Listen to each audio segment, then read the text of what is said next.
everyone. I am PyroFalkon, joined by the Akamura. Hello. Whose volume I didn't check before I started, and this is not for broadcast. Quick disclosure, the original game, the base game not for broadcast, was given to me for free from the developers, but I bought all of the DLC, including this one, with my own money. So this is a little bit of a bittersweet DLC. This is Timeloop. Timeloop is the final DLC for Not For Broadcast. The team is going to move on to other things after this, which makes me a little sad, but this has been one of my absolute most favorite recent indie games. It's an FMV game. If you haven't seen it before, I highly recommend you grab it. There are links in the video description for the base game. The only thing I'll warn you is because this is the final DLC and it's dealing with the main story, there are spoilers to the main story, sorta, kinda. There's a lot of branching paths, and that is the part of what makes this game brilliant.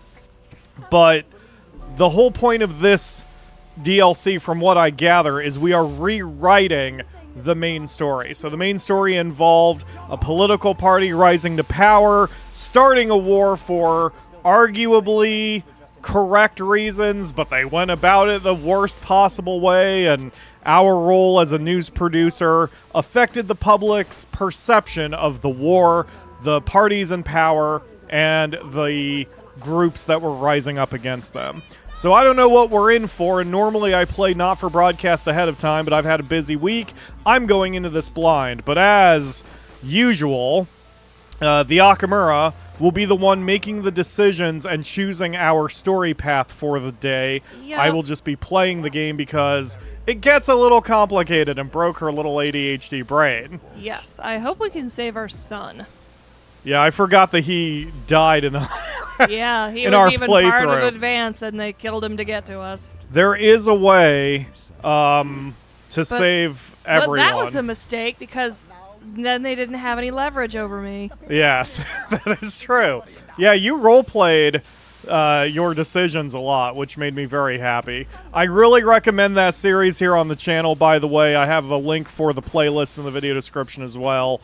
Akamura's run through it was really fun. It's a good playlist. I even still watch our own run of the game probably once a year because I love this game so much. So let's get to Producer Mura's whole deal. Oh yeah, there's a lot of, when we first played the game, there weren't all of these accessibility options. They came as the game was fully released. I play on the normal mode, which is Broadcaster. It has everything that's in the game, lots of things you have to keep track of, but they are not required in case you have an ADHD brain as well. So we are going. Hello, chat. Genergy and Raphael are here. Say they're really looking forward to this. I am too. This has been a good week to be me. 2 games I've been looking forward to have come out on the same day. We'll be covering the other one next week.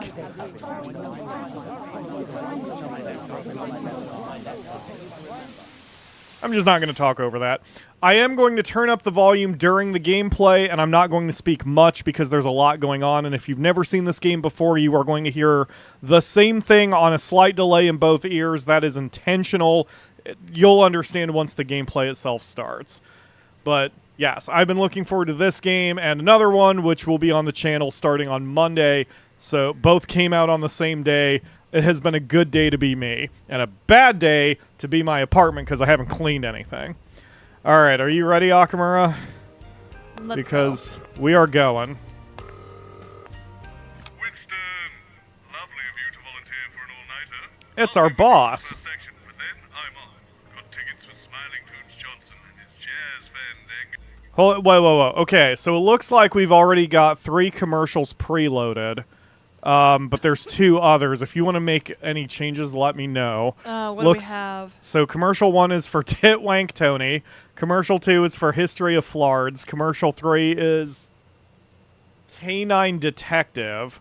And then in Reserve we have Where is Dave and The Medicated, which is that movie from the first game. So let's pop out Titwank Tony and replace it with Where is Dave. Okay. Any other changes to the other 2? That's all I could think of. All right. Usual stuff for this one. Keep the show on the road and keep the edits snappy. Should be a big night. I've told you 1,000 times, Chester. It's the Ah. number of blind dates I've been on when no one has turned up, followed by the worrying number of lumps under my left arm, the date my childhood sweetheart married my best friend, the age my cat was when I ran him over, the number of Oh, hello, Oscar Hunt in the chat. If I remember right, please correct me if I'm wrong. Oscar Hunt is the community manager of Tiny Build Games, I think, or has some sort of moderator power in their Discord, something like that. So, good to see you. Oscar's been here a couple times before, if memory serves. What doesn't Colin like? Science, apparently. Oh, good job that's done here then. Jeremy, this is Dr. Charles Magnus. It's nice to see the crew back together. Good old Jeremy Donaldson, All the best professional He's pretty cynic. modest. He's also a curmudgeon. Word of the day calendar. Oh, sorry, I'm late. Phone call. This takes place about halfway through the main, well, about Unless you mean surgery. after the first act, I think, is about when it takes place. 5, Anyway, 4, here we go. 3. Good evening. I'm Jeremy Donaldson. And I'm Megan Wolf. It's the 13th of March 1985, and this is a Channel 1 special event hosted by your National Nightly News team. In a laboratory nestled in the sleepy hills of Chantelbury, Dr. Charles Magnus and his optimistically named Happiness Collective have been working on a secret project. They claim their Euphoria device will raise overall happiness levels throughout the country. Tonight, live on Channel 1, we'll be putting that claim to the test. Oh, good, a happiness gun. Throughout the evening, and reporters standing by up and down the country to report live on whether the device has brought a smile to your faces. We'll have guests from the world of science. Oh, I was mistaken. Sorry, Oscar. Of course, those all-important results. So I'm not sure who I'm mixing you up with. I apologize. As we bring you the Night of Smiles. The Night of Smiles. Oh boy.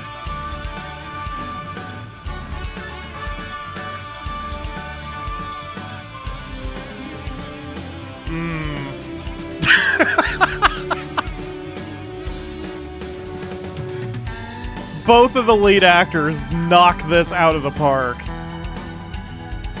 They're so good at their emoting. Everything is very uncomfortable here. THC. Ha ha ha. THC will make you smile, or at least not care. Get out of the shot, Jenny.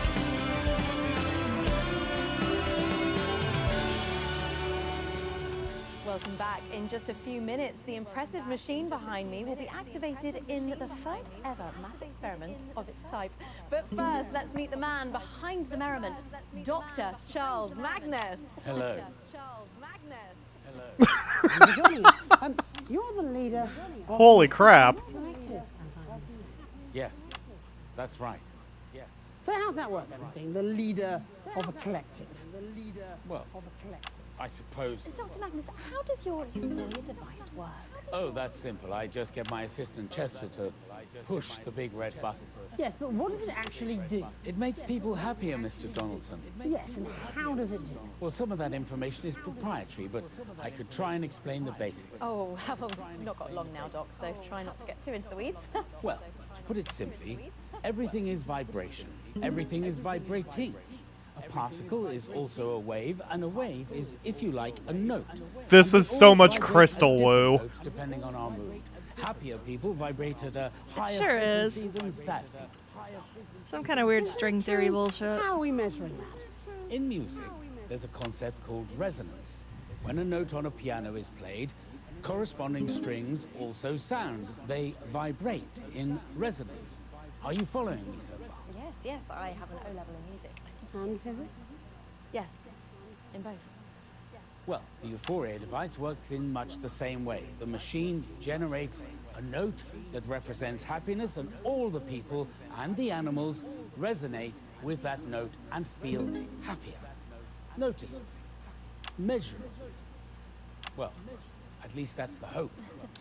So, what you're saying is that for unprecedented amounts of public money, running into the tens of millions, you've built a giant piano that only plays one note. Yes, but it's a very powerful yes. And this is the only instrument that can play it. There's Peter down there. Maybe we do have a chance to save him. Set up with Chester and yourself over at the Euphoria device. And we fucking can go Julia. live to the new Advanced HQ for a special message from the Prime Ministers, Peter Clement and Julia Salisbury. Good evening, everybody. On behalf of Advance, Julie and I just wanted to wish all of you the very best of luck with tonight's groundbreaking experiment. When this project landed on my desk, I just knew it deserved to be funded. After all, what could possibly be better than increased happiness? Now, I'll I admit, don't know, killing I was a little babies. skeptical, but the lab results are promising, and I'm reliably informed it'll even work on Mrs. C. So, Peter a is big smashed, well done from as us, always. Dr. Magnus and the entire team I'd at be the pissed as Happiness fuck if I had to sit So, next as my to old man Julia used to Salisbury say, for a whole night. It's time to stop twatting about and get the gimlet frothing. Wow. Good luck, everybody. Back to the studio. Forgot how much he swore. Fantastic, the Prime Minister's there, and of course, Yeah, that was the without best part. funding from the Assets and Wealth Fund, We'd still be making prototypes out of sticks. and you are Chester. Chester Mims, 24. My allergies include nuts, macrame furniture, and liquids with a viscosity over 200 centipoise. I've been Dr. Magnus's assistant for 3 very long years. Yes, he calls me his right-hand man.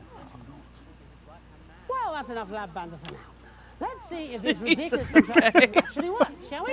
Yes, I think we can get a counter on the screen. And Hashtag we're going in 10, animosity. 9, 8, 7. Come on, Jeremy. 6, 5, 4, 3, 2, 1. Okay.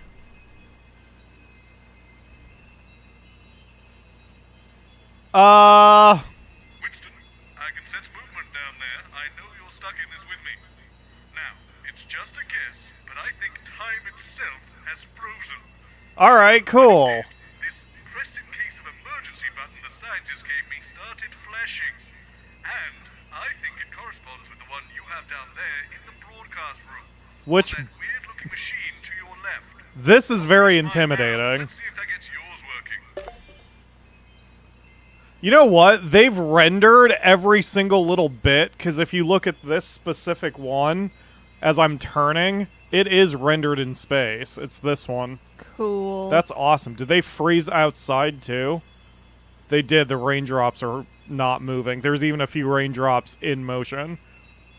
Good attention to detail, devs. Okay, push the Cool. big red button. Boop. Wibbly wobbly, timey wimey stuff. Get stuck in time. Okay. I'm here again. Lovely of you to volunteer for an all-nighter. Oh no. Canine Detective's been moved. I'm off. Got tickets And where's Dave is gone. Coach Johnson and his jazz fandango. Does this all seem a little familiar to you, Alex? For the last few hours, I've been having a weird sensation of deja vu. Strange. Maybe I need a snack? Well, good luck with the show. I've told you 1,000 times, Chester. Oh. It's the number of blind Okay. dates I've been on when no one has turned up, followed by the worrying number of lumps under my left arm, the date my childhood sweetheart married my best friend, the age my cat was when I ran him over, the number of conversations I've had with my father, and the exact... Do you want me to make any adjustments to the commercials again? Now we've got Canine Detective first, Steel Chase Rally second, the Medicated third with Spy Stories and Las Bolitas in reserve. Let's take out the medicated and put in spy stories. Okay. I don't see why it's so hard for you to remember. If you could just... Hang on, this is extremely familiar. Yeah, no kidding, Boseman. Okay, it sounds like he's got a password that maybe we need to write down. What? What does science? All that stuff he was rambling on about in the start. Science, Oh. apparently. I wasn't even really paying attention to him. Dr. Charles Magnus. But you're right. I actually have my little notepad up here just in case, because I know how this game works. Word of the day calendar. Oh, sorry, I'm late. Phone call. Professor Magnus. Doctor, apparently. If you need me to make a note, let me know. I beg your pardon? Going in 5, 4, Ah. 3. 2. Good evening. I'm Jeremy Donaldson. And I'm Megan Wolf. It's the 13th of March, 1985, and this is a Channel 1 special Yesterday event was the 13th of hosted by the March. National Nightly News Team. In a laboratory nestled in the sleepy hills of Chantelbury, Dr. Charles Magnus and So Boseman has no memory of this, but Definitely doing the same thing again, They Winston. claim their And I didn't enjoy it much the euphoric first time. device will raise overall Much as I hate to admit it, happiness because throughout the And I want to make this absolutely clear. I hate science fiction. Of course you do. Wrong with the chronological order of reality. And we appear to be repeating ourselves. If only there were a name for such a phenomenon. When time seems to be looping. Snappy. Nope, can't think of anything. Maybe it'll come to me later. Got it. We'll call this a time loop. Brilliant name, Robyn. You've done it again. I should have that trademark. Yes, time loop. Time loop. Okay, get to the point there, Boseman. Bit boring, isn't it, Winston? The event, I mean, not the name, which is snappy and totally original. But you know, this, just watching the same thing. Winston, I have a big red button up here. I'm going to push it. Let's see what happens. Oh shit, he's pushing the button already. Maybe I shouldn't have just randomly hit buttons. Okay, so your button also stops time. Interesting. Right, we've all read enough science fiction nonsense to understand what's happening. We're clearly going to keep repeating this day again and again until we find a way to break the loop.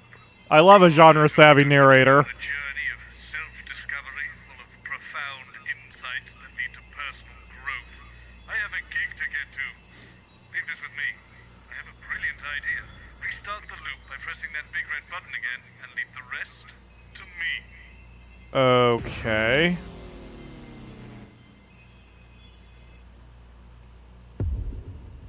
This is one hell of a challenge to the... Oh, we've got a notepad now. While I was waiting for you to get back to me in the loop, I enacted the solution to our little time-getting-stuck conundrum. There is absolutely no way that button will be pressed again, so the loop won't repeat, and the ghastly problem has been nipped in the bud before anything too ridiculous happens. I don't want to brag here, Alex, but the solution I found is as elegant as it is simple.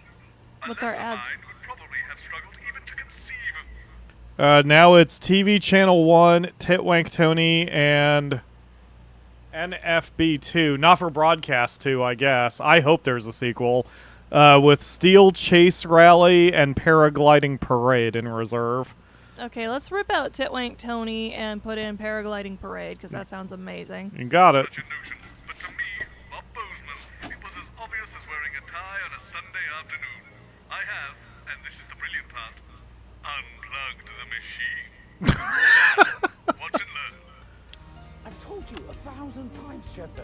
It's the number of blind dates I've been on when no one's turned up, followed by the worrying number of lumps under my left arm, the date my childhood sweetheart married my best friend, the age my cat was when I ran him over, the number of conversations I've had with my father, and the exact time my mother walked out. Honestly, I don't see why that's so hard for you to remember. Okay, yeah, you're right. That... I know not for broadcast enough that probably meant something.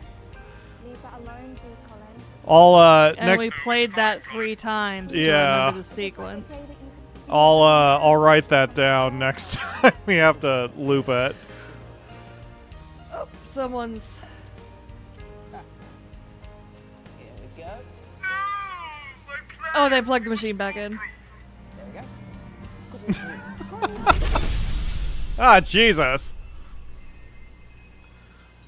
Well, I think it's fairly obvious that did not go to plan, but dwelling on who's at fault for what, let's focus on the task at hand. We'll look at the problem together this time, Alex, and I'm sure we'll come up with the solve. So, I've given you this newfangled pad of mine. It was a gift from the Happiness Collective. Hopefully you noticed it last loop. Apparently, when I write up here, you'll be able to see it down there, which is brilliant. But as far as the science behind it goes, it may as well be magic as far as I'm concerned. Anyway, I'll write down some ideas for plans, and if you just select them on your pad, I'll make sure we implement them for the next loop. Give it a go now. Cancel the show or phone in a bomb scare. Can I, first of all, before clicking that, please remind everyone this is fiction and not to get me destroyed on YouTube or whatever? Alright, Akamura, do you want to cancel Let's phone in a bomb scare. Sweet, we're going right for the jugular on this one.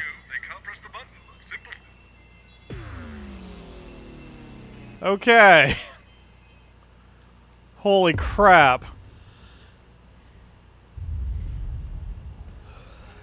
I have to confess, Did you? To be something serious enough to actually. Now we've got Canine Detective, Las Bolitas, and TV Channel 1 with Paragliding Parade and Taste of Hell in reserve.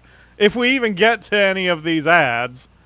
Not so serious that people would be worried once they were safely away. They all sound great, so we have to keep it.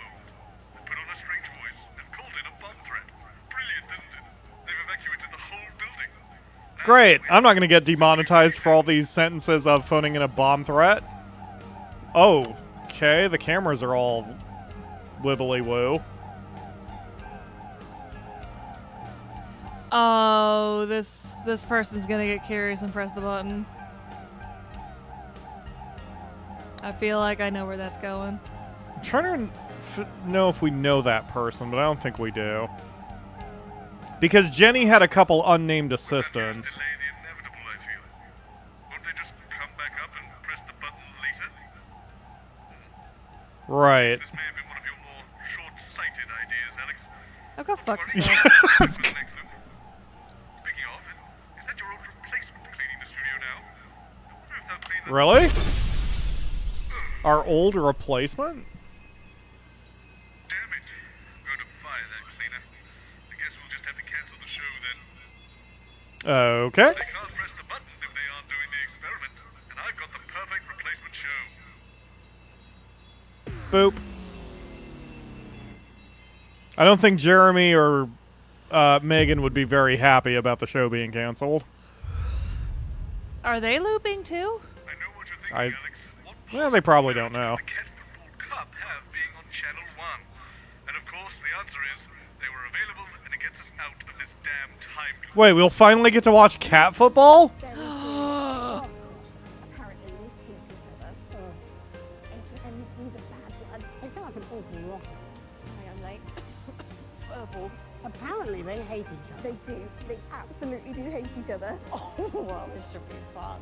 Well, while I am glad that the pseudoscience has defected the Hammerman's lot on Channel 3, What's that now? we should be congratulated on possibly finding something that's even worse. You're not a cat person. I'm not a pet person. Well, the machine isn't in the studio. Domestic parasites. 10 seconds. What, fish? No, all the hairy little terrorists. That's what the Oh. Going in Just 5, going to be in my way. 4, Apparently it is. 3. All right, here we go. Good evening, viewers of Channel 1, and welcome I to guess we don't National need those News buttons Special. anymore. Tonight, for one night guess only, not. we're bringing you everything you need to know about this year's Cat Football Cup final.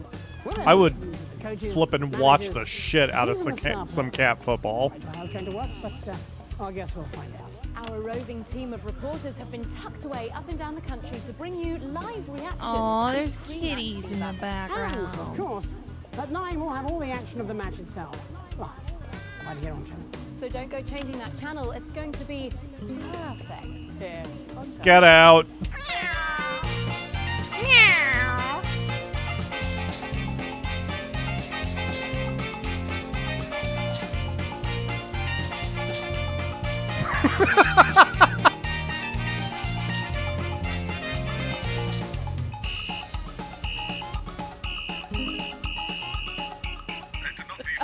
Jeremy wants nothing to do with any of this.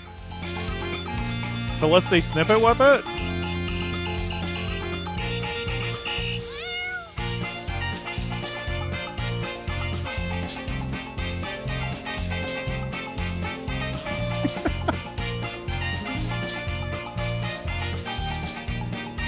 I am eager to know what they're talking about over there. I have to watch the rushes later. Welcome back. I'm delighted to be joined by the two coaches of tonight's Cat Football final. And I believe you're also the managers. And the owners. Yes. And I would imagine most of the spectators. Let's start with you. Felicity. Snippety Whippet, Felicity Snippety Whippet. I am the manager, coach, owner, spiritual guide and muse for my team, the inimitable little Smallington Big Paws. That's a name that gives you pause for thought. Are you calling over the cat? I am calling over the cat. It's cat football. She's got to watch. Nisi, your shows are on. The Slimtown Fluffers applied their skills Oh, against she's superior speepy. teams than yours, and always achieve proud ends. Tonight should be no different. Expect a tumescent trouncing bliss. Felicity. Felicity. tea, as well you'll know, you putrid pink brat. Oh, well, let's just take a moment to breathe. I can see Jesus, we're both okay. keen competitors, but let's try and keep a friendly Y'all gonna kiss? atmosphere. Of course, apologies. Montgomery Fortune, manager of the Fluffers, soon to be proud fondler. Manager of the Fluffers. That's what he said. Man more sinned against than sin. Oh. The big paws will hold the cup. We've been training all season and we're not slowing down at the finish line. You stand as much chance of winning the cup as Professor Tiddles does of winning a beauty pageant. You take that back. You know Professor Tiddles only sprouted that blemish because you tried to poison him. Don't poison Would kiddies. never, ever harm a cat. They are divine, graceful, elegant, everything you should strive to be. I think the sprightly Mercutio I performed in my Miss Ben. Jeremy's having a good time right now. Your centre forward has mange. Oh, have you glanced at your team recently? They're more verbal than fancy footwork, and their teamwork is so chaotic it's like playing against dogs. You take that back. Never. In fact, I'll go further. Your team is lazy, disorganized, and matted. You'd have done better to get them all spayed. Well, we seem to be a whisker away from a fist fight here. Will you stop with the cat puns? I concur. If we could all just calm down, please. Can't stop meow. I've got too many of these. So, both of you, Jesus, Megan. She's so happy. they're pointless, really, aren't they? What? They must have done the experiment on Oh. competitor channels. Shame. I was looking forward to taking a hammer to that bloody machine. Okay. So, I was right. It turns out that when I turned down the Euphoria experiment for Channel 1, Channel 3 decided they'd make room. And the experiment went ahead as planned. And, well, unless they have their own Alex Winston to press that red button, we may be stuck here forever. But assuming we're not, let's talk about next time round. I suppose if we're going to be stuck here, we may as well get to know each other. Yep. I don't want to know you. Did you know that I like mushrooms? Don't want to know that. It's like the feel of dew on your face in the hills of the continent. I'm very uncomfortable, Boseman. Autumn morn. I think I need to talk to her HR department. Take or leave. Oh, here's another one. Did you know that I love the sound of smooth jazz? Nope. If you ask me, very little in this world can beat an afternoon. We need to get the hell out of this room. I agree with that face, Megan. That is exactly the face I am making the more I listen to Boseman. Like the feeling when a man you don't know particularly well brushes against you in the corridor and suddenly you feel a stirring in the... Oh, thank God. Okay.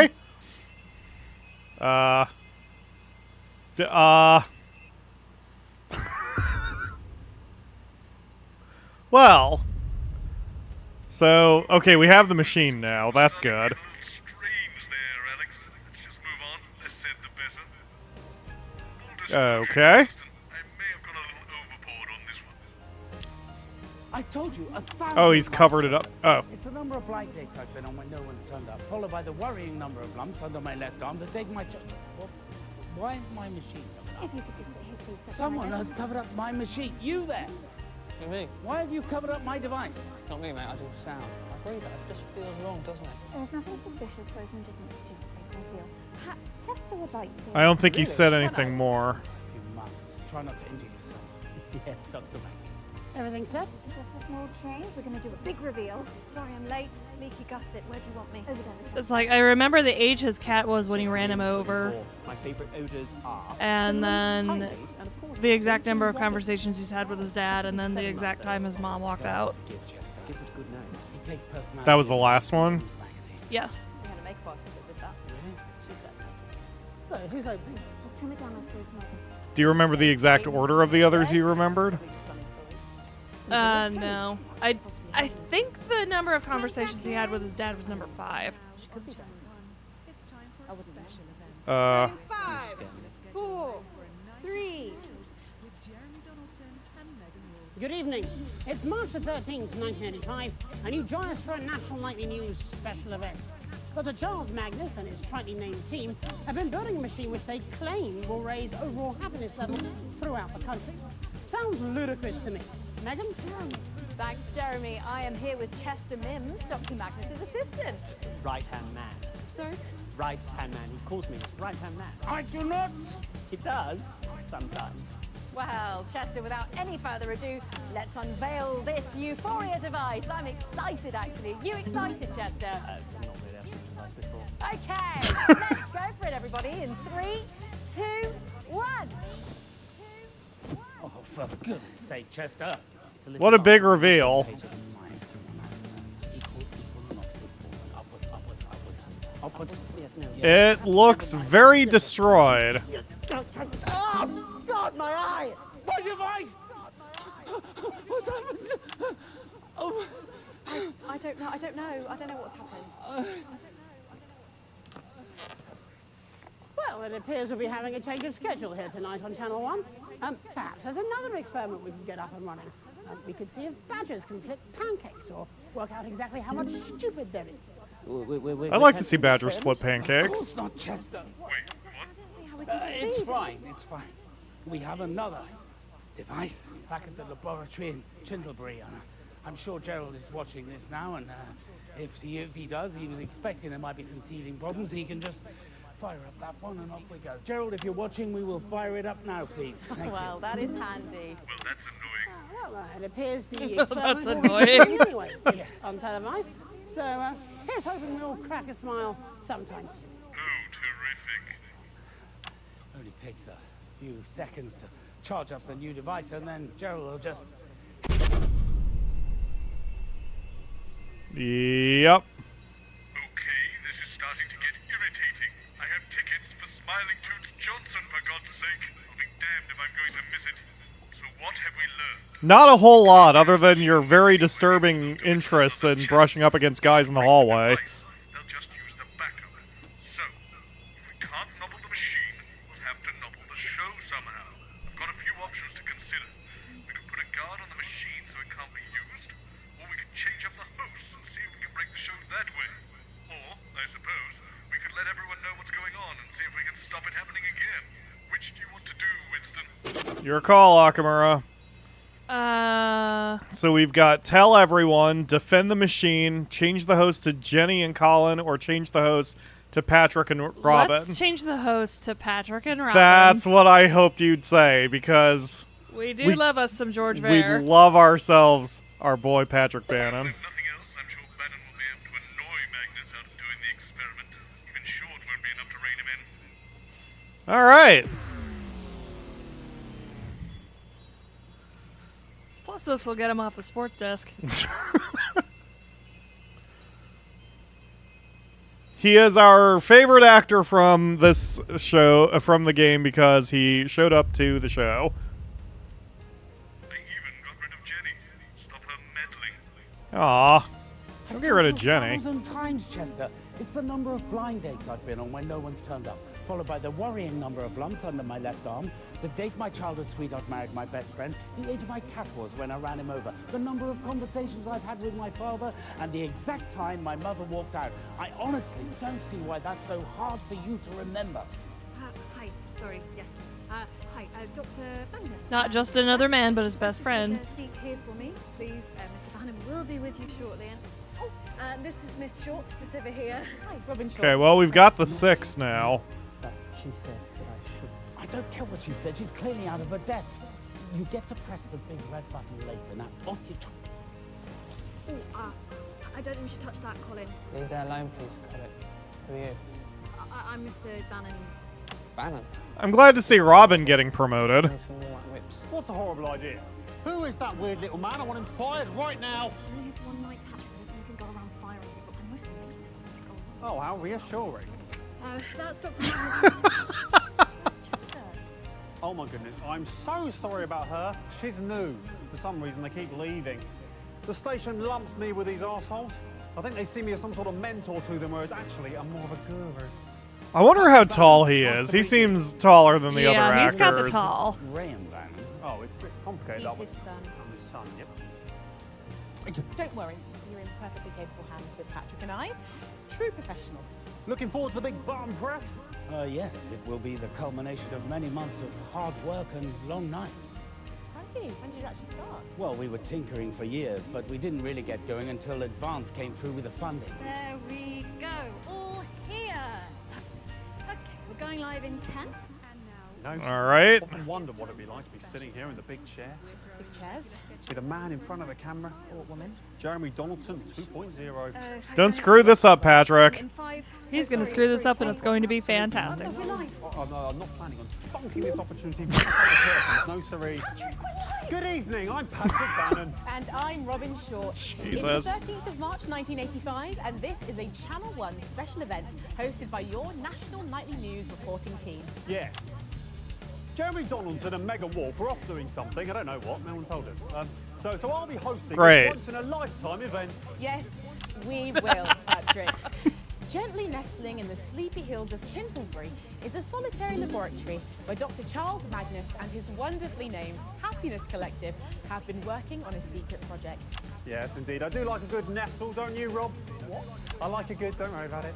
The team are claiming that this euphoria will raise overall happiness levels throughout the Patrick country. Bannon looks like he smells like every Axe body spray mixed together. As will I. We have reported He looks like he smells like the colognes they advertise in skin mags. expert guests right here in the studio to check those all-important results. But don't even think about changing that channel. You stay right here with me. Us. Live on Channel 1 for The Night of Smiles.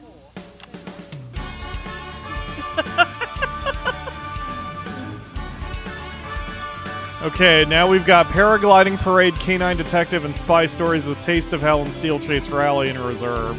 If we even ever get to them, I'm very carefully looking for clues, or trying to, but everything seems... Sympathy for Chester. Magnus seems to enjoy torturing him with impossibly convoluted math problems. Yeah, I've got the clue now, Winston. I mean, Boseman, thank you. I'm Winston. Here, Winston. We are collectively Winston.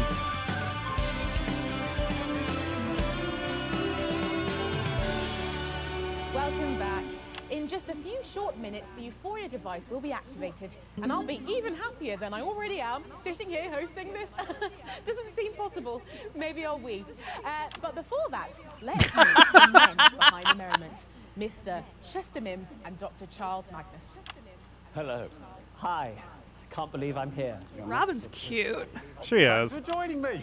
Dr. Magnus, you're the leader of this Happiness Collective, is that right? Yes, that's right. And what does this thing actually do? Well, we have one underlying unifying goal to What does this thing actually quantify do? and improve happiness levels for everyone, everywhere. The Euphoria device is the culmination of years of research from many experts love around this the game. globe. So, then, how does it actually work? Oh, well, that's simple. I just get George Chester Veer here to is a push lovely man, and he makes Patrick Bannon have the most punchable face I've seen in Yes. games in a long time. Big red button, yes. Yeah, sure. Once you push that thing, or you or me, it doesn't matter, does it? What does it actually do? It makes you feel happier, Mr. Bannon. Well, I'm following the science. But how does it make you feel happier, Dr. Well, Magnus? Obviously, some of that information is proprietary, but... Oh, of course, please say no more. Okay. No, don't literally say no more. We're doing a TV show, for God's sake. Oh, well, I could explain some of the basics. Oh, And bear in mind, we've not got too long to go now, so let's keep it simple for old Patrick here. No, hold on. No. I'm good at science, actually. I did science all the way through school. I was only joking. Yeah, and I love how ill-fitting his suit is, too. That his suit pants are halfway up his frickin' shins. Picked a Yes, few things but up by I'm just saying that I'm Osmandius. perfectly What? qualified to discuss science. Thank you. Okay. Osmosis? Dr. Magnus, Is that what you were looking for there, Pat? explain it in layman's terms for a thicko like me. Yeah, for a thicko like her. well, to put it simply, everything is vibrating. Everything is I'm not. vibrating. Sorry? I'm not vibrating. Well, interestingly, What? actually you are. Everything is. I'm not. Well, Look at that. Steady as a bloody rock, that is. yes, it appears steady, but Do actually... you know what they call being boy cadets? No. Have a guess. Cadet Bannon? Yes, they called me Cadet Bannon because the Sergeant Major said they had to, but also something else. Go on, a nickname, come on! You little clown boy, have a guess. Is this a game? I like games. My favourite games are Hide the Pickle, Cock or Ball. What? Cock or Ball, have a guess. Steady Hand Bannon. It was Steady Hand, that's right, Steady Hand Bannon, well done. Good guess. Steady Hand Bannon. Point is, not vibrating in any way. If you say so. Would have been a deadly sniper. I'm sure you would. Too much sitting around, though. The Bannons don't have time for that, no siree. Thank you very much, Patrick. You were saying, Obviously Dr. Magnus. interspersed with the odd,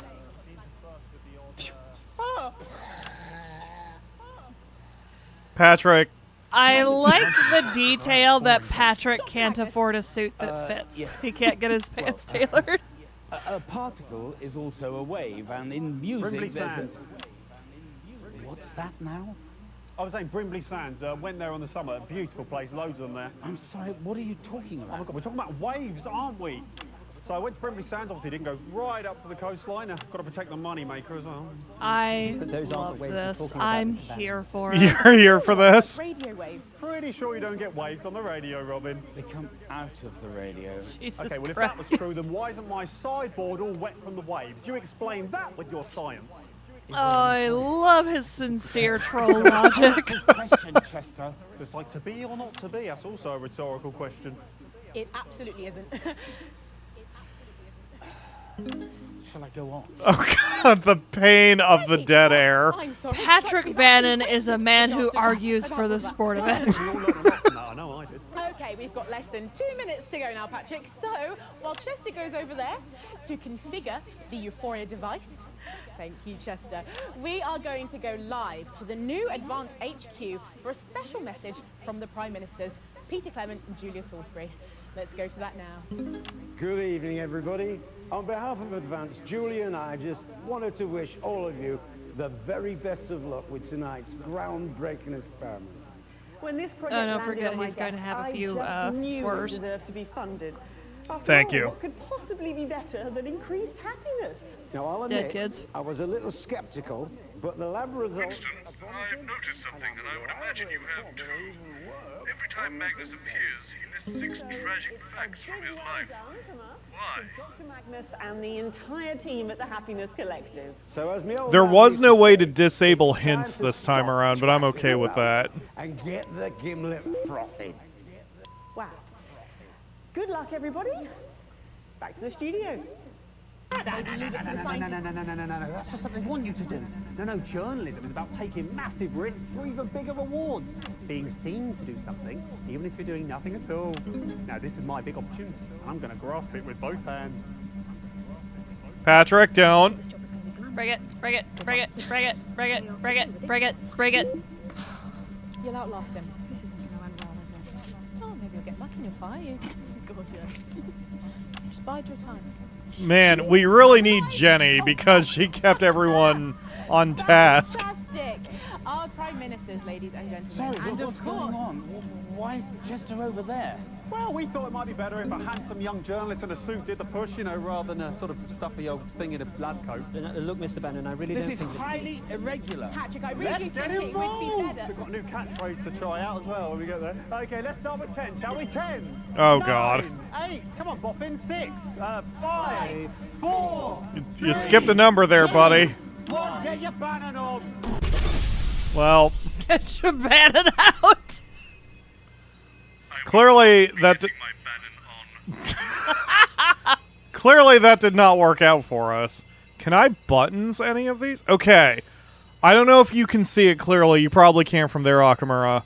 I just noticed each of these little slots here, those are numerical dials. So, because I see the zero, like they're all set to 0 right now, but I see a 9 at the bottom, I think. Or maybe those are the 1s and then these are the 9s. Anyway. So that's And then there's 2 6 digits, things. 2 digits, yeah. then that. So blind dates when no one showed up, lumps under arm, date childhood sweetheart married best friend, dating ran over his cat, conversations with his dad, exact time mom walked out, and all of that does line up to how you would arrange it. Like this one's 8 digits long, that's the date. So this is going to be involved somehow. I'm sure with all these time loops we'll get that information. Okay, Akamura. So do we tell everyone what's going on? Do we defend the machine with a guard, or do we change the host to Jenny and Colin? Let's tell everyone. Okay. I feel like that'll cause the most chaos possible. It absolutely will cause the most chaos. Also, we're very lucky none of this glass is landing directly in our eye. All right, let's tell everyone. We're getting stuck in a time loop. They'll be sure not to press that button. Yeah, except no one's going to believe us, especially Jeremy, but it's fine. Boop. This is reminding me, the puzzle aspect at least, of Yes. don't press that button. Post-game, Jeremy would have believed us. This one Well, yeah. doesn't know who we are. I'm a master of explanation and negotiation. Are you? I've told you 1,000 times, Chester. It's the number of blind dates I've been on when no one turned up, followed by the worrying number of lumps under my left arm, the date my childhood sweetheart married my best friend, the age my cat was when I ran him over, the number of conversations I've had with my father, and the exact time my mother walked out. Honestly, I don't see why that's so hard for you to remember. If you could just sit here, please, Dr. Magnus. The host will be with you shortly. Yes. Not you, Dr. Magnus. Leave that alone, please, Colin. This reminds me of the time I accidentally ate a load of acid. Colin is starting to remember some of this stuff too. Jeremy, this is Dr. Magnus. He is the scientist. Attention, National Nightly News team. Please gather everybody by the sofas. Sorry, I'm late. Unstable cat. Was that Boseman? This is Boseman. Is this a drill? This is not a drill. Right, okay, Chester, if you could please join us on the sofas. And the crew, please. I'm on my way down. Oh crap, are we actually going to see what Boseman looks like? Please.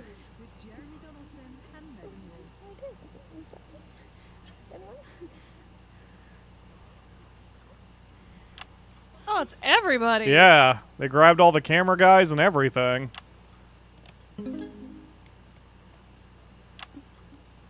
Right, I've gathered you all here because Oh, I'm afraid clever. to tell you something that's going to be hard to comprehend. For all of you, this is a normal day. But for Alex, Winston, and I, it is repeating over and over again. We are trapped in some sort of time loop. And it always begins when someone presses the button on that infernal machine over there. The Euphoria device? Impossible. Temporal attunement ironed out all the problems with the time circuitry months ago. I'm sorry, are you quite all right, Robyn? Yes, I'm fine, Jeremy. Look, I know this is hard to accept, but if you'll just listen... For me, What's that, Colin? not my first time. Been caught in a couple of these. You're experienced with time loops, Colin. Oh yeah, Sprong's always getting caught up in stuff like this. Time loop, multiverses, standard Wednesday. I'm pretty much immune to this stuff now. Standard Wednesday for Colin. Believe? Of course not. There's no such thing as a time loop. Maybe we should put It's Jenny and impossible. Colin in. It throws up too many paradoxes. Exactly. Too many paradoxes. It's an impossibility. Well, it may be an impossibility, but Winston and I are trapped in one right now. Well, it can't be our machine. We haven't even started it up yet. Yes, and that's exactly how it's going to stay. What, you're cancelling the show? We're already live, I believe. Yes, a few minutes now. I'm sorry, the viewing public are currently watching you have a massive nervous breakdown. That can't be good. Can we get security up here, please? Yes, and a doctor. Is everything okay at home, Mr. Boseman? Yes, everything is okay at home. I'm telling you, that machine is going to break reality itself. That's also impossible. The Department of Metaversal Stability fixed that issue months ago. This machine is totally safe. I will prove it to you. No, don't press it! Boseman, stop. Is everything all right here, Mr. Boseman? Help me restrain this man. I think he's having an episode. Standard time loop stuff, this never works. Why don't you believe me? Could you let the guest go, please? No, you don't understand. Why don't you let him go, Robert? And we can go have a little chat about it. We don't need a little chat. Oh, for God's sake. I don't know what sort of operation you clowns think you're running here, but if you think you can stand in the way of science, you've got another thing coming. Well, I tried. Okay, to carry on then. I'm going back to my office. If you could just come with us for a moment, sir. Of course. That's a crack security staff. Welcome to Channel 1. Save this. We've got crack security and crack on tap. Well, firstly, an apology to our viewers at home who had to witness, well, what just happened. It's alright, this is pre-internet, so that was the most exciting thing that's happened in these people's lives. More mortifying, but I can assure you he will receive the best possible. After him! He's heading for the stairs! Meanwhile, everyone here feels a bit upset, so now would be a perfect time to test the device, which makes the unlikely claim of being able to cheer everybody up. Dr. Magnus? Yes.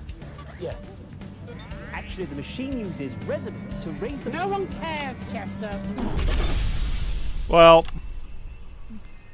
apparently the time loop doesn't stop me from switching the cameras around. They're all idiots. It's us against the world. Just give me a moment. Jeez. Boseman. Okay, Boseman.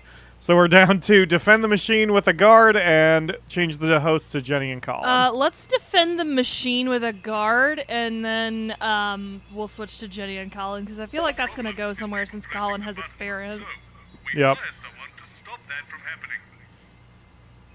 I kind of assume that's a little bit of a reference to the other DLCs that we've done. I keep kicking the shit out of the microphone. I'm sorry, everyone. Because Colin was sort of aware of what was going on, especially when we did Bits of Your Life. He sort of was gathering that things were repeating. So... It's the number of blind dates I've been on when no one's turned up, followed by the worrying number of lumps under my left arm and... Excuse me.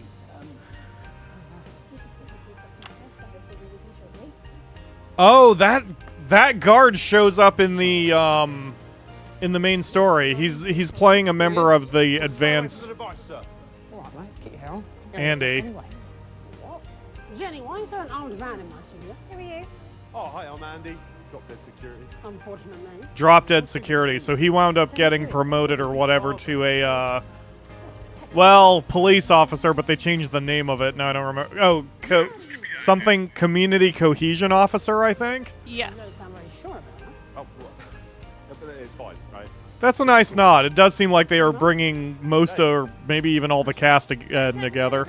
There's apparently a bunch of musical numbers here, too. We just haven't hit it yet, so clearly we have to stick with this.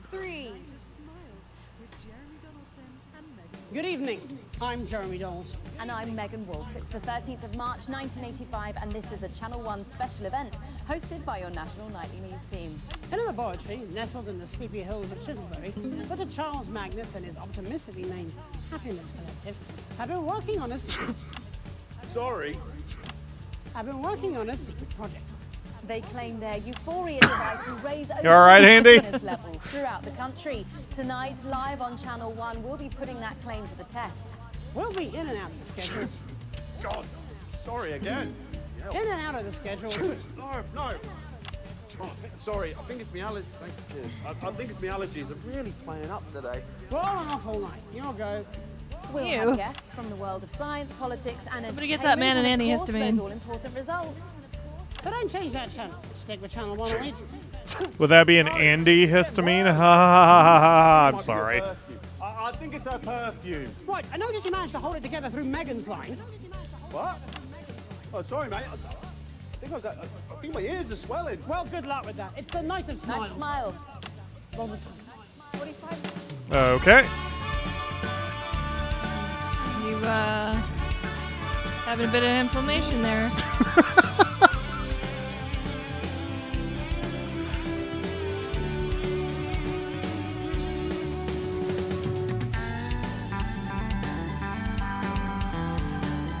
There was something I was going to say to you, and I've lost my train of thought. Yeah, I'm ahead of you a little bit, Boseman. I got it. I'm ahead of you. You're not letting me click anything, but I'm ahead of you. Bitch. There's just a worrying number of other things, so I'm curious. It's a lovely night for it. It is a lovely night. I wish it was raining like this in real life. Let me check the radar. Welcome to the supposed to night get of some. smiles. In just a few minutes, the impressive machine behind me will be activated in the first ever mass test of its type. So let's meet the man behind the merriment, Dr. Charles Magnus. Dr. Magnus, thank you for joining us. I understand you're the leader of the Happiness Collective. Is that right? Dr. Magnus? Excuse me, young man. Me? Yes. Did you say it was your job to stop the big red button being pressed? Yeah, pretty much sums it up, yeah. You do realize I built that machine? Oh, I don't know anything about the science of it. No, don't come too close, though. I have spent my entire adult life trying to make everyone in the world, including myself, happier. That's a noble aim, wouldn't you say? Yeah, that's lovely, right? Well done. Thanks. Well, the thing is, to bring my work, my life's work, to completion, I need to press that button. I feel for the doctor there, you know? The thing is, I can't have you doing that, see? So This is ridiculous. Just realizing that now, are we? I'm sorry, Andy. Is it? Yeah. Oh, we're going live right now, and the whole point of this segment is that it culminates in that big button being pushed. Now, What are you doing, Jenny? what our boss has told you, you must have misunderstood because he would never sabotage the show. Jenny, you need to put on your headphones so you can hear it. I'm gonna have these put in everywhere. Right, stay back. Stay back. I'm drawing my gun, right? I don't think that's necessary. Oh, fuck. Okay. Andy. When there's no time for a proper candidate selection process. I've always said it. Just pick another one. Well, we only have one other choice. This one's going to be an absolute train wreck. There's a reason they Woo, woo. We'll be lucky if they make it to the opening titles. Great. What I was going to say was the phrase Happiness Collective is reminding me of the Altruist from Grand Theft Auto. Probably only because I've been playing the crap out of that game. But Happiness Collective just, they can't have good intentions. They absolutely eat people. Great. They're all so freaked out. It's been a lovely day. Yay. Doesn't that mean Megan or Jeremy? Wow, Jenny is very touched up. She... Stupidest. It's my favourite version yet. This is so fun. I don't want to be on TV. Colin's living for it. Yep. Don't use your real surname. God, no, I don't. You look amazing, Megan. How do I look? Like a used car salesman. Excellent. Sprong's considered Enterprise to be prime market virtue. Where's Jeremy? No, it was written on spoon. On a spoon. 10 seconds. Megan is loving this. Where is Jeremy? 5, 4, oh god, shit, 2, Well, if it's a job swap, he's one of the evening. crew monkeys. I'm Jenny Skywalker. And I'm Colin Strong. Clean. The spoon, that's how they're able to get the writing down. Ooh. Colin, shut up! Just carry on! You're not supposed to be heard. Follow the auto cue then! Oh, right. Snuggled into the This is reminding me of my first days of YouTube. Nestling in the soft embrace of its I bet Jeremy's behind camera 1 because it is very not positioned right. It's like a bad erotic romance novel. A team of strong but inwardly vulnerable scientists have knotted their collective brows in pulsing concentration as they strive heroically towards one end and one end alone. To make us all happier. Will it work? Probably not. Actually, it doesn't say. It says, let's find out. Tonight on... Oh, they're so nervous. Bless them. 45 seconds. You're not supposed to read the stage direction, Colin. Mark says Skywalker. Yes, Jenny made the mistake of not having a normal name prepped and ready to go. You should always have a fake name in your back pocket just in case. They didn't put it on the title cards, though. Yeah, I got it, Boseman. I got it, Boseman. I mean, I appreciate the hints, honestly. Truly, I appreciate the hints, but I got it. Jenny's cute, too. Everyone in this, of all genders, they really nailed the appearances. Welcome back. Everyone here is TV pretty. It's machine thrusting firmly upwards behind me. Jenny. Actually, it's over there. We'll The- be expertly turned on in What the the first fuck? ever mass experiment of its type. But first, Oh, wait, let's meet Megan the said man she wrote all behind the this. merriment. The boy with the joy. Dr. The Jo- bloke with the jokes. Actually, I don't tell jokes. I'm really awful at them. Dr. Charles Magnus, thank you for being here. And I'm sorry about, well, pretty much everything. I was wondering where that line came from. Dr. Magnus, why devote your life to something as ephemeral as happiness? Well, I suppose I'd seen happy people from time to time, and I thought it looked nice. Oh, that's depressing. Talk about personal experiences. Shouldn't it be earned? Not necessarily. One of my uncles once won a year's happiness on a scratch card. Yes, but our surreal friend here does make a good point. I mean, why should we have to earn happiness when we could have it for free? Because, well, then it doesn't mean anything, does it? It's not real happiness. It's just a drug administered through the air. I don't think that's very What fair. about if someone at home tonight watching this has just experienced a bereavement? What if they don't want to feel happier? What if your device interferes with the natural process of grieving? Have you considered that? Hell yeah, Jenny. My device will... there's no malice intended. Chester, come here a minute. Let's welcome Chester to the show.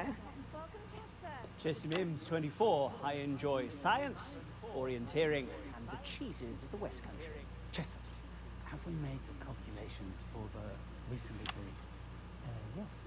Yes, I'm sure we have. 1 second. Among other things, don't you, Chester? Have your team done an adequate risk assessment for this experiment? Yes, we have. I think we have. You think you have. Look, he's starting to crack. Child, effect on boxers, and other aggression-based activities. Yes. Effect on bereaved and potential predicted for by 18%. Yes. Provided that no one messes around with the circuitry on the relay, I'm sure we'll be absolutely. Ah. Well, I believe we have a special message from the Prime Ministers to wish you luck. Maybe we should wish us all luck.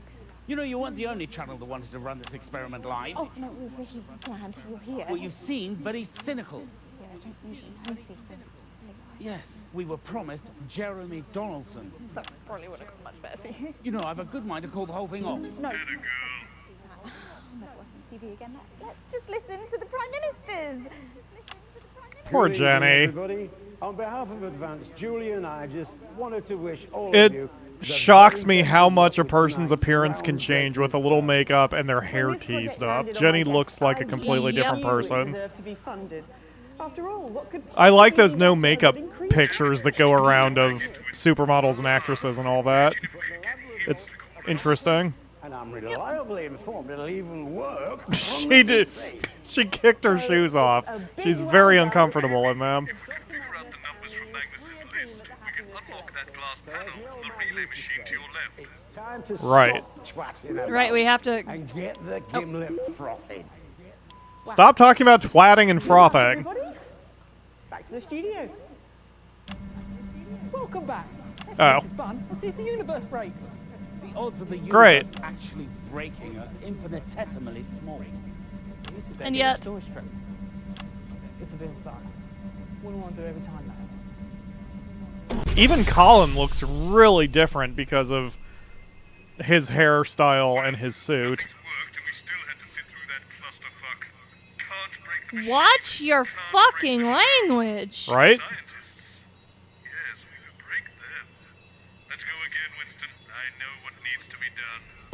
My assumption is we're going to have to go 6 times, each time learning a different clue.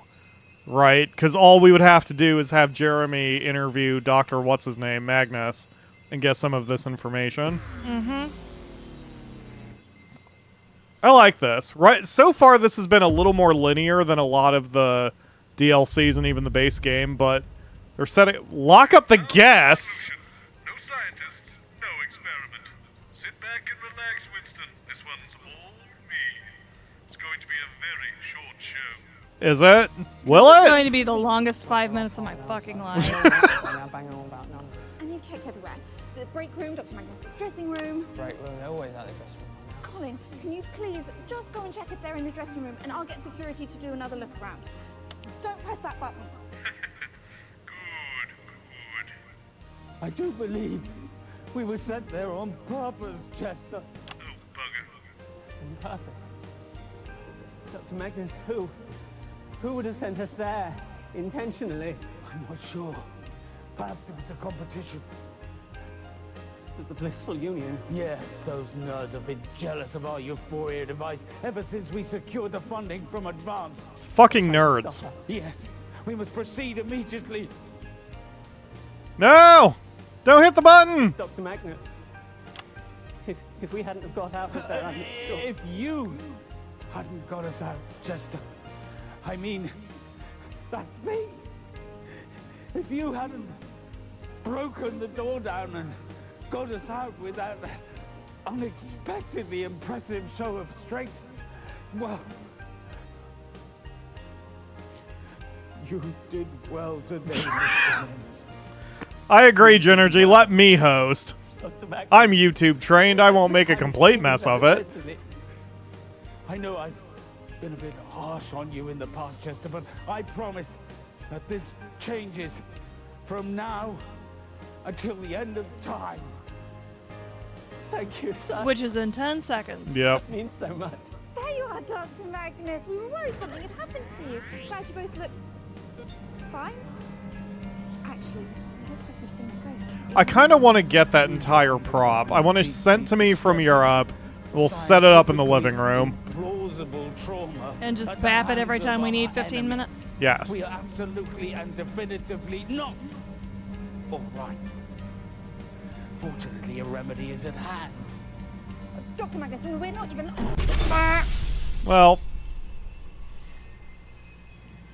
You were right, Boseman. That was the shortest episode ever. I don't know why you suggested the old haunted bandit soundstage. Terrible idea. But I have a better place. Don't worry, Alex. I'll clean up your mess. Boseman, I will shit on your desk. What do I need to do? Do I need to Fuck boop? do you mean? Why did I suggest that? She eats people. Boop. I was hoping she'd eat them. Bitch must have been full. Lock up the guests somewhere else. I like the nod to the previous DLC. Yeah. And you've checked everywhere, the break room, dressing room. Yes, I sealed off the old banner soundstage. Wait, why would you do that? Colin, can you please just go and check if they're in the dressing room and I'll get security to do another look around. Yes, look all you want. You won't find them this time. Where did you stash them, Boseman? Wait, where is everybody? Professor What's-His-Face and his collection of smiling idiots. Jenny? Yes, Dr. Charles Magnus and his assistant. Sorry, I'm late finding my teeth. Where are the guests? What? Mysteriously disappeared. I'll have them back here by the time you come back from the titles, don't worry. It's considered poor form to lose the guests, Jenny. Well, next time, I'll read the news and you can chase the wandering scientist. How about that? 10 seconds! Probably do a good job. Oh, you can make Colin my co-anchor. Going in 5, 4, 3. Oh. Yep. Good evening. I'm Jeremy Donaldson. And I'm Megan Wolfe. It's the 13th of March, 1985, and this is The Night of Smiles. I like that they speed up the intros a little bit on each loop, too. They did that a lot on, which one of them? I don't remember Jack the and DLCs Potato? now. Oh, the Pieces of Your Life with Little Jiggies? They didn't really speed that one. Well, yeah, maybe it was that one. Things got a little bit faster as you did loops and screwed them up.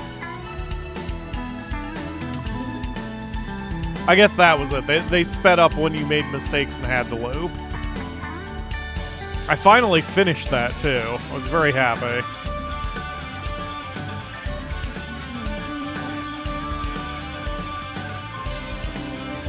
But like this could have been sped up a little bit once we got to this point.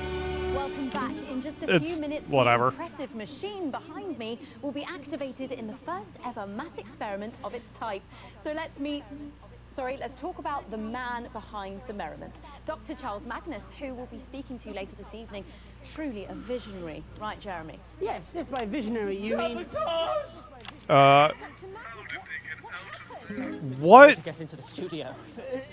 didn't seem believable, but he was so convincing. Yes, I bloody was. He told us that all television studios were entered by shoot. We don't work in television. How are we supposed to know? So we got in and... The darkness, the sliding, the big splash, and the wet. And the clownfish. Lucky the viscosity was low, or heaven knows what would have happened. Somebody is clearly out to sabotage us. Yes, Dr. Magnus, probably the blissful union. I concur. Those nasty little geese. We must start the experiment immediately. Wait. Boseman, you are not helping anything right now. You really should There's only one real solution that will fix this once and for all. go on. More into the breach, dear Winston. Once more. Can you slide a pack of cigarettes into this booth in the morning, bud?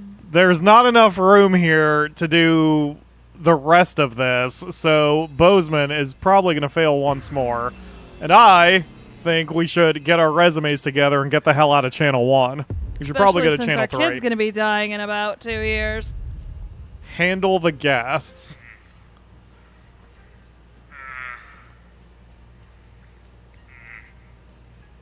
Yes. Go on. Are you sure you haven't seen them? No. Yes, they definitely won't be coming on now. And you've checked What? out the great hall, Dr. Magnus's dressing room. Did you kill the guest? Boseman, what the fuck? Thought knocking them unconscious would work, but then they fought back and, well, his dressing room is in a right state. Security to do another look around. You nicked an artery, didn't you? Press that button. Why can't he press the button? Rookie mistake. You think nicking an artery, oh, that'll kill him? No. Just makes a mess. Which is, we're out of the loop. And I killed Magnus and his assistant. So sorry I'm late. Blood everywhere. Where are the guests? Both of them have mysteriously. Oh, no. I can't go to jail. Yeah, you got tickets. That won't do at all. Time. I read the news and you chase after the wandering scientist. How about that? 10 seconds. Scientists, you really think there should be some sort of quality check? Going in 5, 4. Mr. Boseman. Sorry, Jenny, but I just But- can't live with this timeline. We're going again. Oh, we've got the back of his head this time. The only way is through. Make every attempt to sabotage the Night of Smiles. Well, looks like we're starting this all completely over at this point. I actually kind of like the fact that we can't see Boseman's face. Yes, it's It's a noodle incident. funny. It's the one person we haven't seen as part of the channel. The number of blind dates I've been on when no one has turned up, followed by the Decipher the combination. Here we go. Push it to freeze time. What? my best friend. Okay. So, only Magnus can stop the experiment, which What? he doesn't want to do. Which means we'll just have to fix his machine for him. It's got to be something to do with the relay, that contraption on your left. Fortunately, I found some instructions for it lying around in Magnus's definitely unlocked briefcase. This Rolodex was not here before. Okay. Apparently, altering the machine's core workings is all about the wires, but we can't get at them because of the glass panel, which appears to have an unnecessarily complex combination lock. The instructions say, there is no way to unlock the relay without your customized combination, so we suggest writing it down or not forgetting it. Well, that's a great help. Maybe we'll get lucky and it's already set correctly? There should be a small button next to the combination to allow you to check it. Give it a press now and let's see what happens. Boop. All those red lights should indicate that none of the combination is correct. Ah well, that probably would have been too convenient and unfulfilling if the code was already... It says here you should be able to change the number by moving the dials up or down. Then, as we did before, press the button to see if we've entered the code correctly. Just check you can change the numbers now. Excellent, that all seems to be working. I suppose we'll just have to work out the code the old-fashioned way.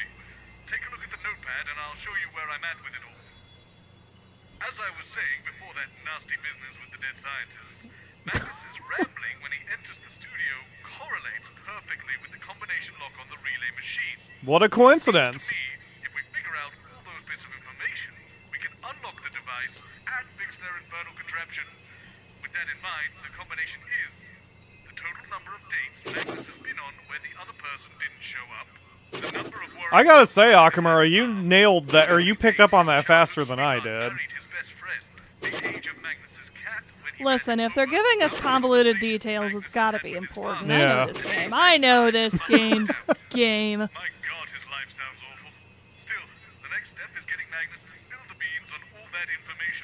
I mean, especially since they're hand-holding us that whole way. I would have figured it out, but it probably would have taken me 1 or 2 more loops than it did you. Okay. I've put my Rolodex down there with you, with all the celebrities I can book for the show at short notice. Oh shit! We can decide who to book? Nisi, no, why? Baby, baby, why? Spin. Come here, sweetie. Come here, sweetie. Nisi. Okay, we've got Alan James, Crazy Neil, Geoff Algebra, Helena Canterbury-Boatshoe, or whatever, Jordan Rankley, and that's it. Who would you like to... Let's get Alan James. You got it. Oh, double click. There's my baby. Right, now that we know who we're bringing on the show, let's turn back to the pad, and I'll tell you how we'll solve this thing. Okay. Hi, baby. Hi, baby. I have a kitty. I've got your broadcast feed coming directly to my office. The handy... Oh. And hear what's on your main screen whenever you ring the bell. Try it now. Let's just check I can hear it. Perfect. You press it when you hear anything about the combination. When I hear it, if it's relevant, I'll write it out for us on the pad so we can keep track of it all. Once we have enough to figure out the code, we can fix this damn machine and get out of this mess. I can get us started because I happen to hear about the unfortunate passing of his father from a severe sawdust allergy, apparently, when he got home from the circus. So we'll put that down now. What? So remember, we're looking for the information to Oh, wait. combination lock. Magnus will hopefully reveal different pieces of the information based on who you've chosen to bring on the show via the Rolodex. You'll ring the bell anytime you hear anything relevant, and I'll note it down. And you can start and stop the loops at any time by pressing the big red button on the relay machine. Let's get started. Okay. Magnus's father died on the day they visited the circus. Said by Boseman. Alright. This is an interesting way to do this. This is clearly new school. Because if they did this old school, they wouldn't give you the bell and the notepad that's just here. You would have to figure that shit out on your own. Which is why I had the notepad going on Steam. Because I didn't realize they were going to give me that much help during the actual game. They didn't give me any of that help during the spooky one. And that one broke my freaking brain. So, I guess let's get started, Akamura. And yes. We'll talk to Alan James and see what happens. Oh, we have the sticky labels here, too. Good deal. Nice. I have a kitty. Oh, so that's a restart. So I can't just pause? Oh no, we pull the thing up and then in the morning... In the morning, Boseman calls him in. It's the number of blind dates I've been on when no one's turned up, followed by the worrying number of lumps under my left arm, the date my childhood sweetheart married my best friend, the age my cat was when I ran him over, the number of conversations I've had with my father, and the exact Not easy time working for big science, is it? Oh, no. Hi, no, Alan. It's me. I'm afraid I have trouble remembering impossibly convoluted things. Like science, eh? No. I'm sorry. Who are you? Dr. Magnus, this is Alan James. If you could both take a seat, please. The host will be with you shortly. This is before Alan James...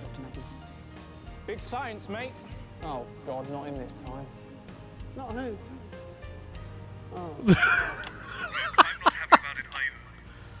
This is before Alan James starts Disrupt.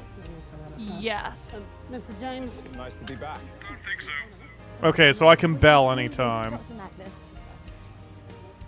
So what is stopping me from just doing this, other than my own annoyance, to hear the clue? Probably nothing. 5, 4, 3. Good evening. I'm Jeremy Dawson. And I'm Megan Wolfe. It's the 13th of March, 1985, and this is a Channel 1 special event hosted by your national nightly news team. In a laboratory, nestled in the sleepy hills of Canterbury, Dr. Charles Magnus and his optimistically named Happiness Collective have been working on a secret project. Absolutely nothing suspicious about that. They claim Okay, Alan. Relax. levels throughout the country. Tonight, live on Channel 1, we'll be putting that claim. Guess I'll put my mouse cursor on the. Okay. Scheduled throughout the evening. With our very loud special guest to report live on whether the device has brought a smile to your faces. Or locked it into a Richter My screen. God, that sounds awful. Do you really have to listen to that every day, Alex? Let's just turn off the audience monitoring for now. We don't want to have that going off every time. Smiles. The what? They turned off the audience monitoring so we don't have to worry about. Oh, okay. My garage did mainly tires and Thank you, Boseman. So that means I can You do. ran it, you owned it, really. Had a bloke I can watch the other bits. Car fell from that lift thing and killed him. Dad was devastated. Had to read all the signage. What was your dad like? Hard to say. I've got more PhDs than I've had conversations with him.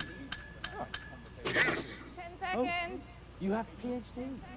No, a shitty dad. Going in 5, 4, 3. Interesting. Welcome back. In just a few minutes, the impressive machine behind me will be activated. Oh, all the screens are showing red now, too. It doesn't matter which screen I'm on. Matthew Puttock in the chat mentioned that the information can be on the other screens, too, so... Wow, this is a lot less than I'm going to have to pay attention to. Great, Jeremy. I'm as surprised as you are. Probably a mix-up with the counting. And yes, a sequel is on the way. In fact, I have the first proof copy right here.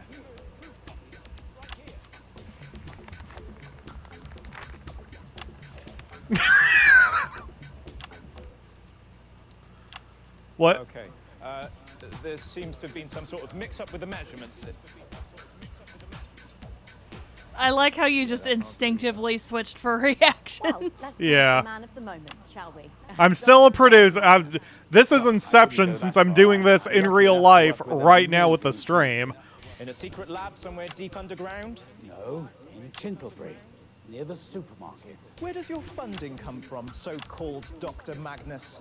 A valid question. Well, prior to last year, we relied mainly on charitable donations, but since Advance came to power, we... Or as I call them in my new book, James is right here.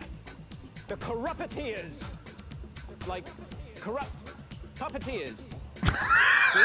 Bless that sweet man. You absolute conspiracy goober. I love that they're playing music during this program gave us chat. the means to get to tonight in a fraction of the time it would have taken otherwise. And what did you have to do in return for all that lovely funding? The irony that he was taken by corrupt puppeteers as my well. own research, so-called Dr. Magnus, and this experiment is dangerous. All science involves risk. You're messing with the structure of reality. I've been doing my own research. We are at the forefront of a new technology. This is how breakthroughs happen. This is Jeremy how and Megan Well, what if what you are call very science disengaged. is all a big lie? What if there's something more, something bigger than science? You Crystal can't Woo? get bigger or smaller than science, Mr. James. Science isn't a thing. It has no mass. It is simply a set of tools to understand everything. What is the real purpose of your happiness device? To make people happier. And what if we don't want to be happier? What if we want to spread our misery to others? Well, how is that different than what I'm doing? That little fucking eyebrow, that cheeky little nod. Mass tests. Don't help him. You're running mass tests, experiments that could literally alter us all. We didn't sign up for this. It shouldn't be allowed to happen. It's way too reckless. Well, look, there's less than a minute now to go. So while we go and get set up with Chester and yourself, Doctor, over at the Euphoria device, we can go live now to the new Advance HQ for a special message from the Prime Ministers, Peter Clement and... I'm going to ignore them here. Yeah, we're off air, Alan. Okay, so that's about a minute back. If we could get you all over to the device now, please. I hope you didn't mind me calling you so-called Dr. Magnus back there. Well, I did rather. I do have 3 PhDs. 3? 3. Sounds like a lot. Okay, so Magnus has had more PhDs than conversations with his dad, so it's either 1 or 2. What actually are they, anyway? They mean I do my own research. Like me, you mean? Oh, I can't... Chester Mims 24, my favorite. Interesting, I can't check the thing. Cherries and cat treats. Alan James. I think for me it's probably trifle, 10 seconds. aubergines, and bone marrow. We're friends now. Right you are. Going in 5, 4. Are you? 3. Fantastic, the Prime Minister's there, and of course, without the assets and wealth funding... We wouldn't be about to break the space-time continuum. Honestly, how do we know? It's been broken for me for years. I think we can get a counter on the screen. There, and we're going in 10, 9... Don't like that. 7, Jeremy. Alan James timer. 4, 3, 2, 1. Okay. So... Yeah, Matthew's saying we can't check the thing unless we've got a pause. Yeah, so we'll just... So it's not 1, so it must be 2. There we go. Well, we've got 1 done. Nice. I'm going to go ahead and note this anyway in... Whoops. In my notepad, just in case, for whatever reason, my entire game explodes, Oh, but... you can set it and then see if there's an achievement for... like setting it up and clicking it when Boseman says the thing. Ooh. That, you know what? That's true, because I would have the combination before I would have gotten any of the information. Sequence breaking. That would have been a good achievement. I'll have to do that. Okay, so we've got everything from... we've got it. Okay, it says we've got everything from Alan James. So we've got Crazy Neil, Geoff Algebra, Helena Canterbury-Boatshoe, and Jordan Rankley, who I forget who Jordan Rankley is. Well, let's see who he is. Oh, Gordon Ramsay. Yeah, Jordan Rankley was, yeah, the Gordon Ramsay knockoff from the 3rd act. Celebrity Tyrant. Is that who you want to pick? Yes. All right, we'll go with Jordan, the last name. Okay, well, we've got 1 combination done. The Maestro. I don't know if you're saying this, but I have a tiny meower. Do you? Yes. Undeniably talented, Winston. Mark my words, Rankley will be on our screens. That's what I thought. I thought Rankley used gender-neutral pronouns. It's the number of blind dates I've been on when no one's turned up, followed by the worrying number of lumps under my left arm, the date my childhood... So there's also probably a Chivo for getting all of the different clues, because we've missed 1 here with chats with Dad. But I don't care about 100%ing this on the stream. Cat was when I ran him over, the number of conversations I've had with my father, and the exact time my mother walked out. I honestly don't see why that's so hard for you to remember. If you could just sit here, please, Dr. Magnus. The host and the other guests will be with you shortly. Did I just hear a click? Sorry, Dr. Magnus. What other guest is this? Oh, it's just Guess a not. celebrity chef we have here on Channel 1. Boseman thought it would have a bit of spice. Haha, Jenny. Is that alone, please, Colin? Oh, yeah. I thought so. What? I don't like coriander, it tastes like soap. What? What doesn't Colin like? Soap, apparently. Tell me something I don't know. Jeremy. That sounds like an Akamuraism when you say your Sprite tastes like dirt. Yeah, he probably has that gene where spices taste like Don't mind him. He's cleaning just products. jealous that his career doesn't come. Can you toss me a Baja? What? That's a thing? Toss? Toss. You want me to toss you a can of soda? Throw it at me. Dr. Magnus, apparently. Oh, either is fine. 10 seconds, everybody. Thank Seems you. like a terrible idea. It was. 5, 4, 3. Good evening. I'm Joe. And I'm Megan Wolf. It's the 13th of March. Oh, the lights came back on and for the this is a Channel screens. 1 special event hosted by your national nightly news team. Not that it seems to matter. I don't think I'm graded on this one. Dr. Charles Magnus and his optimistically named Happiness Collective have been working on a secret project. I did the can turn trick. It's fine. Device will raise overall happiness levels throughout the country. And taking him to task tonight will be Channel 1's very own Jordan Rankley. That's right, Megan.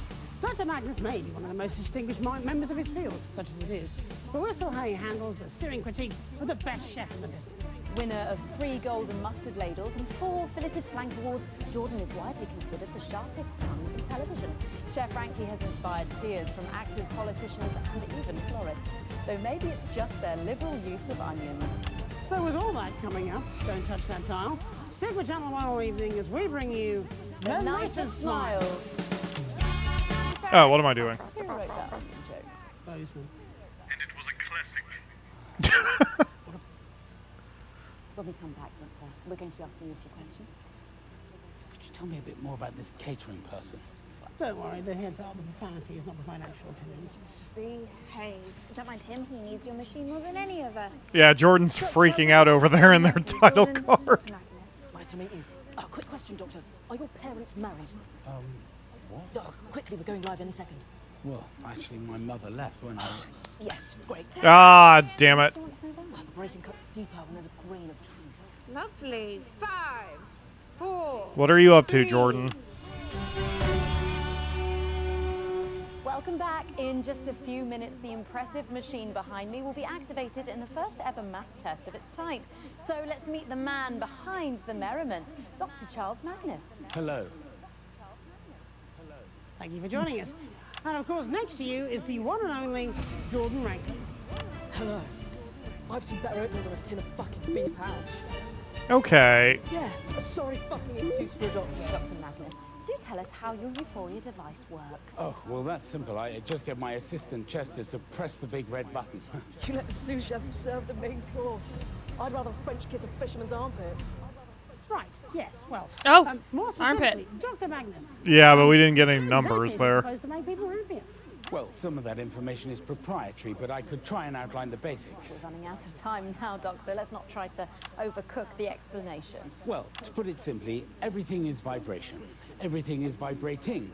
A particle is also a wave, and a Jordan wave is, is if you like, a note. And we all not vibrate having a different good notes time. depending on our No, mood. seriously? You're going for a musical fucking analogy. Fuck off. Do I look like a fucking trombone to you? I'm a chef. Let's keep the metaphors fucking food-based. Blancmange. Yes, of course. In cooking, we experience flavor through taste, but also through smell. The olfactory and gustatory components have to work together. They are tasted in harmony. Are you following me? Sure. I think so. Hopefully some of our more culinary-minded viewers What are. the fuck are you on about me? You're making about as much sense as a drunk toddler in a washing machine. You know what? Check the time right now, and I can guarantee your mother has never been more disappointed with you than she is right this second. Actually, I know that isn't true. She made a point of leaving Father and I at the exact time I was born, on my birthday, so that she could write off the whole decade of disappointment as my fault. It's very upsetting. How do you feel about that, Jordan? Her need for accurate timekeeping. Shitty hell. You've managed to make it pathetic sad rather than pathetic funny. Look, getting back onto track, the machine, it plays a note. It releases a smell that represents happiness, and all the people and all the animals resonate with that smell and feel happier, noticeably, measurably. At least that's the hope. Right now, I'd give anything to feel a bit happier. Oh, poor Dr. Magnus. So, what you're saying is that for unprecedented public... There's a reason I don't like doing negative stuff on the channel if I can help it. Yeah. Spag bowl of emotions. Well, you know what? We're out of time, actually, Doctor. There's less than a minute to go now, so we will get set up with Chester and our guests over at the Euphoria device. But in the meantime, we will go live to New Advance HQ for a special message from the Prime Ministers Peter Clement and Julia Salisbury. All right, what are they talking about on the couch? So that's about a minute. If we could get you all over to the device now, please. No hard feelings, eh, Doc? It's just for the cameras. It's nothing personal. Yes, right. Television is more complicated than quantum mechanics, so it would seem. I like the rushes because you get to hear some of the characters' motivations when they're not rolling, you know? Button push. Jordan is not as bad of a person as they outwardly demonstrate. Yeah, they're not trying to be an asshole. That's just the character they play. Hard to separate the reality from the fiction, though, in that kind of thing. And kind of just like their real-life counterpart. 4, 3. Fantastic, the Prime Minister's there, and of course, without the assets and well-funding you receive. We'd still be making prototypes out of bread sticks. You must be Chester. Come on, let's get on with it. We're pressing the button or we're tongue-fucking each other. Shit! Enough for the foreplay! Okay, Jordan. I suppose you may as well see if this ridiculous contraption actually works. Shall we? Yes, I suppose. Fucking do it! I just need a few seconds to set up and we'll be good to go. You know what? Come here. Come. Come in. Oh no. We're going. Oh, fuck off! Just fuck right off! Oh, fucking presents! Okay. Did we get everything we needed from that one? Nailed that one, Alex. We're done here. Sweet. Okay, so we're down to Crazy Neil, Geoff Algebra, and Helena Canterbury-Boatshoe. All right, let's get Helena Canterbury-Boatshoe. Soul of a warrior in the body of a weeping willow. I have all her works on VHS. Creepy. I don't think she ever showed up in the main game, did she? I mean, we saw her on commercials, but I don't recall her ever being interviewed or mentioned other than in passing. We get to kill her, depending on choices that we made. I don't think we did that last time. Well, her makeup line is, like, really bad and horribly poisonous. So if you pick nothing but her commercials, she winds up dying from makeup poisoning or something. Spoiler alert. Jesus. Okay, Anyway. let's bring her on. All right, Helena. I guess we don't have any... Oh, look at that. Our code reset on... Oh, no, it didn't. It still says O2. It's really hard for me to see that. Anyway, I need to pee, so I'm going to reset the time loop and run off, and Akamura can fill time while we're doing the intro again for the 20th time. Oh, no! You got this, Akamura. Everything's probably fine. Day 26. 126. National Treasure. I love her work. She's so classy and beautiful. Like a soprano sax in the high range. So sorry about the dryness. The last few days it seemed to start to become a little bit flaky. Probably the weather. Can I please get a top-up, please? 1,000 times, Chester. It's the number of blind dates I've been on when no one's turned up, followed by the worrying number of lumps under my left arm. The date my childhood How sweetheart. many lumps do you have in your left arm, age bud? my cat was when I Might ran want him to see a over. doctor. The number of conversations I've had with my father and the exact time my mother walked out. Honestly, I don't see why that's so hard for you to remember. Or a dermatologist. Goodness, such a litany of sorrows. Helena Canterbury-Boatshoe. Dr. Charles Magnus. Oh god, she's cute. She's cute. We can keep her. Chester Mims, 24. Yes, Helena Canterbury-Boatshoe, we can My keep her. poor dental hygiene, golfer's trousers, and totalitarianism. Thank you, Chester. You can run. She is really pretty. I've seen all your films. How lovely. She looks younger there than she did during the makeup commercials, but I kind of assume that was on purpose. I think Plus, the main game takes place over, like, what, 12 years? Yes. So... I'm here. Sorry, I'm late. And I assume her toxic makeup line probably did some damage.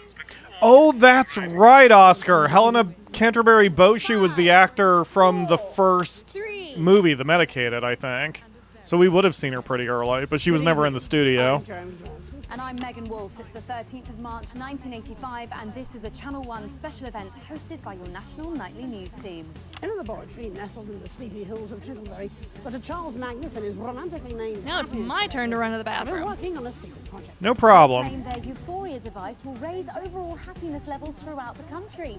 Tonight, live on Channel 1, we'll be putting that claim to the test. I'm just beating the crap out of my microphone today. Actress, model, and activist Helena Canterbury-Boatshoe, and... What Sorry, the what's your hell name? was that? Chester Mims, 24. My favourite body parts are my eyes, my spleen. What? My above average size penis. Okay, that is inappropriate. Stay with us on Channel 1. All night, The Night of Smiles. 45 seconds back. Jeremy Donald. Chester. Helena At least Chester feels rightly humiliated for saying that. Thank you. Wish I could say the same. I don't get much time at the cinema, though. Oh, that's a shame. Your world must be awful. You poor little man. Jenny? Yes, Jeremy. Did you interview him too? He looks somewhat broken. Oh, he's fine. I was chatting to him before. Just leave it to me. Yes, leave it to Megan. Poor little 10 seconds, everyone. I probably would pull a Chester if I was being interviewed next to someone I found very attractive in, like, media. Welcome back. In just a few minutes, the impressive machine behind me will be activated in the first ever mass test of its type. But first, let's meet our gleeful guests, Helena Canterbury-Boatshoe, Dr. Charles Magnus, and Chester Mims. If I might start with you, Doctor, what should we be expecting to feel like when the machine is switched on? Happier, we hope.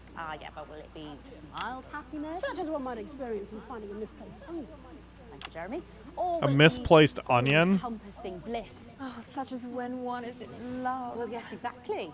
Okay, Helena. No, about love. Dr. Magnus has never had a romantic relationship.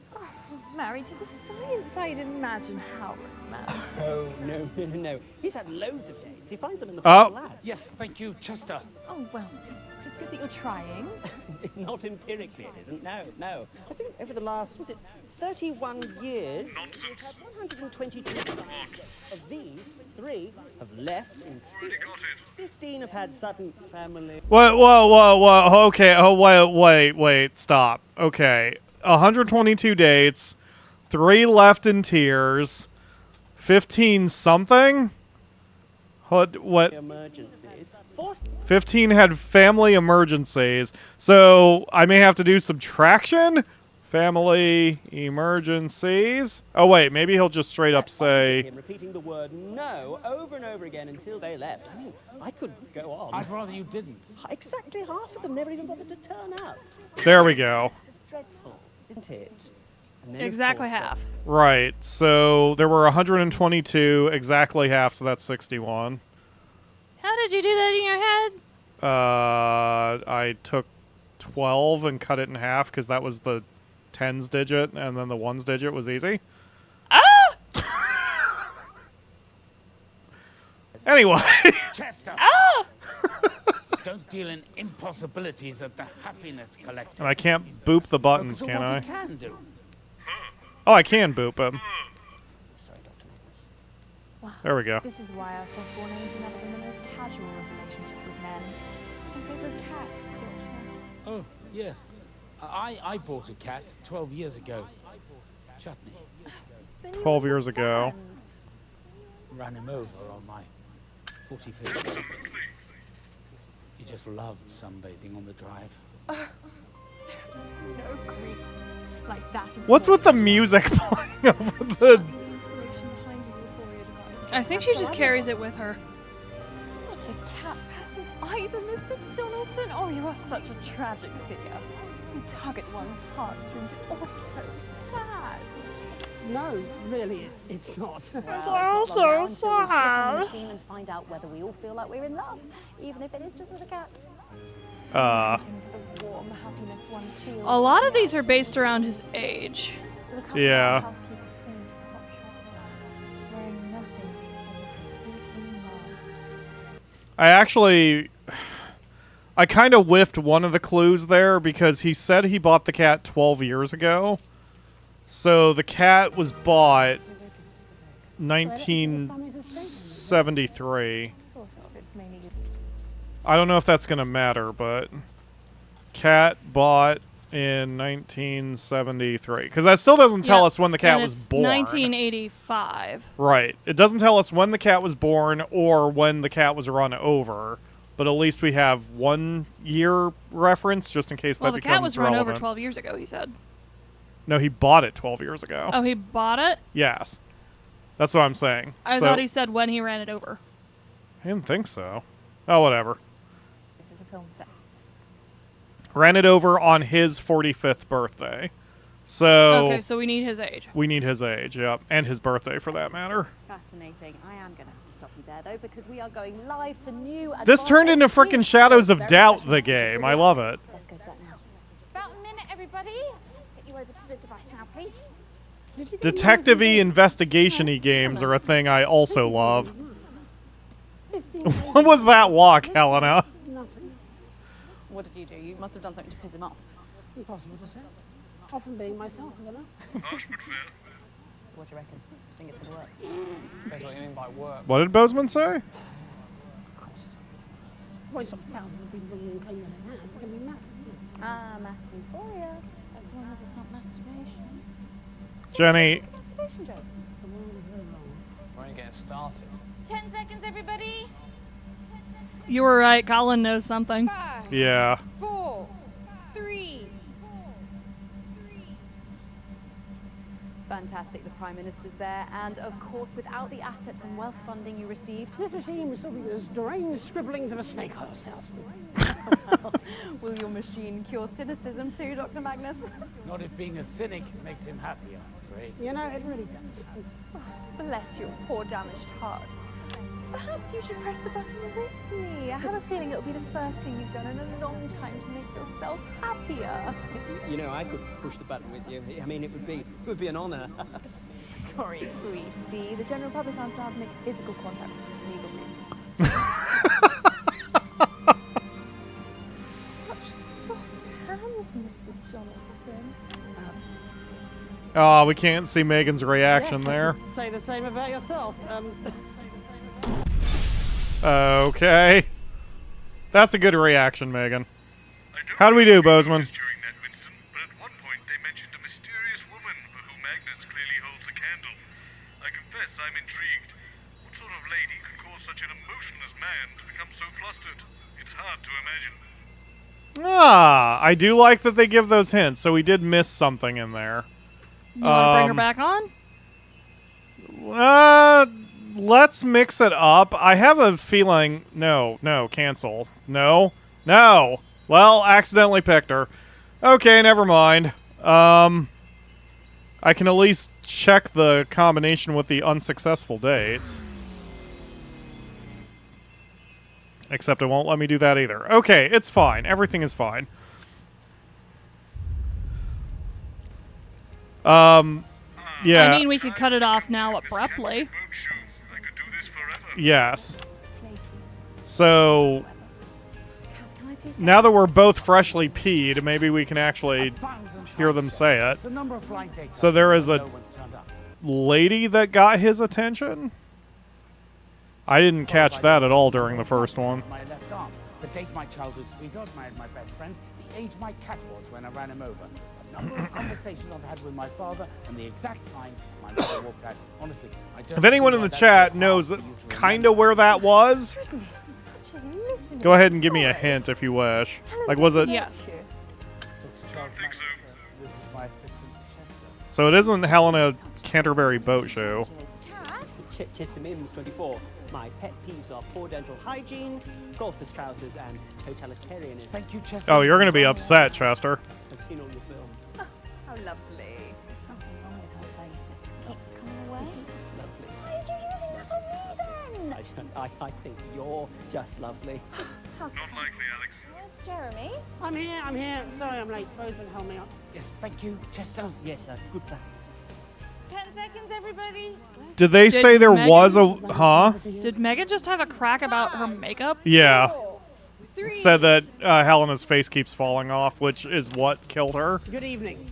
I'm Jeremy Johnson. And I'm Megan Wolfe. It's the 13th of March, 1985, and this is a Channel 1 special event hosted by your national nightly news team. In a laboratory nestled in the sleepy hills of Chittlebury, Dr. Charles Magnus and his romantically named Happiness Collective have been working on a secret project. They claim their Euphoria device will raise overall happiness levels throughout. You all right there, Chester? Tonight, live on Channel 1, we'll be putting that. Oh, I love that Helena is still mugging for the camera, even though it's not supposed to be on her. Actress, model, and activist. The other two are... And sorry, what's your name? Chester Mims, 24. My favorite body parts are my eyes, my spleen, and of course my above-average size penis. Helena absolutely no sells that. All night for the Night of Smiles. 45 seconds back. Jeremy Johnson, please meet you. Helena Canterbury-Boatshoe, I'm a huge fan. Why? Huge. Nope. Thank you. Okay. I could say the same. I don't get much time at the cinema, though. That's a shame. Your world with Hold on. Did they say that it was Dr. Magnus has a woman that he's holding a candle for? I believe so, yes. Okay. So he's the one I need to worry about. Jenny? Yes, Jeremy. Do you interview him too? He looks somewhat broken. Oh, he's fine. I was chatting to him before. Just Hello, Unit M01. Thank you for joining the stream. It's been a while since I've seen you. So you heard that then, did you? Going in 5. And now I'm like so hyper focused on Dr. Magnus. Welcome I don't even back. care In about just a anything few else minutes, going the on right impressive now. machine behind me will be activated in the first ever mass test of its type. But first, let's meet our gleeful guests, Helena Canterbury-Boatshoe, Dr. Charles Magnus, and Chester Mims. If I might start with you, Doctor, what should we be expecting to feel like when the machine is switched on? Happier, we hope. Yeah, but will it be just mild happiness? Such as one might experience in finding a misplaced onion. Thank you, Jeremy. Or will it be all-encompassing bliss? Oh, such as when one is in love. Well, yes, exactly. I wouldn't know about that. Dr. Magnus has never had a romantic relationship. Nonsense. Science, I'd imagine how romantic. Oh, no. He's had loads of dates. He finds them in the personal ad. Yes, thank you, Chester. Oh, well, it's good that you're trying. Not empirically, it isn't. No. I think over the last... Was it I'm going to click through each one of these. 122 blind dates. 3 Here's 15 have had sudden family emergencies. 4 sat opposite him, repeating the word no over and over again until they left. I could go on. I'd rather you didn't. Exactly. Never to turn up. I mean, it's just dreadful, isn't it? And then, of course, there's her. Oh, there we go. Don't deal in impossibilities of the happiness collective. We focus on what we can do. Oh, that's how we got flustered. Yeah. Well, this is why I've forsworn anything other than the most casual of relationships with men. My favorite cats, Doctor. Oh, yes. Okay, I think I missed. I bought a cat. There we go. Then you understand. Okay, hold on. So that was one I missed. Magnus bought a cat 12 years ago, yeah. Ran him over on my 45th So we've got that. I think that's probably all we needed. on the drive. There's no grief like that of mourning a beloved pet. Was chutney the inspiration behind your euphoria device? Or perhaps some other god. What a cat peasant. Either Mr. Donaldson, oh, you are such a tragic figure. I like the name Chutney for a cat. I like any food name for cats. No, really, it's not. Well, it's not long now until we flip on the machine and find out whether we all feel like we're in love, even if it is just with a cat. I'm hoping for the warm happiness one feels looking out over the family's on top of our housekeeper's famous hot chocolate, wearing nothing but a kabuki mask. You, having some fun there? Chester's going to have trouble standing up. It's a film set these days. Fascinating. I am going to have to stop you there, though, because we are going live to New Advance HQ for a very special message of good luck. Let's go to that now. About a minute, everybody. Let's get you over to the device now, please. I've considered that as well, Ledge. I don't think there's anything stopping me from spam clicking other than the noise, which would drive even me insane. Because, like, Often being myself. I mean, yeah, exactly. Depends what you mean by work. I do like food. I had a salad before we did the stream, so hashtag Pyro@. Yep, I'm having some gushers right now, but as soon as we're done, I'm probably gonna like cook up some taco meat. We're only getting started. 10 seconds, everybody. Did you order taco seasoning? Uh-huh. Oh, awesome. So you do have everything to make your nachos. Nachos a la Akamura? Alamura? I don't know. Fantastic, the Prime Minister's there, and of course, without the assets and wealth Nacho Mura. This machine was still as deranged scribblings of a snake oil salesman. Well, will your machine cure cynicism too, Dr. Magnus? Not if being a cynic makes him happy, I'm afraid. You know, it really does. Bless your poor damaged heart. Perhaps you should press the button with me. I have a feeling it'll be Oh, the she's first talking thing you've to- done in a long yeah. time to make yourself happier. You know, I could push the button with you. I mean, it would be an honor. So Sorry, sweetie. The general public aren't allowed to make physical contact with legal reasons. The general public aren't allowed physical contact with you because you're falling apart. Yes, I could say the same about yourself. Ew. It didn't occur to me during the shot, but when she's dead, spoiler alert, when she's dead, she's got makeup on that makes it look like half her face, like she's got a skull on her face. I thought that was actually makeup, but I guess you're supposed to draw the inference that that is actually her skull because her face fell off, and I did not catch that. Anyway, I also did that as an experiment to see, so the card didn't get X'd out until... Oh, crap, I can't unselect it. That's fine. So the card didn't get X'd out until after we finished the loop. So I was looking at the card to see if it would stop, you know what or if it would X out, you know what I mean? Yeah. Okay, so 61 is wrong.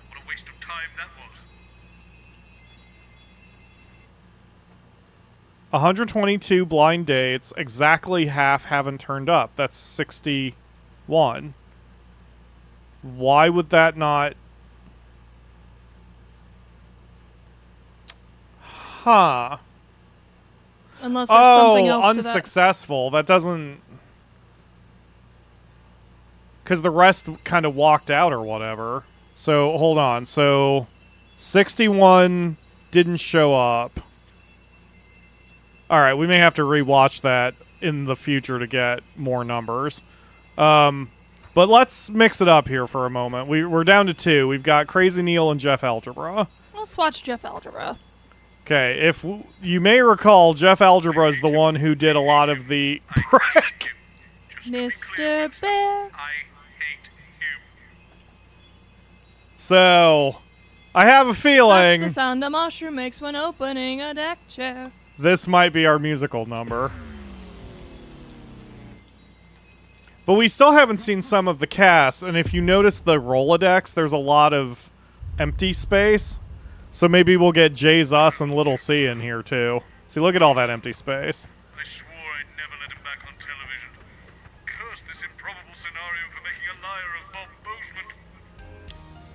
Boseman. You let him on twice afterward, Boseman. Blind dates I've been on when no one's turned up. Followed by When no one's turned up. Exactly half. When have not turned up, that would be 61. Unless... there was something else going on in that during that part of the interview that I didn't pick up on. Well, maybe we'll get a little bit more information here, so maybe it doesn't matter. All right, let's roll. The date my childhood sweetheart married my best friend. Sounds like my life. Hello, Geoff Algebra. You must be Charles. Bob Boseman's told me all about you. If you could just sit here, please, gentlemen. The host will be with you shortly. Not you, just Dr. Magnus. Do you mind if I call you Charles? Actually, I prefer Excuse me, what are you doing? Leave that alone, please, Colin. Oh, Christ, he's ill. They must be desperate. Who must? They must be desperate. You have no idea. Jeremy, this is Dr. Charles Magnus, and I believe you remember Geoff Algebra. The drama teacher. Sorry, I'm late. Nubbin removal. Nubbin removal. I can't decide if Jenny or Colin is my favorite crew. In that case, you're overqualified. I love them all. Maths teacher, and of course, soon to be biographer. Hey, Charlie. 5, 4, 3. God, he's writing a book now. Good evening. I'm Jeremy Donaldson. And I'm Megan Wolf. It's the 13th of March, 1985, and this is a Channel 1 special event hosted by your national nightly news team. I don't think so, Ginergy. We only have two digits to work with. Charles Magnus and his optimistically named Happiness Collective Is that Chintler with an I or a Y? have been working on a secret project. They claim their Euphoria device will raise overall happiness levels throughout the country. Tonight, live on Channel 1, we'll be putting that claim to the test. We're delighted, it says here, to welcome the project lead, Dr. Charles Magnus, for some inexplicable reason, a maths teacher. I love Jeremy Donaldson. We'll have reporters the length and breadth of the country, and of course I can't decide between him or Megan for my favorite anchor either. You're right, they're all great. They're all great. Night of smiles. God. Better get ready on my bell. You know you're not meant to be saying that line. Oh, sorry. Sorry, Megan. I got carried away. It's only my second time on TV, you know. You can barely tell. Both times with you, actually. You're like my lucky charm. Angela will get jealous. She needn't. And, of course, I'll be back when the show's done. Bob's promised me that this afternoon. Bob. Sorry, you mean Robert Boseman? Yes. Yes, he's hired me to write a 4-part TV dramatization of the life of this chap right here. Nonsense. Well, I haven't consented to this. Apparently you have. Check your contract. I do love a bit of fine print. 5, 4, 3.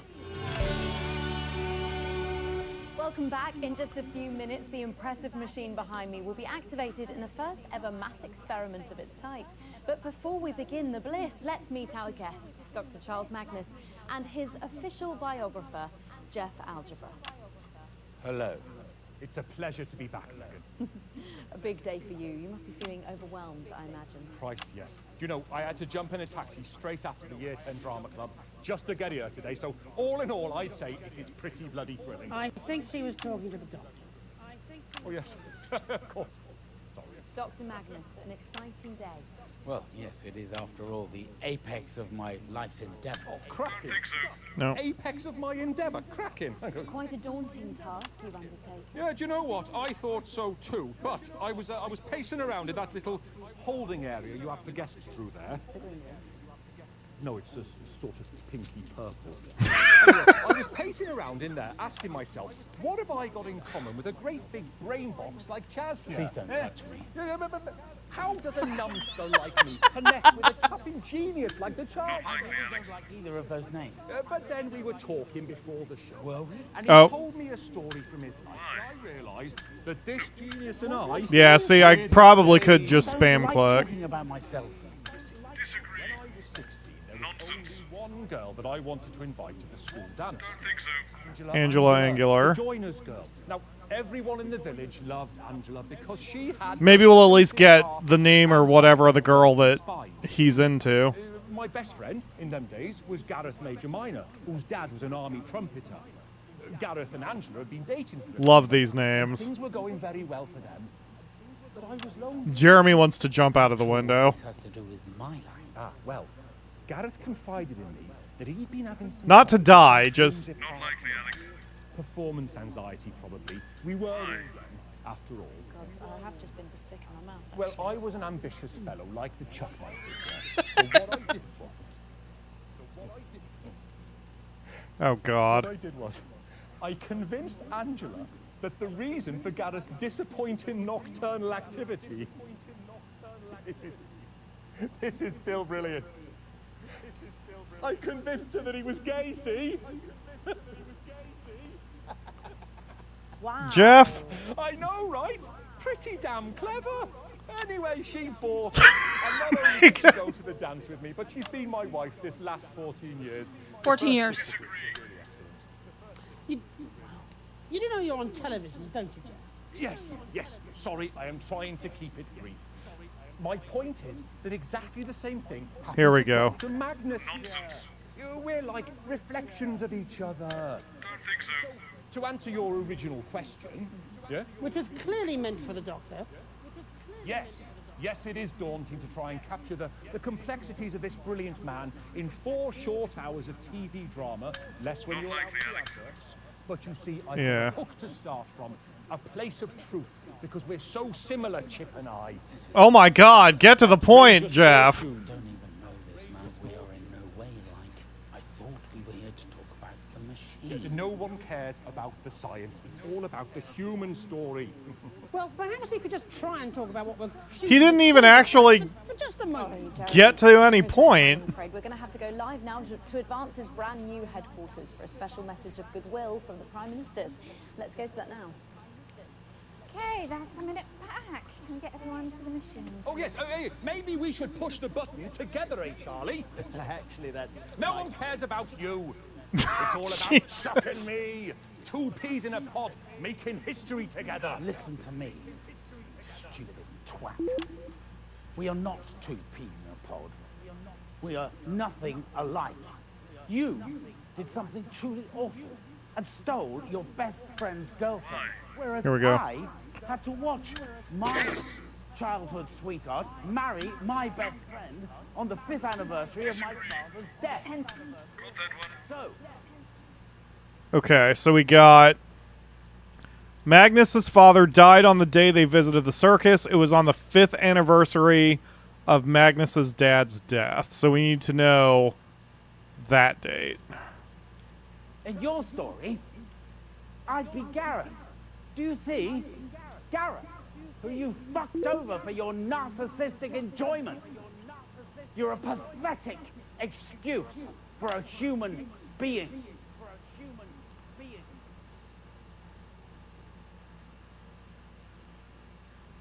I think we just saw a man's soul crack in half. No, I think he just nutted. I think I might have got the wrong end of the stick. Looks that way, doesn't it? So I'm not pushing the button? No. We're live? Yes, fantastic. That was the Prime Minister's there. And of course, without the assets and wealth funding... Yeah, well, I'd still be teaching, not me again. You're Chester. Chester Mims, 24.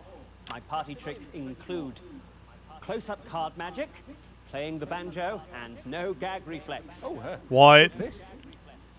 And you'll be pressing this big button. Those for us depraved and starting the bisexuals. experiment. Is that correct? Yes. One man shall push a button and the rest of mankind shall smile. That's Mims with 2 M's. Well, I think we can get a counter on the screen now. And 1 M at the beginning, please. We're going in 10, So 3 then.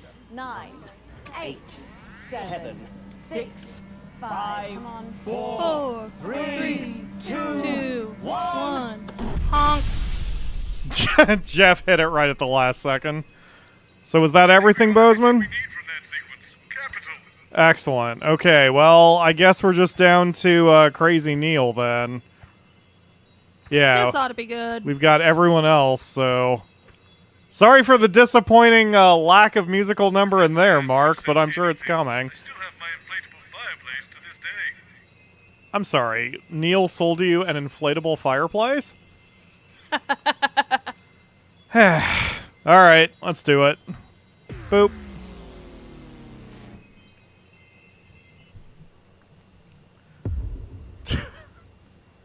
I'm glad Angela moved on from Geoff Algebra. Supposedly has a business empire to run. He was surprisingly available at short notice.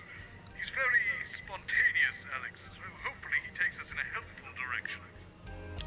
I've told you We've gotten a lot of these clues. It's the number of blind A lot of the what? The clues. We've gotten them. Oh, yeah. Yeah, well, I'm on it. I'm also, I mean, Ledge's suggestion is right. It doesn't seem like there's anything stopping me from just spam clicking other than the annoyance factor. Number of lumps on my left arm. Here, yes indeed, it's Crazy Neil here with the scientific deal of the year. Yeah. Ah, Mr. Neil, so glad you could join us. If you could please sit The Dr. joyous jubilation contraption? Just leave this device here next to this other one, shall I? Sorry, Mr. Mims, but it's going to be a bit of... That is a hell of a gold suit. We don't need him until the experiment starts. But this Let me see Neil. There we go. What's this one do? God knows, it just showed up. Fascinating.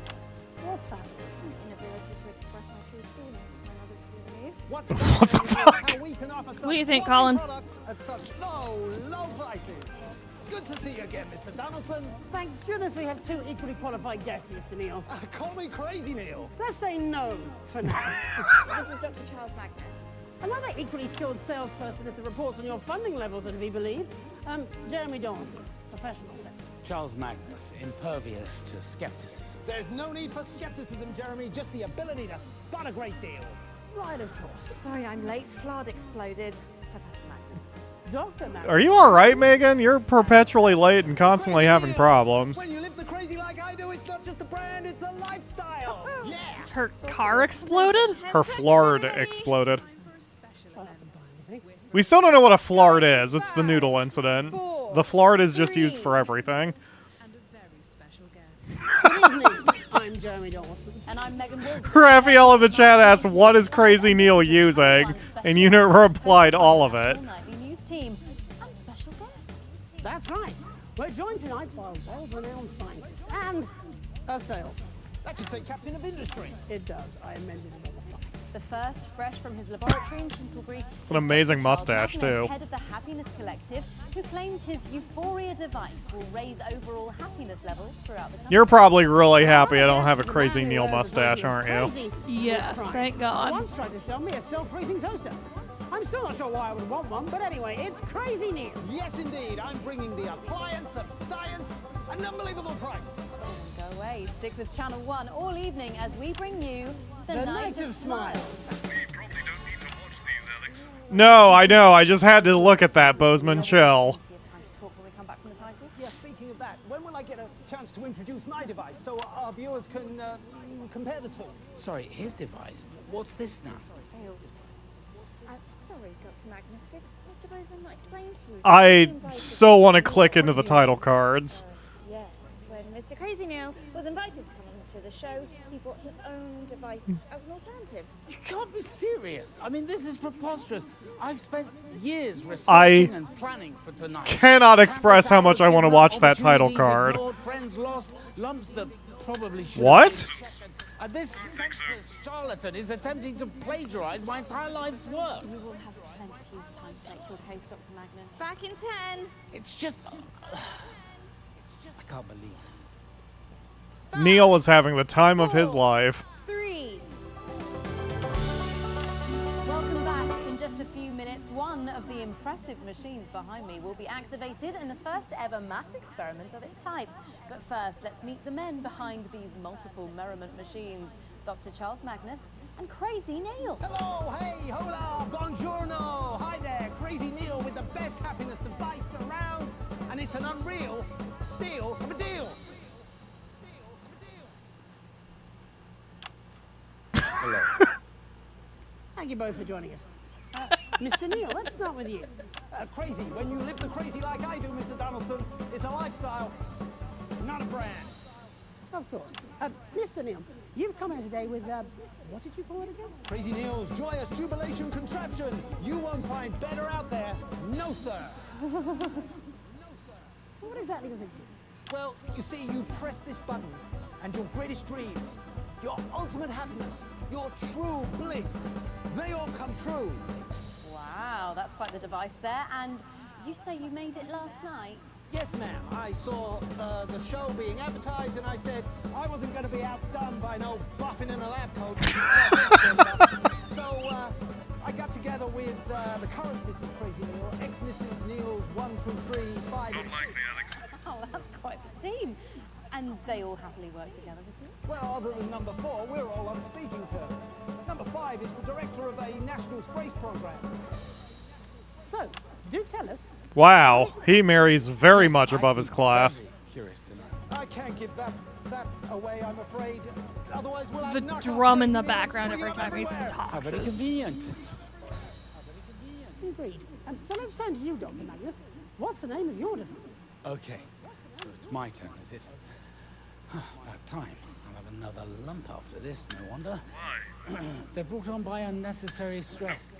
So, the Happiness Collective is a team of... So we're getting information about his lumps, but not how many he's got. From a multitude of institutions and disciplines, and we have curated the Euphoria device, a real science... Neil, wake up, Neil. Neil, in this nation, pay attention, Neil. No!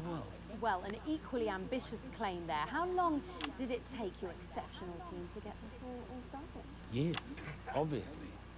In the world of actual science, proper processes need to be followed to ensure safety. Standards need to be adhered to at each iteration, and... Absolutely, whereas you did yours last night. And this is why business is always giving science a wedgie. We give the people what they need when they need it. And that's a Crazy Neil guarantee. How does your device work, Doctor? Well, obviously some of that information is proprietary. See? Convenient. Okay. Try and explain the basics as simply as possible. As simple as getting a crazy deal? Everything is vibration. Everything is vibrating. A particle is also a wave. But and you can wave goodbye to expensive flights with crazy Neils, bathrooms, surfer, ocean... I wish I was that good at transitions, which is why you should all buy my books for links in the video description that Do you it. can click to do it. Yeah. Do it. Have an enjoyable time in a fantasy setting. Absolutely. At a higher frequency than sad people, for example. I know my wife is always happier when she's vibrating. If you know what I mean. Okay, Neil. Hey. Make it. I'll stand up and listen. Thank you. Megan? Yes. Well, there is only a minute or two to go now. So while we go and get set up with the devices, let's go and head on live to the new Advance HQ for a special message from the Prime Ministers, Peter Clement and Julia Salisbury. Okay, we've got about a minute. Lovely stuff. If we could get you all over to the devices now, please. So who won? Sorry? Well, you're going to start up my device, or Brainbucks is here. I think, Mr. Neil, while it's been very entertaining having you on the show, we're probably going to go with Dr. Magnus's device. Some sanity at last. Chester. Yes, Dr. Magnus. It looks like nickel and copper might have been a little friend. Disagree. Get another dermatologist appointment for next week, shall we? Okey-dokey, I'll make a note of that straight away. Let's invite... I don't know what that meant. Hold on. Let me... Nickel and copper. Magnus numbers his lumps by the periodic table. I noticed that the periodic table was going through a lot of the title cards, and I wondered if that would mean anything. So, nickel and copper we need the numbers of. That'll probably tell us how many are in there. Alexa, what's the periodic table number for nickel? I think it's 5. 28. Alexa, what's the atomic number of copper? She's thinking.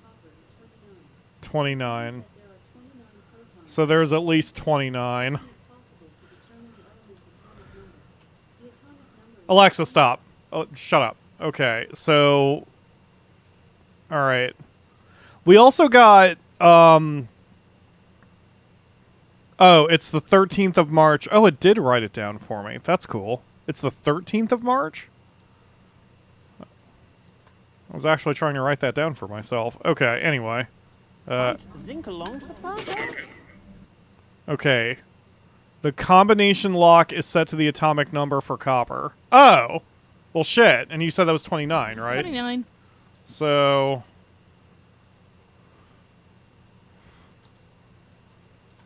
Oops. Alright. Light of my numbering system. Just book the fucking appointment. What's he charging you for this bucket of bolts? 10 Whatever seconds. it is, I'll half the cost. You fundamentally misunderstood this. 5 seconds to push the right button. 3, 2, Wrong. Fantastic, the Prime Minister's there. Who are, of course, responsible in so many ways for what we're witnessing tonight. So who's going to get their button pressed? Well, I'm personally... Who's going to sure that get they their both button prove, pressed? Equal value to society, I tell but you I think we're what, probably... I'll give you your first press for free. No! Oh, well, that ain't right, huh?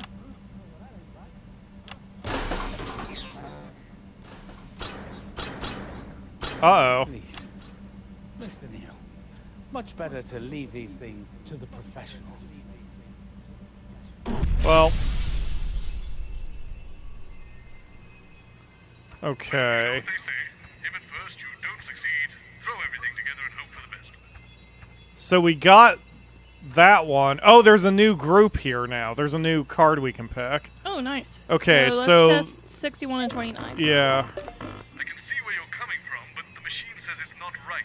We must Oh, because in this loop he got a new one, so it'll be 28. Ah.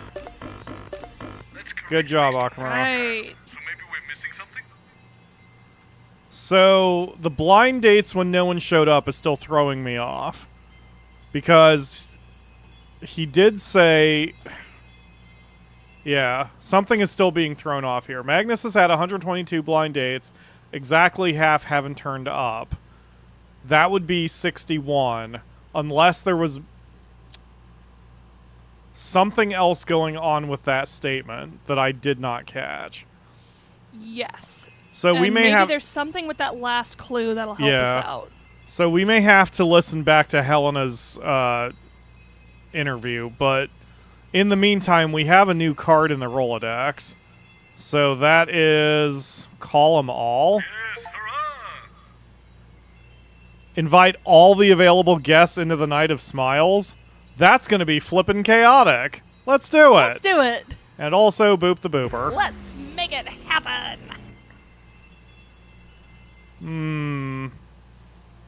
How do you have 29 lumps and still manage to put your arm down fine?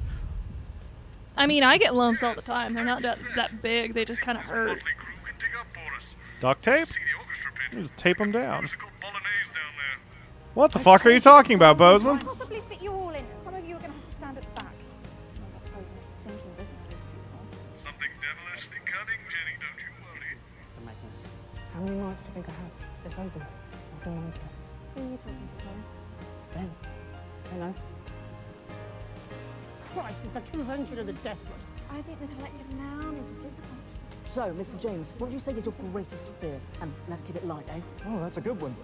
I think the thing I fear the most is the consequence of my enormous intellect. Me too, as it happens. Right. Well, yeah, I'm sure that'll work, but I don't suppose clowns features anywhere too? Actually, I'm scared of clowns. Nonsense. My father took me to the circus and... Oh. Don't think so. Dramatic. After I'd finished sobbing, we had our second conversation. Second conversation. I was 22. Oh, done that one before.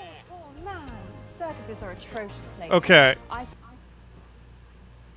All right, we did catch it. Magnus was 22 at the circus. So we're getting there. Wait, so Magnus was 22 at the circus. He ran over his cat on his 45th birthday. That still doesn't tell us anything, really. Yes, we still need his birthday, and we still need some more information. Yeah, we need to know how old the cat was, unless we're assuming he bought the cat immediately after it came out of the womb. Speaking of kittens, where's mine? Dreadful places. Absolute nonsense. The smell of the sawdust. The lights, the music. The terrified roars of the broken animals. What's not to love? Sorry I'm late, enormous queef. Jenny, we did know how many guests we were booking today, did we? I think so. It's a bit last minute. Just didn't have enough seats. I spoke to Boseman. She's so pretty. I'm having to resist zooming in on Helena Canterbury over there. I agree, Raphael. I am also worried about YouTube collapsing under the weight of my genius. I'm Jeremy Donaldson. Oh, shit. And I'm Geoff Algebra. Alan J. No, And I'm Dr. Charles Magnus. Your turn, Chester. Chester Mims, 24. My favourite sounds are the pop of bubble wrap, the laughter of a badger, and of course... Might as well, seems to be the thing we're doing. My name's Helena Canterbury-Boatshoe, and I'd rather not say my age. My favourite sounds are empathy, humility, and humanity. I quite like farts. Well, I'll enjoy the feeling of a steak, and of course, the subs liberated. Or that silly squeaky voice you get when you inhale helium. Yeah. How dare you? What? How dare you bring up that double proton bastard in my presence? Yes, What? Very bad experience with Colorless, tasteless, pointless. It was during our second application for funding back before Advance. We were demonstrating a prototype and we chose to use helium as the catalyst. And of course, it started escaping from the machine. Couldn't see it, couldn't smell it, couldn't taste it. And Dr. Magnus's voice slowly started rising in pitch, which we all thought was terribly amusing, but I'm afraid he didn't quite see the funny side. It's dead to me. I've scratched it off every periodic table in the building. It does not exist. Oh. I hope it all gets and I don't care if it takes every single... That's where it got changed for the, why the lump number changed. Yep. He scratched off helium from his atomic table. All right. The Night of Smiles. 5 seconds. comes back. Okay, so we're running a little bit so quickly. Keep it tight in the next section, otherwise we won't get to the button press. Sorry, I think I might have got us a bit off track there. Really? Jeff, do you think so? I quite like the smell of parsnips. Oh, a much underrated vegetable, the parsnip. Great in a roast dinner, in a casserole, and for the really ambitious, a souffle. Oh, I love a man who can cook a souffle. It's just a gentle touch. Hello. I can cook a souffle. I've got a 5 out of 7 success rate. The secret's in the whisking. Oh, Chester, you're delightful little puppy. 10 seconds. I'll do better this time. Please. Is everyone just gonna throw themselves a Helena Canterbury-Boatshoe? Yes. Welcome back. It's just a few And I'm here minutes for it. until the impressive machine behind me is activated. Whoa, hold up, hold up. I've got my own device. Forgot about Crazy Neil. Don't make any rush decisions yet. I agree, Geoff Algebra. Crazy Neil's the name, Crazy Deal's the game. I'm so sorry I'm late. It's really difficult to get that thing up 31 flights of stairs. So you gonna sit on somebody? Double the risk. It's all in my new book. Alan oh, shit, sorry. Excuse me. Get my tiny book. Fuck me, Alan. Is your brain any bigger than your book? Are either of you two even real scientists? Who actually even are you? I'm a scientist. I can prove it. Chester, if you please. Oh, right, yes.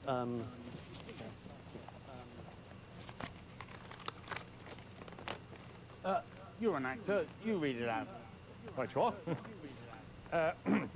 Charles Magnus, born January 1st. Oh, New Year baby.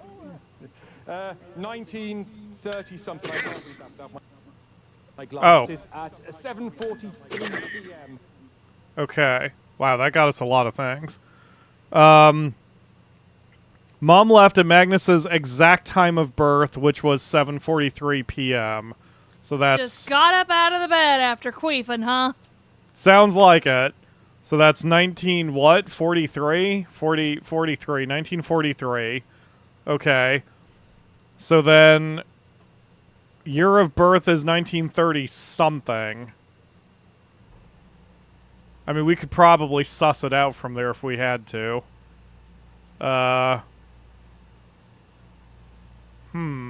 Okay. Trying to see if anything else got added up here. Magnus was 22 at the circus. Oh, we still that still doesn't help us because we still need to know what the actual year of birth was. It was 1930 something. Yep, 1930 something. All right, go on. Race, Caucasian, gender, difficult to discern. Nonsense. Here we are, birthmarks, sir. 2. One on the upper left thigh in the shape of an accordion. And the second on the right buttock in the shape of a smaller buttock. We're doing birthmarks, are we? Well, Crazy Neil's got a whole bunch of them. Feast your eyes on this. Don't, please. Thank you, Mr. Neil. That's no need for that. Hero. What? Tell us how your machine works, please. Well, you see, I'd love to tell you, but, you know, there's a whole bunch of tricks you want. Are you all right down there, Alan? Well, it's all about I think he's still trying to find his tiny vibration, book. It's the melody of humanity. Oh, you're a poet, darling. The ladies must adore you. Yes, I've been logging Dr. Magnus's romantic engagements for years. Oh. Science, obviously, I'm a scientist. And every single one of them, without a doubt, has been an unmitigated disaster. Disagree. 22 other failed attempts before he started logging them. Don't think so. Yes. Oh. Okay. So there were 22 more that... So 82. Yeah. 83. 83. Ah. My bell didn't catch that, but... Oh, there we go. There were 22 extra no-shows. That explains why that wasn't calculating out. Got it. It was hard to see. For fuck's sake, Alan. I wouldn't even hire you to work at a circus. You're a clown, Alan. A fucking clown. Actually, it's me who's afraid of clowns. Remember? It's the last time I had a conversation with my father. Right, well, you're a fucking clown and all. Whoever heard of making people happy with vibrations? Well, one of the ex-Mrs. No, I Neil's think used we've had time there, aren't we, Megan? Yeah, absolutely. We are, Jeremy. There's less than a minute to go now. So while we get everyone set up at the Euphoria device, let's go over to the Prime Minister's at Advance HQ for a very special message. Still waiting for that to have some sort of relevance, but maybe not. If we could get you all over over to the device now, please? So, this trip to the circus with your father would make an excellent scene in a TV show, don't you think? A dark night in 1922. Not likely, Alex. 1956, I was 22. Yeah. Okay. So that's simple calculation. So Magnus was 22 at the circus, and the trip was in 1956, so he was born in 1934. So born... Oh, God. Okay. Doctor was born... That's not how to spell born at all. Was born in 1934. Ran it over on his 45th birthday. So what is that? So Cat was run over. So that's 1979. So if we assume he bought the cat when the cat was born, then the cat was 6.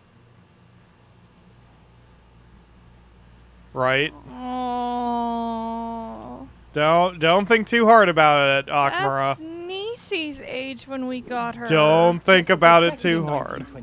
It'll play better in black and She's white. my baby. Could I possibly get your phone number? Absolutely not. Fucking Like one of your dates, eh, Chaz? Actually, Okay, do we have anything else? Tragic marriage date.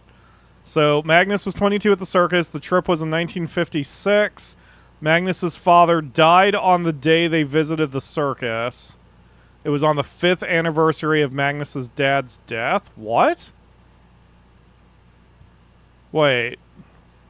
They got married on the 5th anniversary. So we need to know the date they went to the circus. Which was in 1956.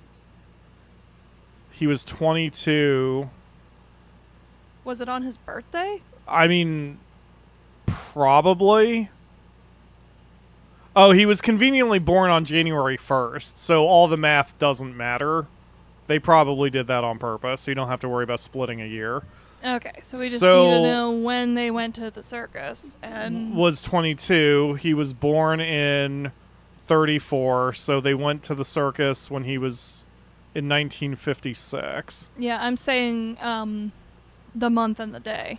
Right. Magnus's father died on the day they visited the circus. It was on the 5th anniversary. So he married 5 years. Oh, okay. The circus trip was 1956. Magnus's father died on the day. It was the 5th anniversary of Magnus's dad's death. So that would make it 1961 is the date we're looking for the marriage. The universe has it out for this poor guy. So January 1st? I don't think they've said when they went to the circus, unless they said they went to the circus for his birthday. Right. But the implication is that they didn't, because he doesn't think of it as like also his birthday. True. I wonder if there's something to do with those worrying lumps. That one last Oh, clue yeah, we we do have one last clue. Because if he says something about how he got one, or he bumped up to a date on the anniversary, and like something to that effect. Yeah, good call. Well, let's continue. Maybe he'll say something. Dr. Charles Magnus. I wrote the paper on theories of theorizing in a theoretical universe. That sounds useful. Yeah, well, I wrote a small play called Hey Friendship. Perhaps you've heard of it. Of course he has. Of course I haven't. Going in 5, 4, 3, 2. I am glad they gave us this magic pad, because keeping track of all this on the Steam's notes would have been tough. From the corruptive. Come on, let's get on with it and press the fucking button already. Wonderful idea. Oh no, they're touching it together, and Chester passed out because of it. Don't worry about him. Let's all get on with it. Hang on, what about my device? Be honest, Mr. Neal, is it even safe? Well, actually, I'm not quite sure what's gone into it, so... Watch out, here comes Grubby Geoff. Oh, that's what they say in the staff room. Don't call yourself it. It's not. Shall we get a timer? Oh, a counter on the screen. That's it. Excellent. And we are going in 10, 9, 8, 7, 6, Come on, Alan. 5, 4, 3, 2, 1. All right, so we've got 83, 28, 01, 01. Okay, let's try that.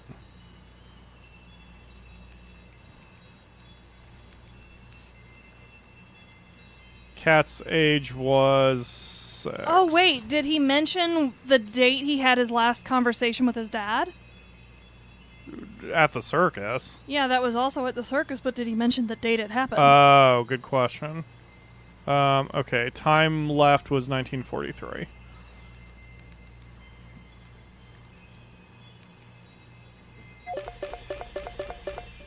There we go. It was on his birthday. I can't see how else you could have figured out the combination without getting all the clues from Magnus. I'll have to keep an eye on you, make sure you aren't moonlighting in the future.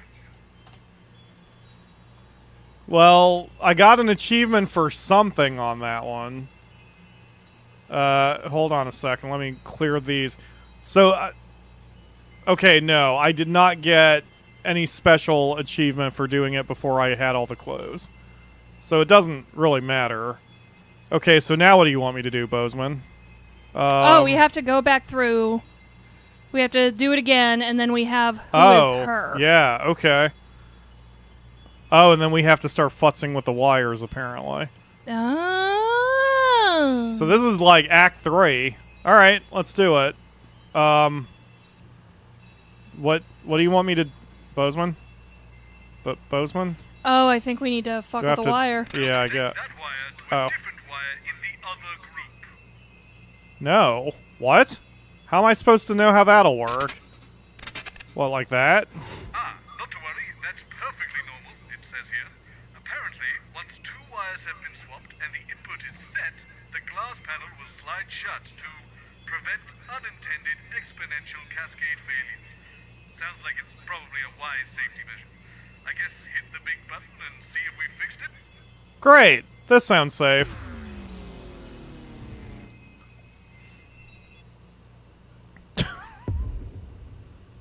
Chris-gasm? Don't like that. What the hell is going on? Why are there Chris...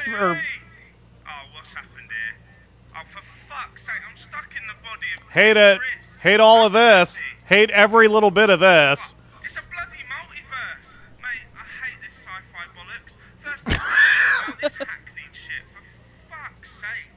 Honestly, what are these pricks playing at? It's lazy writing. Well, I guess as we're going to be stuck here for a while, we should try and find out a bit more about who this mysterious woman is that Magnus has a hard-on for. There's a big book here with the staff in it. I'd look through it, but it's fucking... Control B to Chris? What?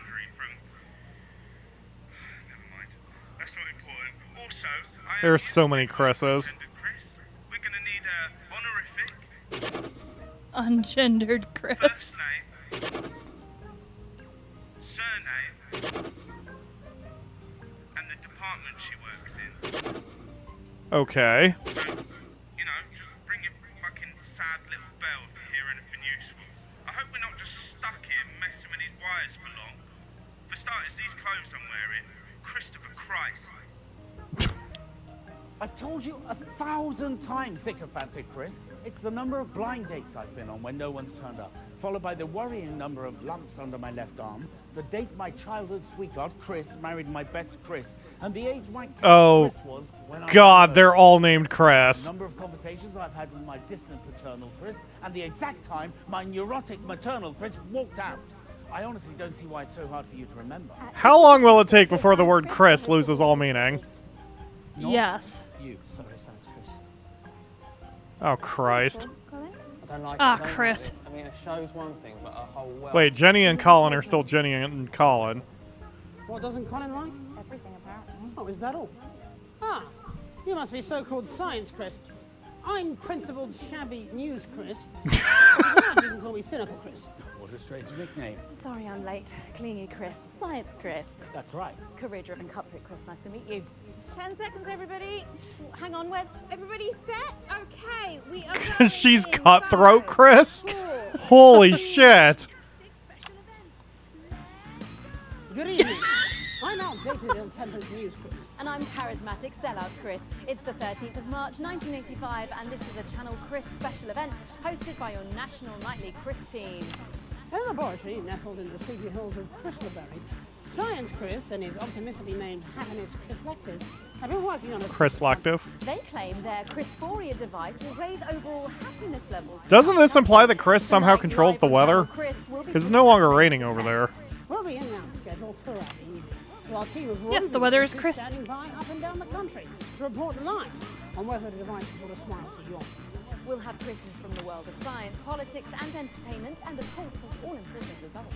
So don't move that dial. Stick with Channel Chris all evening as we bring you the Night of Smiles.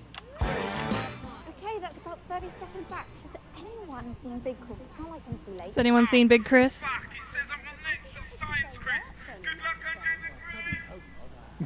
Oh, we are ungendered, Chris. Got it. I'm sure he'll be here. Sorry. Mate. Oh, those fucking stairs. Oh, not used to these legs. See, just in time. We're going. Floor manager, Chris. 5, 4, 3. Welcome back. In just a few minutes, the impressive machine behind me will be activated in the first ever mass test of its type. But before then, here he is, everybody. Megan was just speaker tagged as sellout, Chris.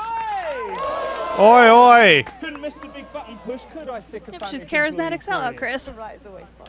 Yes, thank you for joining us, Big Chris. News, but Chris. I might turn to the man behind this experiment, Science Chris. I'm told it's also a pleasure to have you here. Yes, thank you. So, please, walk us through the aims of the Happiness Chris Lective and what the Chrisphoria device will do for the country. Well, it's not too complicated to understand, really. We are all Chris. We know this, and we accept it to be true. And thus, despite our various comical differences, on a fundamental level, we are all the same. Our device utilizes This is the raddest cult I've ever been a part of. emotional frequency to create a joint feeling of elation. And with happier Chris's, there will be, of course, a happier world. I gotta see what's going I'm on sure with the it's prime one of ministers. expense the average tax-paying Chris, am I The right? Prime's Sorry, Minister. Predictably disagreeable, Chris. I'm just going to quickly jump in here, mate. Go ahead. Obviously. Yeah, we'll have to brilliant watch the work. rush. Good stuff. But theoretically, what would happen if someone were to, I don't know, switch around the wires in the relay? Oh, it wouldn't happen. How so? No, Chris alive would be so stupid. Yeah. Well, let's just pretend one was. Well, if the safety regulations weren't adhered to and this hypothetical catastrophically moronic Chris was... Yeah, all right. Well, let's just call him benevolent, but ultimately misguided Chris. If someone messed with the machine without grasping the fundamental science behind it, any number of disasters might occur. Great. By its nature, the device is connected to every one of us, so we'd all be affected by it. But how, specifically? Well, I'm sure that every precaution has been taken. Isn't that right, Science Chris? Oh, absolutely. There's really nothing to worry about. But if there were... Well, it would most likely be fine. So long as we didn't stay in any permutation for too long, well, then the fabric of time and space itself might destabilize. Great. We might destroy the fabric of reality, Akamura. Science Chris, This is it's fine. taken years of work, unfathomable amounts of money. Our Not the worst thing we've ever done. May or Our may not YouTube careers are peaking. area around the country. Is that right? Well, we're very Chris is in. Big Chris is having a crisis. Call me impulsive, Chris, but let's get this show on the road. Okay. Oh, fuck me. No, fuck off. No, we need to do the button push. Okay, you're the boss, which of course means let's welcome button-pushing Chris. What in... Not Not to worry, not to worry. The suit is the result of a previous button he pushed. It's actually to protect us from him. Exactly, and besides, if anything did go wrong with the machine, there'd be no point wearing a silly little suit like this. And you are? Assistant Science Chris, 24. My favourite Chris's are Origami Chris, Machine Washable Chris, and of course, Chris who knows what you did last summer. Okay then, are we ready to go with the experiment? Absolutely we are. Button pushing Chris has been practicing at the big button all morning. Alrighty, I guess we should kick it off then. Yes, fucking yes. Oops. Go. Okay, so let's welcome I guess Big Chris is at least somewhat self-aware of... Okay, folks, here we go. In 5, 4, 3, 2, 1. Oi, oi! What? Where are we? One TV, Big Chris, News of Chris. Oh, okay. Got it. Alright, so we're gonna have to make one more connection somewhere. So I swapped red with TV. So you just need to take one from one group and put it on one of the other groups. So what would you like to do? Let's swap 2 with TV. 2 with TV. Good Christ. That is a lot of permutations. That's what, 3 times 4, so 12 permutations? Maybe not as many as I thought immediately, but... Wait, am I doing that math wrong? For permutations? No, it is 12. Okay. Right? Day 126, an investigation of the themes of morality behind unchecked scientific advancement per se. What the fuck? I'm turned into that irritating nephew of mine. Hate that. Fucking hate that. Comments and everything. He's a smug little so. Who's Kenneth? Or, more accurately, I'm currently a smug little so-and-so. Got a plan of attack. I'm going to start on the variants and move on to the consumer stuff once he's on the ropes. 2 on the road. What? Who are these people? I don't even remember who anyone here is. Stop the experiment is Magnus. Very interesting. That's what the schedule with tonight? That's Incisors. Think of something. He's nothing if not creative. Yes, I am. It with my employment contract. That's okay. When you hire Adrian Atkinson Blimey, you know what you're getting. It's a popular science piece. What you're getting is a skilled dissection. Adrian, this is not... He must have been on a commercial. Because I do not recall him otherwise. I mean, this is the Also, I feel like I'm in a hospital and I'm not about it. Yes, this is definitely my background. Look, it's got Incisors written on it. Oh, and there's my face. You are dreadful at sarcasm. But excellent at journalism. 10 seconds, everybody. You can bark, but you can't bite. Hate this place. Keep it smart, everyone. In 5, 4, 3. Good evening. Tonight on Channel 1, we'll be dedicating most of the schedule to an innovative experiment. Dr. Charles Magnus and his sagacious collective claim their Euphoria device, this contraption you see right here, will make all of us more convivial, including you. Is that credible? Or even ethical? Tonight, with the help of you, our discerning viewers, we are all... I'm going to have to replay all of Not For Broadcast to try to remind myself who these people are. for an evening of experimental harmonic science. That's about 40 seconds back. Can we get the guests in and mic check, please? When I watch this, Joe, Smart woman. 5 degrees, 2 homicides. I know, I interviewed her lawyer, remember? Oh yeah, I forget. You think this is normal? You're a strange man, Colin. Adrian needs to remove whatever is up his butt. Nice to She said not to talk to him, remember? A scary lady. All ladies are scary for you. 10 seconds. Scary lady? Going in 5, 4, 3. I'm getting a Stephen Fry vibe from this In guy. just a few minutes, this singular machine will be activated, marking the inaugural investigation into emotional resonance. But before we switch it on, let's dig our teeth in. Dr. Charles Magnus, you are the head of the self-styled happiness. God, if this dude was any drier, we could use him to towel off after a shower. And this is my assistant. Chester Mims, 24. It says here that your favorite numbers are 5 minus 800 and the square root of minus 1. Clearly wrong. That's right. I guess I only have to look out I for understand it correctly, this her I should woman. imagine that I do. Your device's frequency should raise the vibrational state of all conscious life until we attain a frequency that your experiments have demonstrated represents happiness. Yes, that's right. That's This dude's as well researched as Sean from Hot Ones. It's not just felicitousness, is it? I was gonna say, this dude's a real straight shooter type.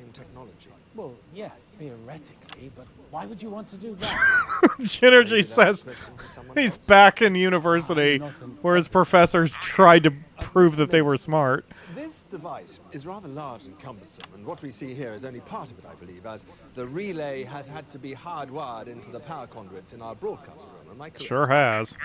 Well, of course, this is the first iteration. Let's not forget that the earliest computers required huge rooms to house them. And over time, they've become able to fit on just a moderately large desk.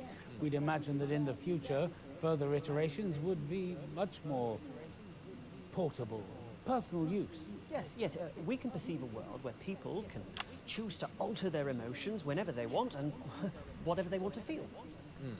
That sounds both horrifying and interesting. A room size scale? Yes, at first, yes. Eventually portable, perhaps even pocket size. I mean, just imagine the possibilities. Yes, I am. I'm thinking of the possibility of inviting a female guest back to my emotionally controlled room and setting my home device to induce lust in her. All right, that's pretty fucked up. This teenager who takes his to school set for anger. The offices set for fear, compliance. Why would anybody in their right mind want to do that? Why does humanity do any of its evil? Again, Oh, Christ, sorry I'm late. Oh, shit. School. It was your policy, Henry. No. Hold it. Respect your line There's, of questioning. I really want to hear that, but... Well, I'm feeling somewhat ambushed. I'm afraid that your confession will have to wait, Dr. Magnus, because I'm going live now to Advance Headquarters to speak to the nominal leaders of our fragile coalition government. No, I'll ignore it for this run, but man, am I curious what they're going to be talking. Wait, what? Adrian, what an exciting evening. Okay, I don't have a choice to hear it, but why is Peter not there? Ground we planted our mutual flags on was the importance of supporting our science and technology industries. After all, what's the point in all that superior education we're providing if there's no jobs at the other end of it? Dr. Magnus and his team impressed us with the simple intention nature of their project. Everyone happier. We are rewriting history. Peter never got into advance. One of the 4 basic requirements of a government. And all this experimental technology was funded by the government. Looks like Julia Salisbury found someone just as smarmy as her. He was in Bits of Your Life during the debate bits when Peter was involved. This incredible technology. It was, after all, their taxes that paid for it. But the public don't have the capacity to alter the device, do they? Or to make other devices? Damn, some hard-hitting journalism from Adrian. That's an excellent question. Let's chew on it for a while. In 1518, the residents of the city of Strosnov in southern Scots experienced what was known as the dancing plague. Fascinating. People began spontaneously dancing and they didn't stop for days. It was infectious. More and more people joined in. They literally danced themselves to death. You're making that up. I mean, surely he's making that up. You can look it up in an encyclopedia after the show, Prime Minister. I'm suggesting that if one amplifies this device sufficiently, it becomes a weapon, does it not? What, make the enemy dance I themselves like to this death? guy. We can keep him. Well, that's hardly an effective military strategy, Adrian. Or with a few garble adjustments, surely it could We send can't get rid of enemy Jeremy and encampments Megan, but we could mad just like with rage sandwich or him in there. suicidal with despair. We have no such plans. Nor would He Dr. might Magnus drink make himself into a instructions stupor, being surrounded by those two. Give a switch. Demonstrators are calmed, protesters pacified. We would never use such a device on the general population. And what of the commonality? In a society where this technology is commonplace, how would a citizen know whether the emotions they were feeling from minute to minute were even their own? Oh.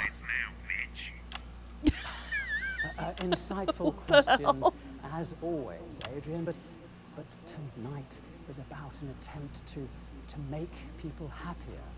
And, well, we're here just to wish you all the very best of luck. Back to you in the studio. The Prime Minister's there. Wow, she immediately got pissed. Without the funding that you receive... We'd still be making mice grin a bit. If I might say something. Of course, Doctor. This program thrives on the free exchange of ideas. I have a colleague who works in one of the more esoteric departments in the collective, and Oh, was it her? Stand by. Stand Yep. by. Thank you, Kenneth. Dr. Magnus, Professor. Chester does like to fantasize. Anyway, this unnamed professor and I were, by pure coincidence, discussing the dancing plague of 1518, and she reliably assures me that the Blissgate circuitry will negate any concerns about such an eventuality. But that is untested. I can assure you that the T-tests are absolutely magnificent to behold, and besides... We need more journalists like Adrian in the world. Yes. It's not permanent. We used to have them. You know, Mr. Blimey, I always thought that you were a man of intellect, a ruthless campaigner of precision and truth. I am all of those things. No, you're not. You're a grumpy old man who can't see the good in anything. Manners, Chester. No, I'm sorry, Dr. Magnus, but I'm really quite upset. Well, I can see that. You're practically apoplectic. Yes, I am. Adrian is not concerned. All you want is a little bit of happiness for a short amount of time. And you're a good man, Dr. Magnus. I know that. And if she can't give it to you, then I'll give it to you instead. But is the human animal responsible enough for this type of technology? Do we have the shut up, perfect Adrian! Okay. 2 TV incisors. Well, you got the honorific, which means we're done here, I think. Shame. It's been a pleasure to be in such a well-rounded body. Guess this is goodbye. You seem lovely. If a bit scruffy. If you need What? me, you know where I am. Okay, so nothing changed here, so we don't get a direct clue where these 4 things are, so we just have to keep trying. So of the 12 possibilities, there are 3 more things we need to do. I'm still game to continue if you are, Akamura. I am. I just need to run to the restroom again. Okay. Tell you what, folks, since this is clearly going to be an extended stream, I'll just do a little 30 seconds of intermission. Go run off to the bathroom, grab a snack as well for all of you. We'll be right back.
All right, thanks for the patience on that.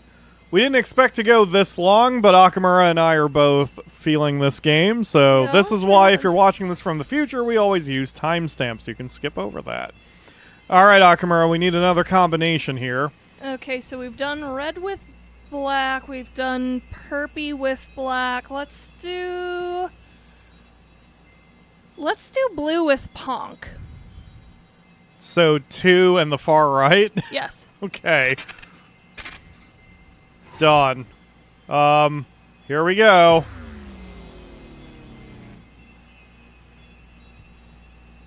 This is probably where we're going to get to see all those guests we haven't seen again. Let's see. Game. That time stream is perfect. Today, hashtag satire? I'm not what you would call a tech guy. I have a strange glass slab here that seems to want to see my face. I can't click any of these. So I put a balaclava on. Let's not stick around here any longer than we have to. I've told okay. you 1,000 times, Chester. It's the number of... Is that Jenny? I'm going to text it to you. That way you'll have it written down, and I won't have to keep on repeating myself. Oh, today, as in what we're seeing now is... Oh, it's modernized. Wait. Dear Mr. Boseman, I am writing to you regarding your bobblectomy and have removed item, and the item removed. Following further examination of the X-ray attached, the examination of the detritus matter removed from the colon, I am pleased to inform you that the polyp removed at your subsequent colonoscopy was indeed, as you referred to it in your correspondence last month, the little bastard's nose, and nothing more sinister. We will speak to you in the clinic to further discuss your symptoms, habits, and the ongoing management of your rectum. Did you shove it? He shoved a bobblehead up his ass. I'm not sure I wanted to know any of that. But here we are. This is what we have now learned. All right, you said that was blue and purpy? Oh, because I'm going to restart that. You did blue and purpy? Blue and far right? Yeah, blue and ponk. Ponk. Okay. Because I had to figure out what the hell that message was and missed everything that was going on the screen. All right. Let's try that again. I'm going to text it to you. That way you'll have it written down, and I won't have to keep on repeating myself. Yes, of course, Dr. Magnus. If you could just sit here, please, Dr. Magnus. His hair's even slicked. Not you. Sorry, Dr. Magnus. Colin is wearing the exact same We thing. have to make these keyboards so bloody small. What do you think, Carl? What's that? Secret government technology? What are you talking about? My phone. Fine, give me a break. Jenny is gorgeous, and you know with her being a blonde wearing a blue dress, who I'm immediately thinking she can be. Like normal people. You used to have a landline. No, like... Oh my god, you got one too. My lunch break. Take you out to the shops and we'll go get one, eh? I don't want a telephone in my pocket. It's annoying enough when it goes off at home. I never get it. Phone ringing off the hook, is it? I've got friends. This phones are very social. It doesn't even look like a phone. What doesn't look like a phone? A phone, apparently. Well, he has got a point. It does look more like a What is that? poster. Oh shit, that's Jeremy. Dr. Magnus? Jeremy Donaldson. Jeremy, Dr. Magnus. Pleasure to meet you, Dr. Magnus. You're the one who came up with the happiness device, is that it? Well, actually, it's the euphoria. And Megan is device, the smoking happiness as always. collective of The organization that created She is just an influencer wearing a wildly inappropriate dress for being a news anchor. This one, Jeremy. The look behind the lens. Come on, it's all about the engagement. Why wasn't I Oh, told she's about very this? tan too. You would have been Yep. on your phone for a change. I like to keep it on mute. Or read your DMs. Hang on, I just want people to call. Then why is your phone... No, you know what? I'm not doing this. 10 seconds, everybody. Oh, Professor Magnus, your Tom talk was just amazing. 31 Going in million views. 5, 4, 3. Good evening. I'm Jeremy Donaldson. And I'm Megan Wolf. Welcome to this special OneLive.net event hosted by your national nightly news team. We are, of course, still broadcasting on Channel 1. Oops. This is Dr. Charles Magnus, whose organisation, the Happiness Collective, have built a device to make us all smile. For more background, click on the link below. In just a few moments, Dr. Magnus will introduce his device. Yes, this feels very modern. Yep, for sure. course, you can get involved Even in to conversations Jeremy's yourself. hairstyle, which is more swept. So don't close that tab. Keep OneLive.net with you all evening as we bring Yep, you Megan's style is the #smile. quote-unquote clean girl style that's been going around the TikTok. So does anybody need anything? Yes, details about this promotional campaign. Intending to join us? Update your socials. Of course not. She's just immediately taking selfies. Less of a smile now. You're just scaring the children. Megan is so vapid. Keep plastering their image all about, all over, everywhere. I just don't get it. Jeremy, that's literally your job. Well, it shouldn't be, should it? It shouldn't. No. I have fact-based information to impart. Do you? All I have is bickering opinion. Jenny's got very obvious hair extensions. It's not the same, Your Jenny. opinion is it? Going in 5, 4, 3. Welcome back. We're joined tonight by a face that launched 1,000 memes. It's Dr. Charles Magnus, renowned scientist, influencer, and host of the popular podcast, What's Wrong with Chester? Hello. Dr. Magnus, thank you so much for being here. Your Euphoria device has been all That over camera's Biff pulled Baff and way Lovelyverse back. for weeks now, and I don't mind telling you that our comment section is just popping off with questions for you, so let's dive straight in. Or perhaps, before we do, you might like to talk a little bit about the science involved tonight, Doctor. Well, actually, there's a documentary available to stream on the Happiness Collective's website, newhappynow.org, which goes into a lot of depth about... Wait.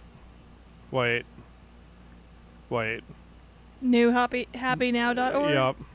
Yep. Hold on. Wait. Newhappynow.org. They wouldn't. Oh, it just jumps to not for broadcast. They bought the domain, though. They bought the domain, They though. did buy the domain. They knew what was coming. All right. Curiosity satisfied. about the theoretical quantum physics and vibrational science behind tonight's work. Absolutely, I've watched it. It's fascinating stuff and all... Jeremy sounds like your dad. Sounds rigorously academic. Let's go to the tattle feed. I mean, we now, started where in 1985, so he's old enough to be your dad. And hashtag hot dog are trending. Hashtag hot doc. This is from AJ is R27. They say another A thought jizzer. to keep the sheeple happy.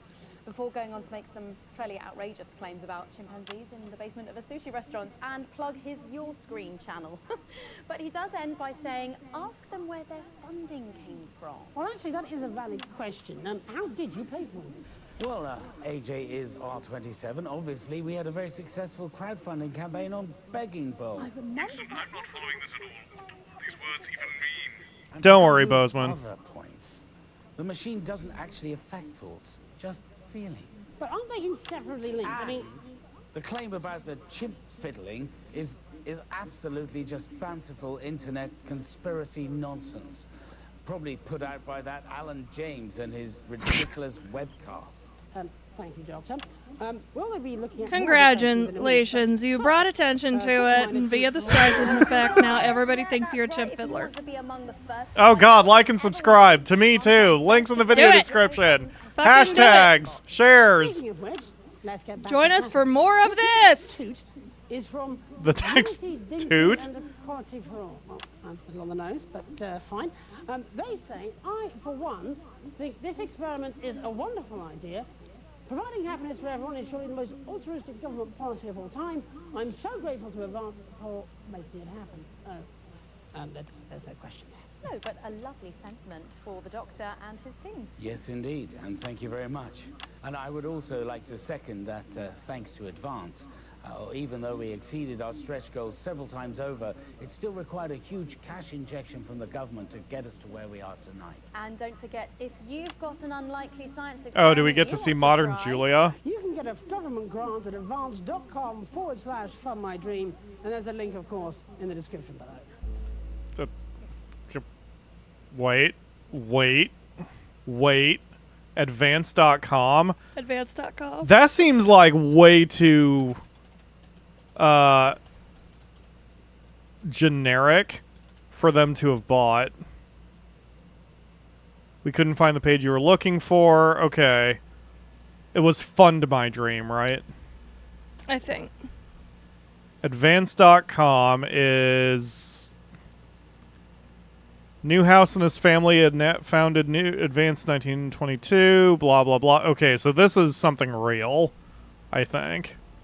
Yeah, this is something real. So they just... Okay. Curious. Right, this next one is from... Oh, actually, I think I follow her. Yes, she's a fantastic scientist, and I think maybe even one of Oh, shit. Dr. Magnus. This is from D. Kline, 1984. It's been the high point of my career to work with someone as impeccable as Dr. Magnus. D. Kline. The firm hand of his leadership could have brought us all to this brighter tomorrow. 1984. 1984, so she's 2 years younger than he is. With a peach emoji and a heart. No, Oh, sounds like couldn't you might be. have another fan there. Yeah. it's- Hot dog. Yes. Yeah. Thank you very much, madam. That was too kind. And you were, of course, integral to the development of the Euphoria device. And I wish, I really wish. Excuse me. Do we know if the people sending in these comments and questions are actually watching right now? Well, they've only just come I would to the assume chat, so. it's probably safe to head. Yes. Now, if we could just move on to our No, next one. I think we should start the experiment immediately while Miss D. Kline 1984 is still watching. Chester. Well, actually, we do have a format that we were hoping to follow, and we're not quite at the point yet where We we want can to get back to the tattle as soon as we start the experiment. Perhaps when the euphoria kicks in, it won't be so Oh, he full of wants to angry impress her. cunts. Yep. Don't say that word. That'll get me banned from YouTube. Or at least demonetized. We got her surname. Let's get out of here. These bits of glass keep lighting up and buzzing. I think maybe they're broken. Great. Wow, there is something going on with the texture on the tablet there. Okay, well, Akamura, what's next? We've got... So we did blue and punk. Yep. We did blue and black. We did red and black. Let's cross red and green. Let's do some Crimbus. You've got to stick to the same, or the opposite group. So you have to match up... opposite group? Yeah, Okay, so something's got to come from these to these four. Then let's do red and punk.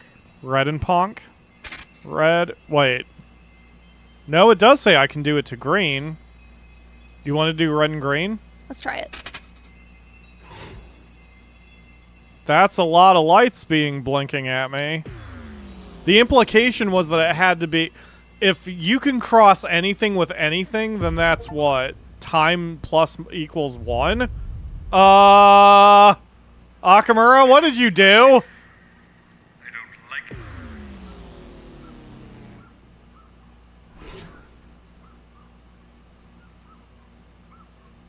Mm-mm. Oh! Nope. Didn't like that at all. I see what I did. Followed by the worrying number of... Okay. What would you like to... So it does have to be one from the other, so let's do, red and punk? Red and punk. At least you got me an achievement on that one. You broke reality entirely, but it's probably fine. I'm proud of you, Akamura. This is why we're together. You have the power to destroy the fabric of reality. I promise to use... Oh god. my- 2 anchors, both alike in dignity. What Day in the minus medieval- 141,000?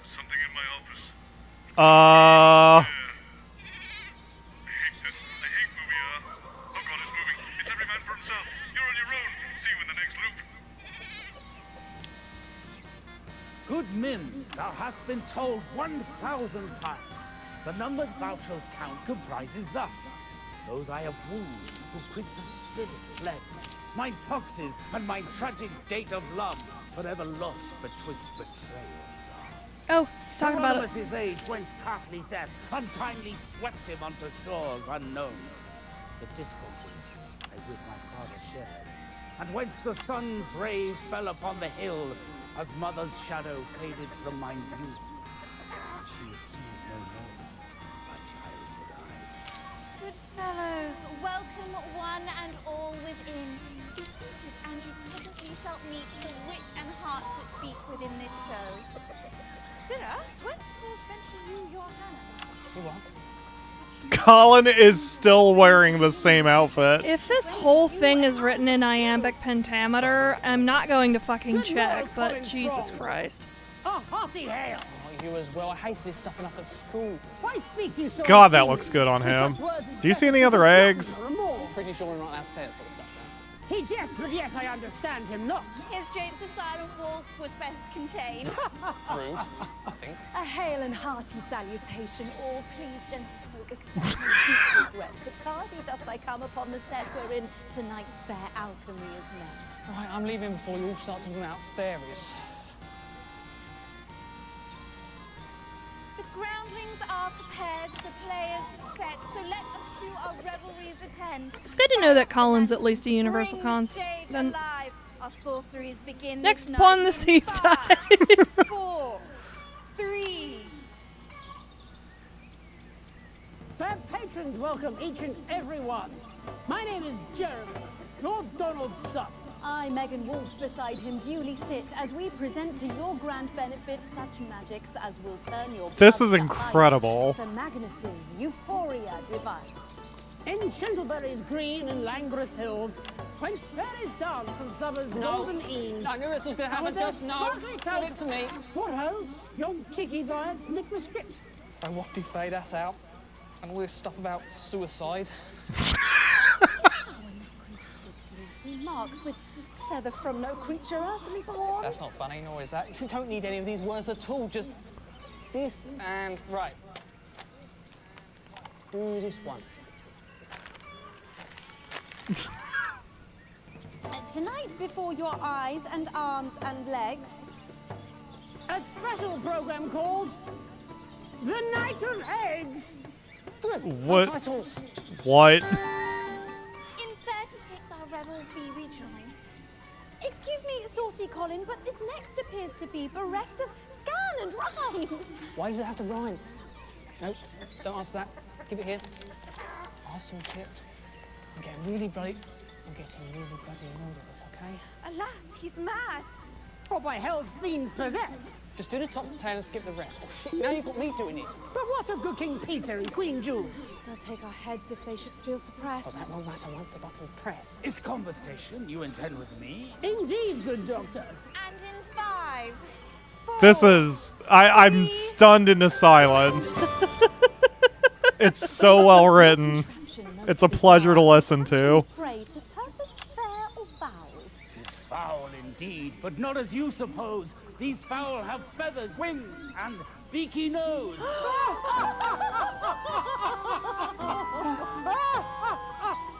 A foul! Most foul! That's not a joke. It's just two words that sound similar. It's not even a...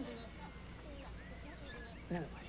So, Magnus, where is Chesterton tonight? My servant, why? He waits behind the stage. Or could you get him out before the end? Oh, Chester! Coming! Hark, he'd attend.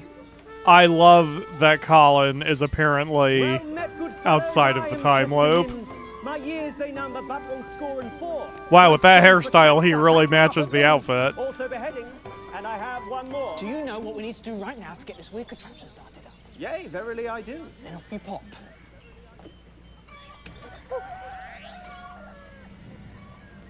Good people, bring your chickens to this place. Bring broken beaks and rickety of legs. For whence I release the music held within. Your poultry shall lay twice as many eggs. Sorry, that's what it does, make chickens lay. Or else. That is indeed our deeply chosen. Just press a button, what a fucking joke. Well then. We didn't learn shit. We didn't learn anything, but boy did we have fun. Did I... Like, still looking for eggs. The ad is called Hot for Thou. Okay, what would you like to do next, Nakamura? So let's finish up the pongs. Let's do green and pong. Green and Ponk. What nightmare awaits us now? They did advertise on the store page that this DLC was full of chaos. And, boy, they weren't kidding.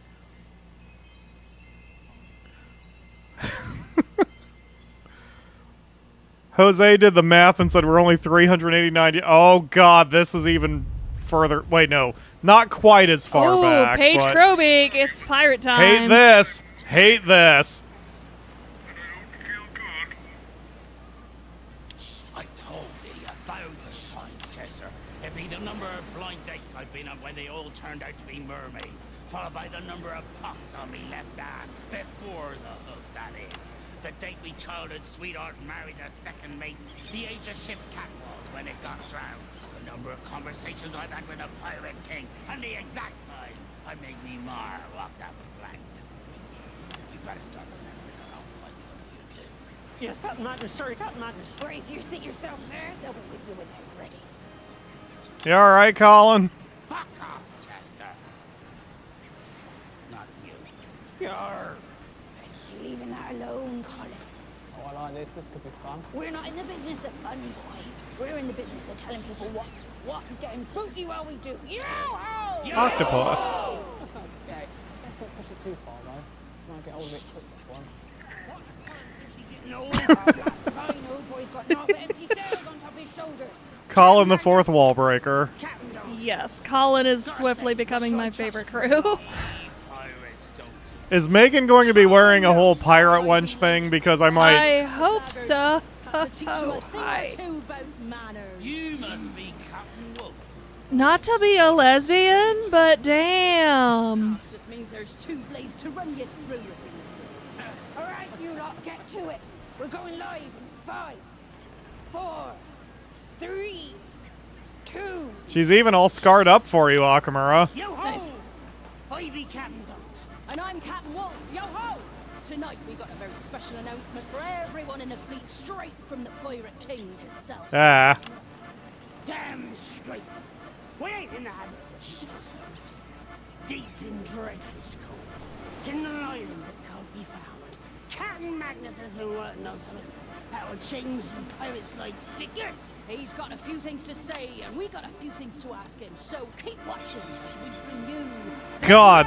Cheers. Her eyes are fucking intense. 1 minute back and a second more.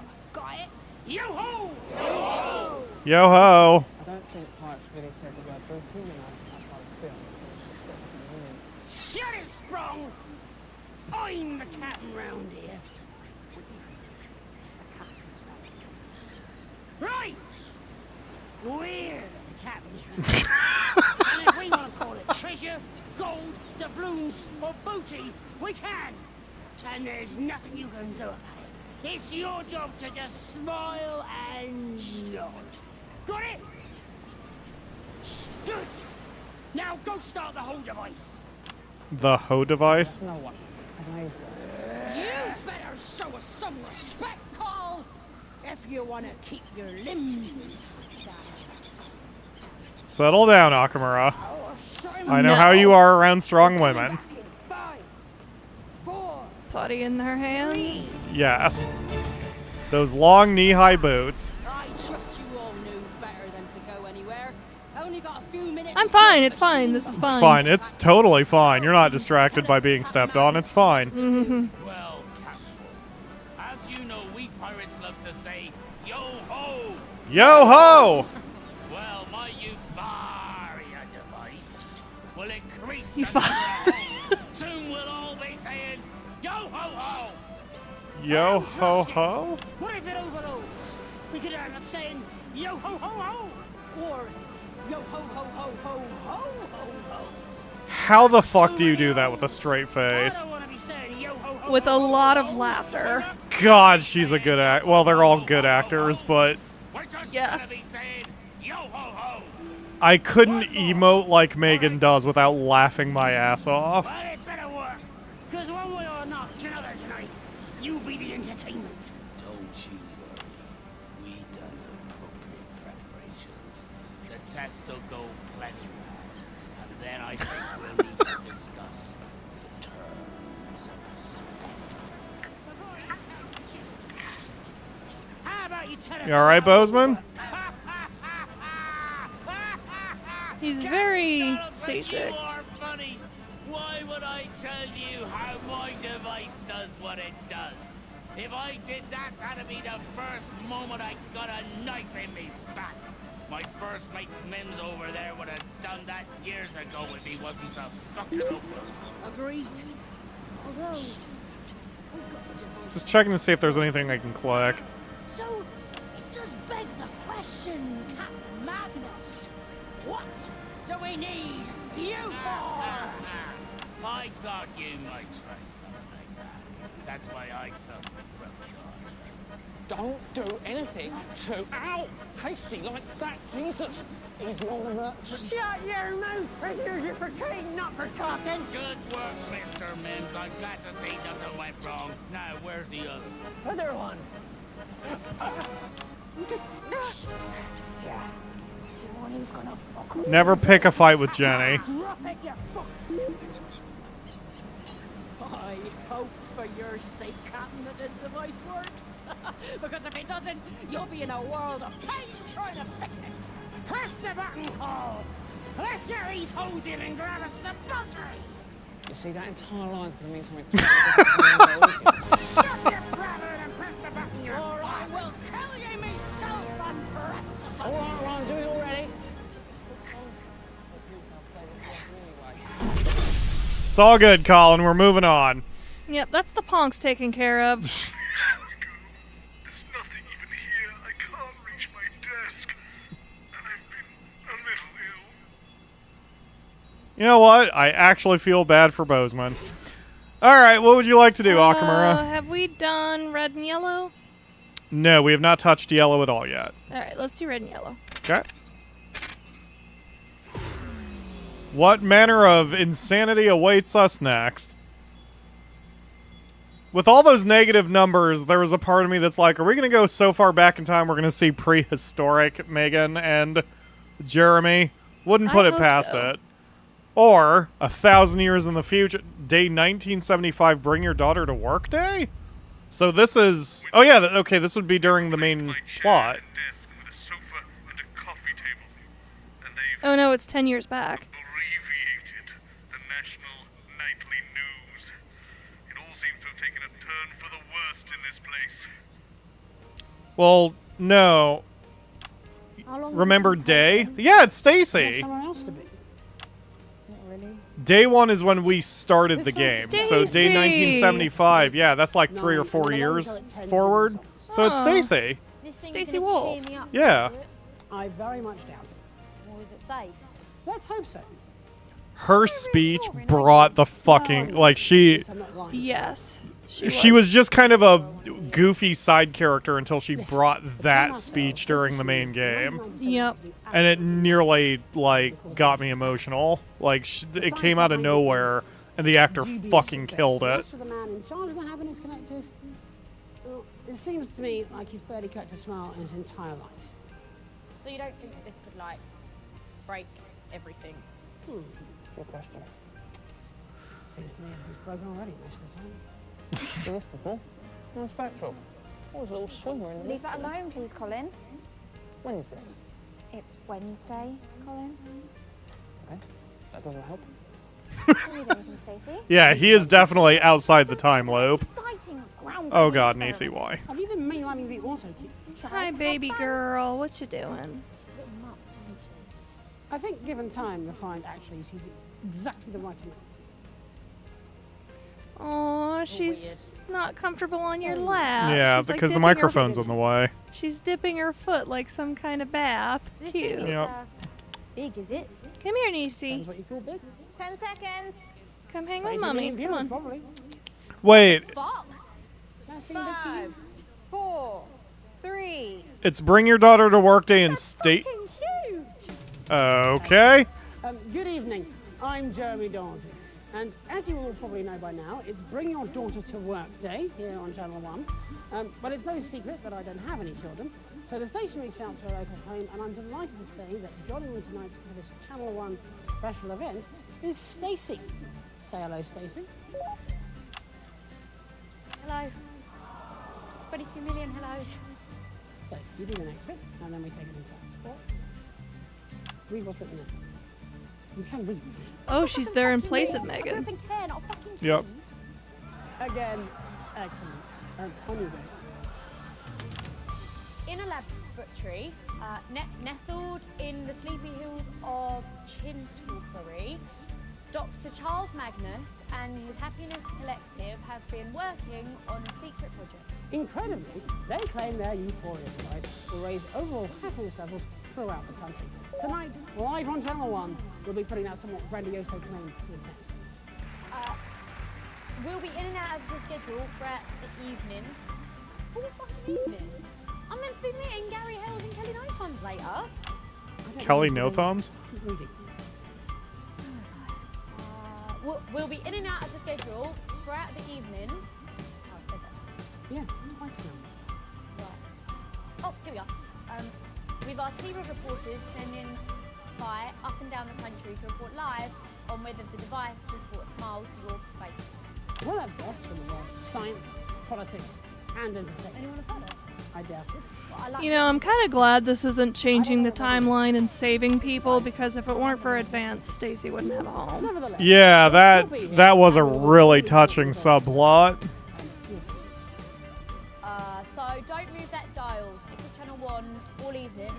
In our run, I would almost say that was the speech of the game. But yes, I've seen enough alternate endings and played alternate endings that Alan James killed it in a couple of them. yes, I think I saw a couple of them. You could sit here, please. Who are you? Chester Mims, 24. My favourite palindromes are civic, rotivator, and no lemon, no melon. What? Chester's here to push the button. Oh, that's not until after the Prime Minister. Go away, Chester. Yes, Dr. Magnus. Oh, poor Chester. 10 seconds, everybody. Stacy is by far the most relatable character here. 5, 4, 3. Oh, Rainwolf, thank you very much for the donation. Oh, thank you. He says, I don't know what laws of reality y'all are breaking, but to make this game work, but here's $20 to keep it up. Thank y'all for everything. Love a Pyromera stream. And we love you watching. We are breaking all of the laws of reality, and it's all Akamura's doing. She Break is it. a Time Lord. Break it. The Smash electric it. machine behind me, behind us, will be activated in the first ever mass experiment of its type. So, let's meet the men behind the merry men. They're even re-adding the mechanics like the sound effects. But I love that they basically made it no-fail mode. If your machine might, in her words, break everything. Oh my god, you're such a grass! So let's start there. Is this experiment safe, Doctor? Well, that's a fair question, and probably one that's also on your viewers' minds.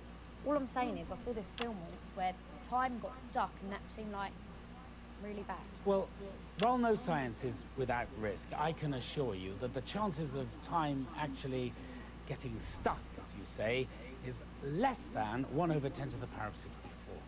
Well, Could happen then. Well, anything could happen. For all we know, it may have already happened. I don't understand. It's theoretical metaphysics. No one understands. It is, however, more likely that you will have a spontaneous pulmonary embolism or be struck by lightning than that time will actually become unstuck. I don't want to be struck by lightning. And you won't be. Nah, I don't like it. Something doesn't feel right. That's what people said about the television or electricity or even the printing press. Nah, I've got a bad feeling about this. It's like, you're going to press that button and none of us will exist anymore. Like, all wiped out. Like, we weren't meant to happen. Like, we were a mistake. That's ridiculous. Where did you get your degree? I'm 15, you wanker. But it don't take a degree to know that there's something messed up about wanting to control other people's feelings. To make people happier. Well, you didn't ask for my permission. No, and I've no intention of doing so either. Chester, if you please. Hell yeah, Stacy. Stab him later. Peter Clement and Judy Salisbury for a special message. And that's still being set up, so we can all just take a breath. Chester. I just can't think of her as anyone This other young than lady Megan's is daughter. Yeah, Like, no. My I loyal agree. lab assistant, who, like myself, has dedicated his whole life to the pursuit of scientific excellence. He is a man Like, we gotta who fix is this so educated. Megan can adopt He her. is inquisitive and rigorous. And these are, young lady, qualities I might suggest you would do well to cultivate within yourself. Have you got a problem with me? Why does ignorance speak so thunderous? She's so spicy. I'm not the one playing God here. That's you. Well, actually, it's Chester. I love her. I want to give her some knives and just set her loose. Yes. She'll know where to point them. Yes. She's got a good head on her shoulders. Yep. Righty-ho, Dr. M. That's, SoCo by me. SoCo! Out of existence. How fragile do you think reality actually is? Yeah, well, I'm ignorant, aren't I? Probably wouldn't go trying to break it to find out. Aw. Stacy. We didn't find anything, but we got to see her again. Yep. It was good to see her again. Yeah, guess we got nothing else going on. Okay, Akamura, you're All right, up. so that was red and yellow, or? That was, let's see. And so yeah, that was red and yellow, yes.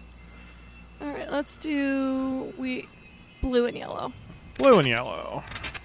I see you're being, what's the word? Methodical about this. You're Not really, pulling a me. I'm just seeing what colors go together. Fair enough. This is a good idea to hide the loading screen without also, like, smash cutting to a loading screen. You know what I mean? Did I boop it? I did boop it. Okay. I like it's just that a longer load than usual. Whoa! Hold on. This is from the heart of the okay. You finish your thought. Just I like that the effect of the time, like, undulating interrupts the sparks. Yeah, because you're warping. So day 2601 coming to you live from the heart of the capital. This was after the event happened. Nah, that's probably enough information. Everyone knows what I'm talking about. But that was after the event happened, I think. But before it resolved, because I'm pretty sure the game lasted about 12 years. So we're not quite there yet, but... No, Chester. Fresh I will hell. not tell you again. We went over it 17 times in the taxi on the way over here. Now, I like repetition as much as the next man, but one must draw a line somewhere. If you could just sit here, please, Dr. Magnus. The host will be with you shortly. Host, so it's... Yep, Should there's we run the a advanced thought propaganda. experiment, Mr. Mims? Yes, Jose. The main event and the main plot. There was a very big event that happened about two-thirds of the way through the game. You'll have to watch our series. Yep. Exactly, at most I'd push. There's a playlist link in the video description you can click on Or to you do the can whole buy thing. the game and play it for yourself. That too. If you would like to influence events. Once again, I concur. Well done. Now, computation. If there are 3 hosts, how many seats are left? 1, Dr. Magnus. And what can we conclude from this? Wait, data 3 test? hosts? I missed something. Aw, poor Chester. Sorry, Dr. Magnus. Off you trot. The playlist, by the way, for our run has timestamps everywhere. Easy to navigate. Especially if you have to watch it in chunks. Hey, Colin. I just met someone in the Oh, Jenny and Colin are talking again. Oh. That's Patrick, yeah. But it isn't, and this isn't. Oh, God. Oh, it's, okay, so this is during the last third, because it's other Yep, Patrick it's other Bannon. Pat. Okay. Yeah. Well, he wasn't... Nothing apparently bad happened to him during any of this. Because he wouldn't have been involved when Stacy was there in the main plot. If it is in my dressing room, it is mine, okay? If you want your own, ask Jenny. Maybe I will. Maybe I'll get 2. Great, get as many as you want. I don't care, Patrick. And when something really awful happens to yours, yeah, I'll keep both. How about that? Patrick! Robyn! This is Dr. Charles Magnus. So, are we thinking in this reality Megan is the one who took Jeremy's place? Because that would explain why it was Jeremy who was with Stacy. So maybe Megan is the one who resisted advance. Jeremy said they reached out to a group home since they don't have any kids. Right. Good evening. And Megan didn't adopt Stacy until a few years in the future when she and her wife were having trouble conceiving. Right, I am that's wondering what if happened. in this reality Megan did the thing, but Jeremy, Inexplicably popular co-host Robyn like, Short. that was an alternate reality and way back in the past. So I think in that past, like for Bring Your Daughter to Work Day, they just reached out incidentally to I the see. group home where Stacy was staying. Well, I'm just wondering where Megan is during all this. Yeah. I even have full control over the things, the sound effects, just like Yes. what they gave us during Act 3. That's a really good attention to detail. The devs love their games so much. The outside of John Wax 5, who broke my fingernail, I believe. Yeah, I think there was some filming, but All right, we were back very in it. busy at the time. Probably doing science stuff. No, they did. 14 We're pleased to welcome Dr. Charles Magnus, whose casually named Happiness Collective has been working on a secret project designed to make us all happier. Boo. You, JD. I remain dubious. Now, you must have noticed this bonkers-looking thing. Well, this is called the euphoric device, and apparently it's going to make us all happier. Did I get this science right? And of course, Actually, it's Jeremy's called the Euphoric. absolutely phoning it in because he fucking hates this shit. Oh, yeah. The Night of Smiles. He wants to do the kind of journalism that Adrian did. Hi. Yeah, so earlier on today, Patrick said something to me that made me feel quite uncomfortable. It was a joke. It was banter. Oh, she made a threat, actually. It was a threat against my life. I tell you what, both of you, why don't I just get Sue from HR to come down tonight after the show, and you two can sit and talk it all out with her until it's done. Shouldn't take more than a couple of hours. Tonight? Well, she did make a threat. Definitely did, but I think Tonight? yes. Well, you know my class show. Yeah, that's actually really not great for you Oh, maybe we should just forget it then. Yeah, you know, upon further reflection, I may have. Jeremy and the doctor are just sitting on the couch while they. Okay, 10 seconds, everybody. They're all just like having a girl chat, and the guys are just like, "Yep, Going in 5, Wednesday." 4, 3. Welcome back. In just a few minutes' time, we'll be turning on the Euphoria.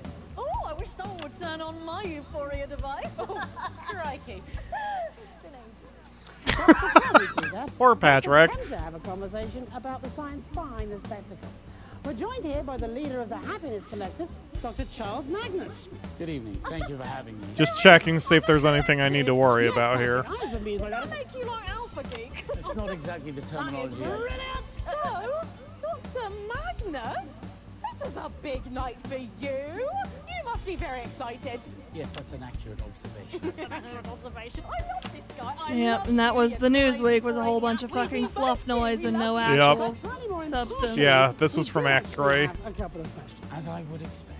Absolutely. So, Dr. Magnus, who are you wearing? I hate that question. Who am I wearing? What did she ask? Who are you wearing? I'm not Who are wearing you anyone. wearing? Yeah, it's a common question. They're basically saying who designed your outfit. The doctor has no freaking clue what they're talking about. That seems to be an entirely irrelevant subject. Yes, I agree, but you'll be surprised how often it comes up. Yep. Well, we just get the lab coats as a job lot. Job a lot. Oh, isn't she that enfant terrible that came out of San Palmerino? I love her. Honestly, I've really no idea what you're talking Now, about. Dr. Magnus, I'm sure our viewers would be curious. Yeah, Robyn and other Patrick are very vapid, especially in Act 3. When you're slogging away on those late nights at the lab, what music do you listen to? Well, I'm sure the doctor would rather talk about his devices. Brahms, some Schubert, Chopin.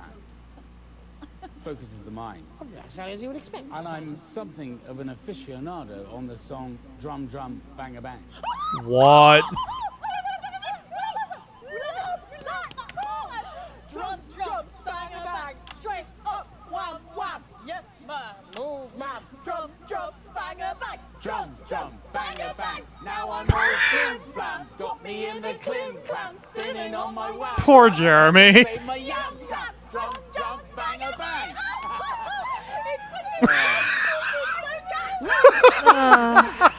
Perhaps now we could turn to some possible problems with the experiment. God, I long for stimulation. Great big studio to set up your device in. But, well, it is incredibly big, isn't it? Yeah, and it's not very consumer friendly. Very specific colour scheme. I wouldn't suit everywhere. I shouldn't think. Well, I suppose that's true. Theoretically, we could, given enough time, make it a little smaller and perhaps personalize it a little. Oh, that would be amazing. I mean, I know I would love a happy button. Maybe you could put them on a key ring. Oh, how great would that be? Let me try. That's lovely. God, they're so vapid and annoying, and it's like, within the context of the story, this being so annoying made a ton of sense. Out of context, this is just annoying. There are some more rather serious. Yep. I love it. It's brilliantly written. Absolutely fascinating. It's an excellent story, and the actors crushed it. I'm going to introduce our surprise guest. What? I wasn't told about this. You've made a fuss again. Please welcome. Well, it's only the bloomin' Prime Minister, isn't it? He? Oh, I thought he said he's the Prime Minister. Can't look at Julia the same way anymore. The actor is lovely for visiting our show. Yes. The character is whatever the opposite of lovely is. Yes, she is one vicious bitch. Slime woman. The absolute worst. Yes, well, after all, you did pay for it. Actually, we. Well, you know, when I first heard about this project, I jumped at the chance to fund it. Increased happiness for everyone in the territories. What could be more advanced?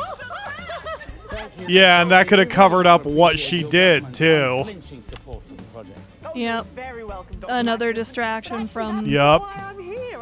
I just popped in to show you something. The latest budget forecast, perhaps a groundbreaking new policy document. God, no. I get enough of that at the office. Ready?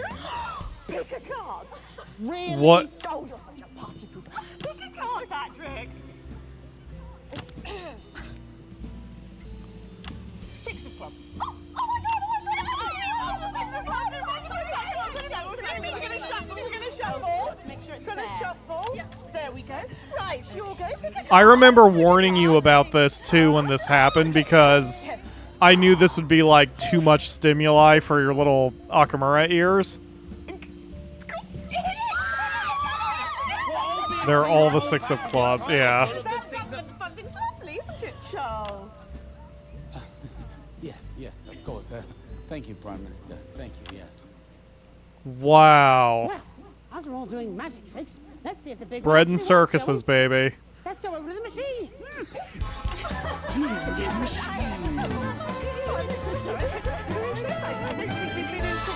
Chester Mims 24. My favourite tastes are glacé cherries, toothpaste, and vegetable gravy. Nobody. Poor Jeremy. Chester, move out of the way and let the Prime Minister get to the button. But Dr. Magnus, all my years of training. Are as but naught when compared with our annual magnificent funding check.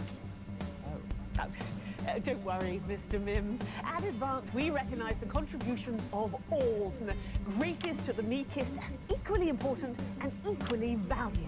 Oh, that's nice. Thank you. I mean, I still am going to press the button, though, so...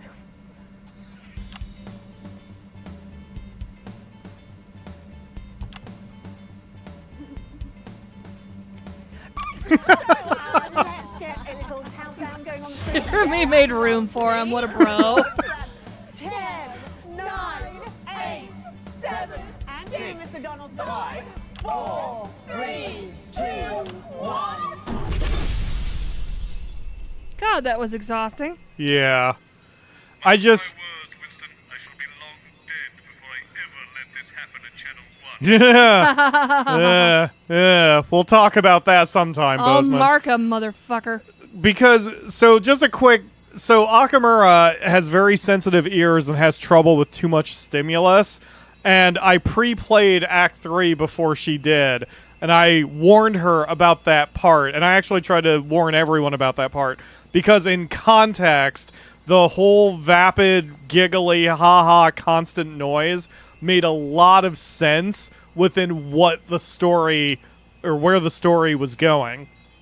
And I'm just like, I'm taking myself outside of it because it's like, if you haven't experienced that yet, that just seemed confusing and annoying and horrific and just awful. But that's the point. It's such a good story, and I just don't want to spoil why that happened. It's just good. It's so good. Anyway, we've now explored over half of the paths, and Akamura has stepped out for a split second in order to preheat the oven, I believe. Wait, can I? Well, it's good my sound effects buttons still work, even though we're frozen in time. Welcome back, Akamura. So what wiring combination would you like this time? We haven't messed with the white one at all, have we? Correct. We Let's have do not. red and white. Red and white. Here we go. So we're missing Jesus and Little C. We're missing the athlete whose name eludes me. God, what is his name? And it's not. Oh, I wish I remembered his name. Anyway, we're missing the athlete. Day 126. Take your seats. This evening's performance is about to begin. This is Night of the Smiles, the musical. Well, put on your big boy pants. There he is. Tommy Harris. That's hate that. Please try this time to remember. It's the number of dates so late that they never ever show. Lumps continuing to worrisomely grow. The date my heart was saddened. The age my cat got flattened. Oh my God. The chats that were had with my reticent dad. And the time my mum walked off into the sun. Dates so late that they never ever show. Yes. Lumps continuing to worrisomely grow. That's right. The date your heart got saddened. The age that cat got flattened. The chats that you had with your reticent dad. And the time your mum walked off into the sun. By George, he's got it! It's the dates so late that they never ever show. Lumps continuing to worrisomely grow. The date this heart was saddened. If you could sit here, please, Dr. Magnus. The age that cat got flattened. The host will be with you shortly. The chats that were had with a reticent dad. And the time one mum walked off into the sun. Chester! You can stay! Really? Thank you, Dr. Magnus. Leave that alone, please, Colin. Did I hear singing? What are you talking about? Burying them in my secrets, putting me in a song, like a musical. I love musicals. I honestly wonder how you ever got this job. I'm good with sound. But you're so weird. Our songs have always been weird. In fact, from the very first sprung, there was something very wrong. Trying to be normal when we simply don't belong. But it could be worse. It's a blessing and a curse. Immune to the confusions of the multiverse. When we change everything, I don't feel a thing. I'm only doing this because I bloody love to sing. I could stop at any time, but why would I do that? I love it here. Key change. Sprung number 1 had 15 extra thumbs running down his spine from his neck to his bum. Sprung number 2 never used the loo. Made a small fortune from commemorative poo. Sprung 3 and 4 were wanted by the law. She had a tail and he had a claw. Sprung number 5 loved to be alive. Lived for several centuries by choosing not to die. What's Colin singing about? His family What history, apparently. is that hairstyle, Jeremy? Jeremy Donaldson, professional cynic. I try to be supportive, but we're also really in it. Chester Mims 24 and my 3. Oh, he's dressed like a greaser. Yep. He's also got some eyeliner going. Yep. He's the star of the show, and he's also pretty terrifying. I think that's an imitation of a style in the 70s. It was very popular to put product in your hair and then fluff it up. I'm sorry, Megan's wearing tight leather pants and literally nothing else matters to me right now. Nice. But yeah, that was a style in the 70s, I believe. Sprung number 9 had an elongated spine. 22 feet tall with a penis like a washing line. Number 10 was fun. 10 seconds, everyone. I'd love to tell you more, but the show's just begun. Okay, everybody. Thank you, Colin. And a 1, a 2, a 1, 2, 3, 4. Hell yeah, Megan. Good evening, I'm Jeremy Jones. And I'm Megan Wolf. Deep in the heart of the Chinselberry Hills. She put her sunglasses on just to Just take to them take off. them off. They built a gadget and checked it twice. It's Dr. Charles Magnus's Euphoria device. They say it makes you smile. We'll test that in a while. So stick with channel 1 all night and don't you move that dial. It's the night of smiles. 45 She's got a Stephanie McMahon look going on with that. Such a lovely singing Yes. voice. Fuck off. Jesus, Jeremy. Why can't I just be friends with Jeremy? Why do we have to What in the fucking... doing the nasty on top of the desk? What? My hands down his minimal chest. Don't think I really have to spell out the rest. Why can't we just be friends? Damn, Jenny. In 1, 2, a 1, 2, 3, 4. Welcome back. Well, in a few minutes' time, we'll be bringing it online. Will it make you merry? Now we'll screw up space and time.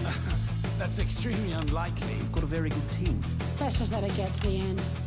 So let's meet our guests and put it to the test. A few little questions first to put our minds at rest. Yeah, this is all a Grease parody.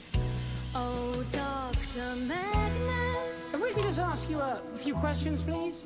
you're curing sadness. Well, no, actually, it's more like. More like badness. We're aiming for gladness. Well, let's hope so. And Dr. Magnus, Possess you to make everyone smile. isn't this Dr. madness? Magnus has been sad for a while. Why the sadness? Dr. Magnus, won't you let us know? Oh, Dr. Magnus, won't you let us Oops. know? All right. Damn you. Oh, we're If gonna you get must something know here. The source of my misery. Lights.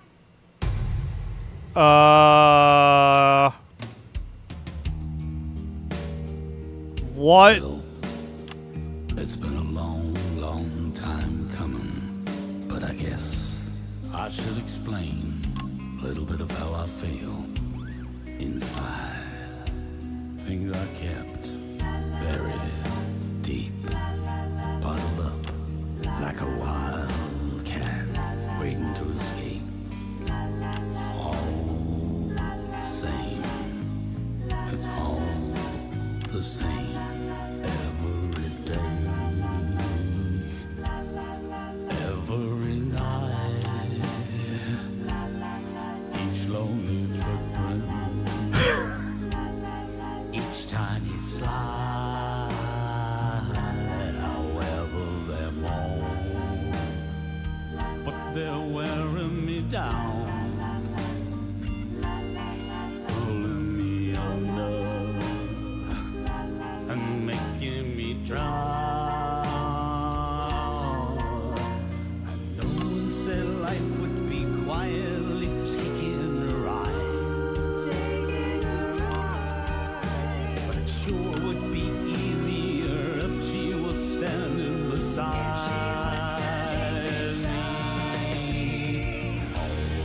Oh, Delores. There, Belle.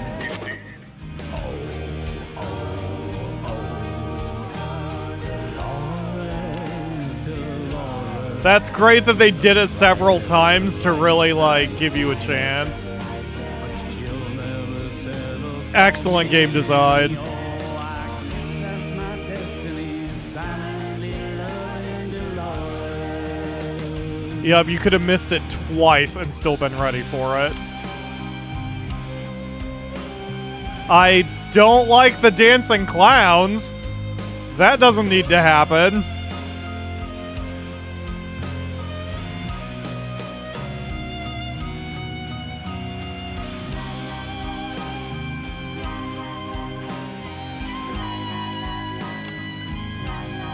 Where did they find the actor who played the assistant? Because holy shit, that man's got talent. Yeah. And no one said life would be quietly taking a ride.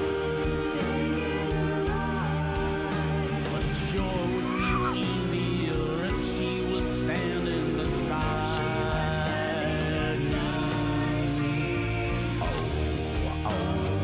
me. Yeah, see, they gave you another chance.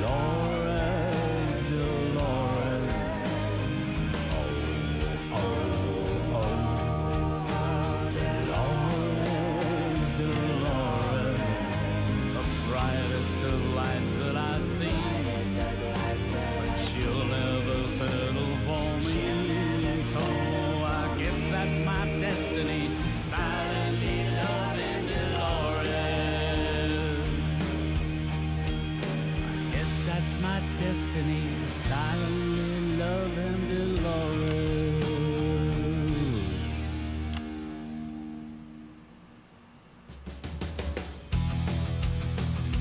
Wait, we're all back in normal outfits? Well, now I got a little something for you. A special message from Advance HQ. The leaders of the team wanna wish you well now. They're gonna sing a word. So once again, don't touch that dial. It's the night of smiles. Once or twice in every country's life, the people build a great device. Better mental health from your assets and your wealth. Joy within yourself.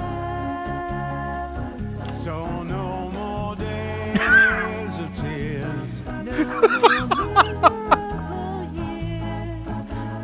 Inner peace. Restful sleep. Let happiness grow and grow. Now back to the studio.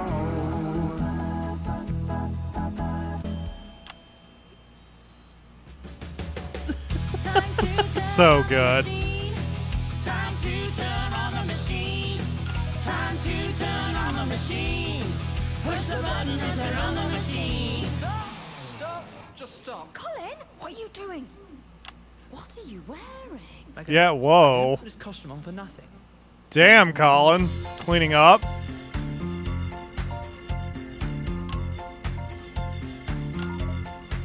Don't push that button. Don't press that thing. You stop the music. Stop everything. The loop goes round. The loop goes round. Don't push that button. No. You change the date. You change the time. You change the show.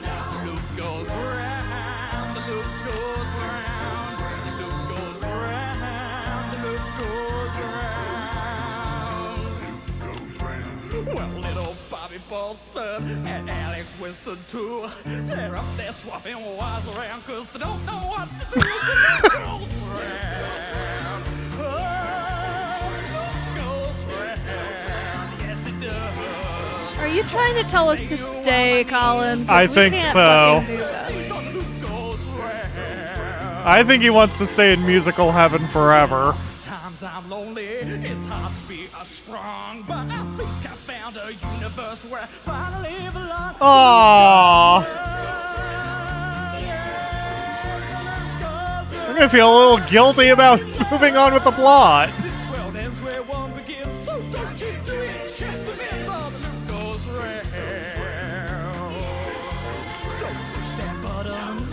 Don't press that thing. Y'all stop the music. Stop everything. The loop goes round. The loop goes round. Don't push that button. No. You change stage, you change the time, you change the show. The loop goes round. The loop goes round. The loop goes round. The loop goes round.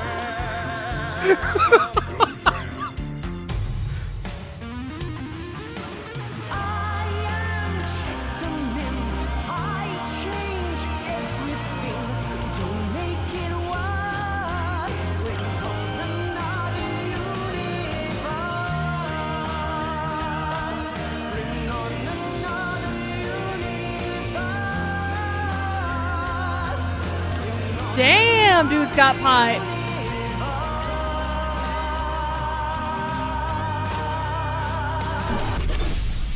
Ah. What a magnificent program. Hell yeah, Boseman.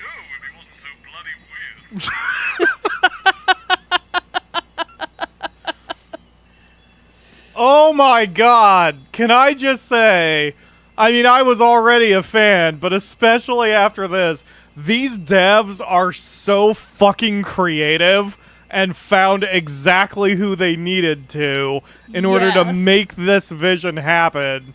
The absurdity and chaos and just perfect elegance of all of it.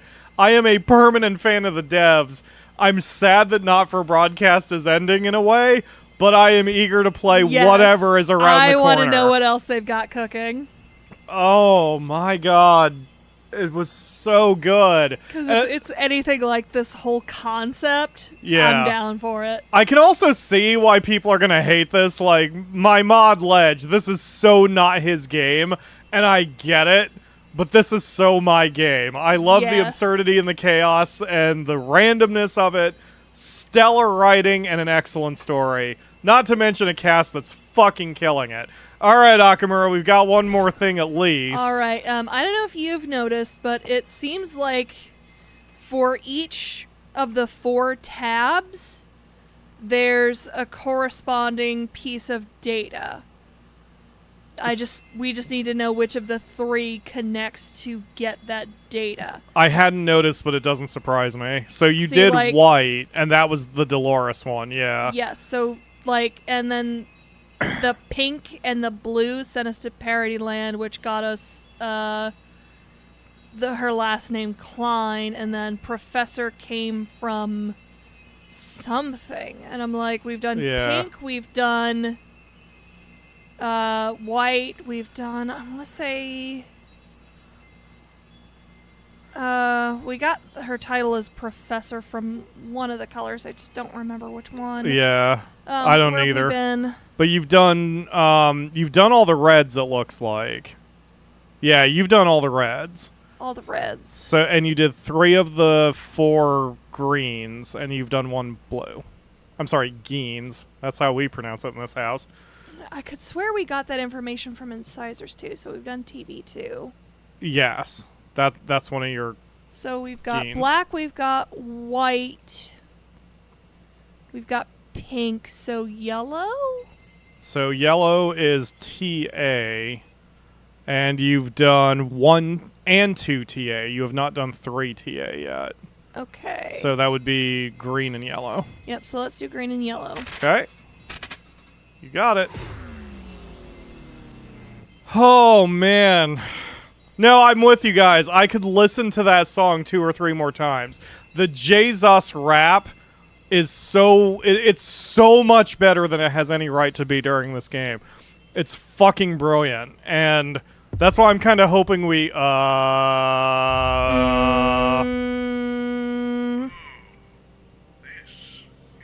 lovely. Oh. Hate that. Hate that it moves. This is Jeremy.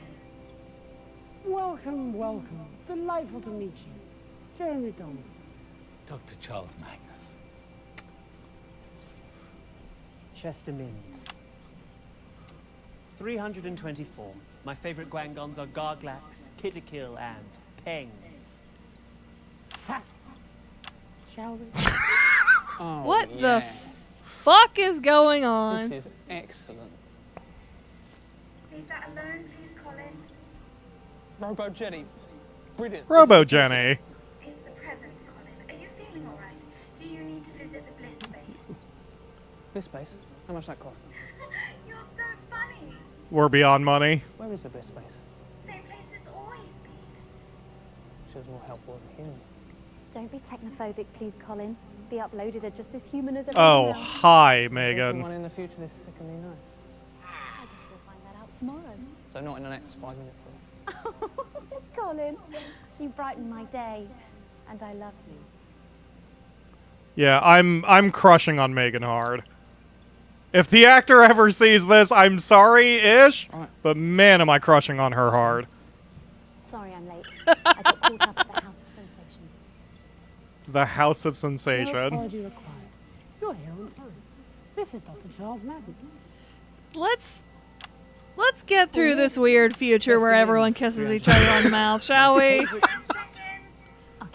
Them depraved bisexuals. Formalities. 5, 4, 3. Good evening, friends. Oh, I don't even have any of the numbers or anything up here. Beautiful day. And I'm Megan Wolf. It's the 13th I don't think of you March need in the them. I don't year even have 1751, speakers. And this What is the a f- galaxy-wide broadcast on interstellar You don't wavelengths. need Oh them. god, We're in it's the going future. directly into my brain. Is of course lovely. War, inequality, sickness, crime. Yeah, you're right, and death. Jittergy. That's the most These are unrealistic the part of story this. beats in cautionary tales we tell our infant clones. But let us Ugh. not forget that in our primitive past, these are accepted as inescapable parts of everyday life. And tonight, according to our guests, we will all be able to experience a long-forgotten sensation thanks to this, their despondency device. Welcome, friends, with love, to The Night of Tears. Oh, everyone's happy, and now we're gonna feel some sad. Oh, interesting. New wheels. Temporary. I should get my body back next week. There was a hold up. Apparently it's still only 7 years old, but it'll be back for next Gideon's Day. Same one? Pretty much. A bit taller this time, I hope. How long does Find Mine need? No more than a minute. Wonderful. This gives us all a little time to get to know each other before the experiment. Are you scared? I don't know. What does that feel? 10 seconds. I don't know. Going in 5. Ugh. Welcome, friends, with love, to the Night of Tears. In just a few minutes, the impressive machine next to me. Even will be Boseman's activated. happy. But before that, let's all adore the man behind the misery, Dr. Charles Magnus. Hello. So, I guess if you're eternally happy, all that's left is sadness to give you some sort of excitement. tonight, for the first time in more than a millennium, human beings within range will experience what the history books have called sadness. Is that correct? You are indeed absolutely correct. By analyzing the surviving musical compositions and the literary works from before the fall, we believe we can artificially induce this long-forgotten sensation, or at least something close to it, dissatisfaction, angst, or ennui. I've got to confess, I'm a little scared, Dr. Magnus. Oh, there's really no need to be afraid. We've set up the machine to automatically switch off after an hour, in case you become so sad we can't lift up our arms. Goodness, can sadness do that? No one remembers, Megan. That's what makes this project so exciting. And you are Dr. Magnus's assistant. Chester Mims, 324. My preferred atmosphere is 78% nitrogen, 21% oxygen, and 1% other stuff. Exactly how sad will your device make us, Dr. Magnus? I've heard legends that sadness can drive people to harm themselves, or write poetry, or become estate agents. Oh no. Thanks to the sterling work by Delores and the Atimid emotional resonance, we've been able to develop harmonic limiters that will keep sadness levels to no more than a quiet, contemplative weep. Yes, I hear you've had a huge team working on this. Is there anyone else you'd like to single out for love at this time? It would be remiss of me not to thank Doris and all of the staff at Metaversal Stability, and of course, Diana and the fine minds in variational linguistics. Don't forget about Doreen. Of course, Doreen in temporal attunement and a team of child geniuses. If we had come here first, we wouldn't have known which name was the right one. Visual variants. Yep. Oh, why Because not? those are Yes. all feminine names. Thank you to Daisy. Televisual variants. How many people worked on this project? Hundreds. Thousands, possibly. It all culminates in this live test. But first, a message from the fine mind. Good evening. That's about 40 seconds back. Final checks, just I wonder what the evolutionary advantage to Sat. a fascinating question, and it does seem an entirely redundant experience. Yes, like anger or desire. We were animals.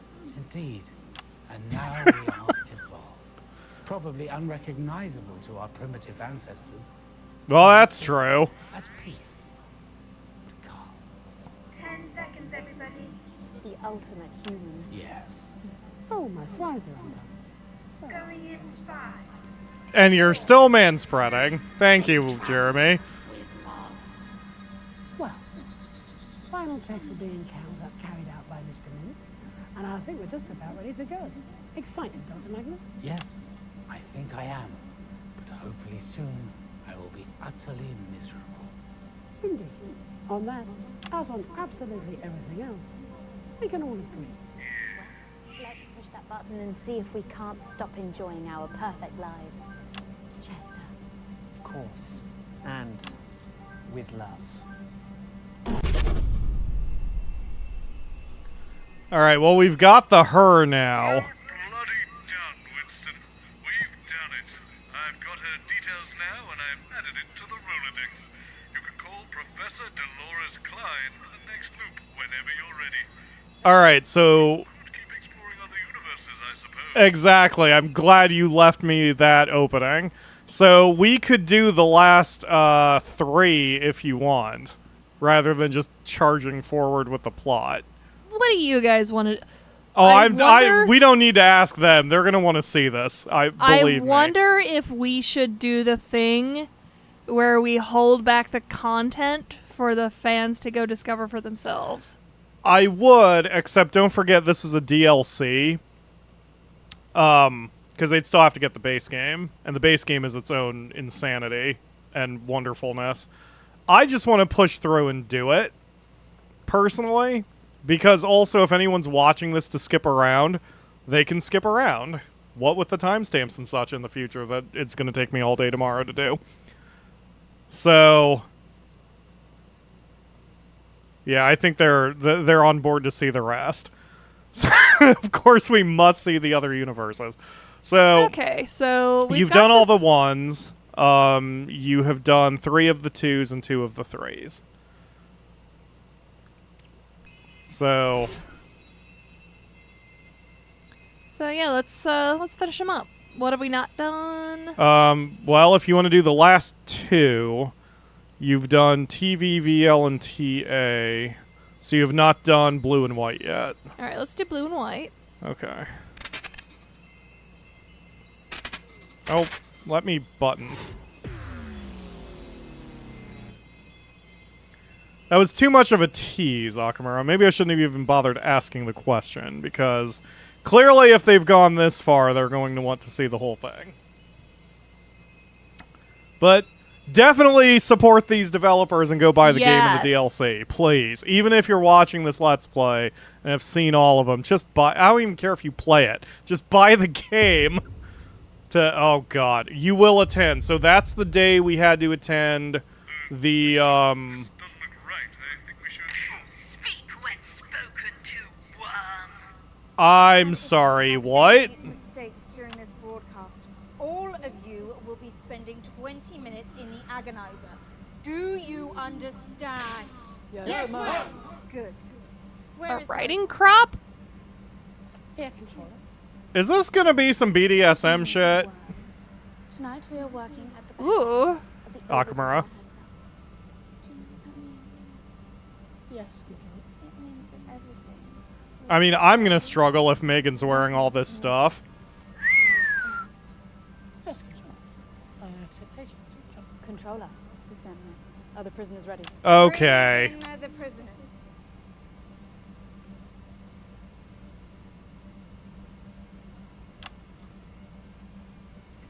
I'm Disseminant Wolf. I speak for the Overgovernors. You will answer my questions clearly and concisely. Is that clear? Yes, ma'am. You want to spend an hour in the agony? Hot. Or perhaps we should put your friend here in for a week. Please, please don't do that. Leave him alone. He has nothing to do with They it. are wearing 4 to 5 inch heels there, Akamura. Quiet! Worm, fetch us. I like the femdom universe. Prisoner Magnus? What's it to be? I mean, I don't like the torture, but I like it. Leave me no choice. An accurate assessment. Oh, hey, Colin. What's going on this time? Jenny, you look like my Uncle Frank. You will refer to me as controller. Righty-ho, amazing. Where is your This is what I usually wear. insubordination?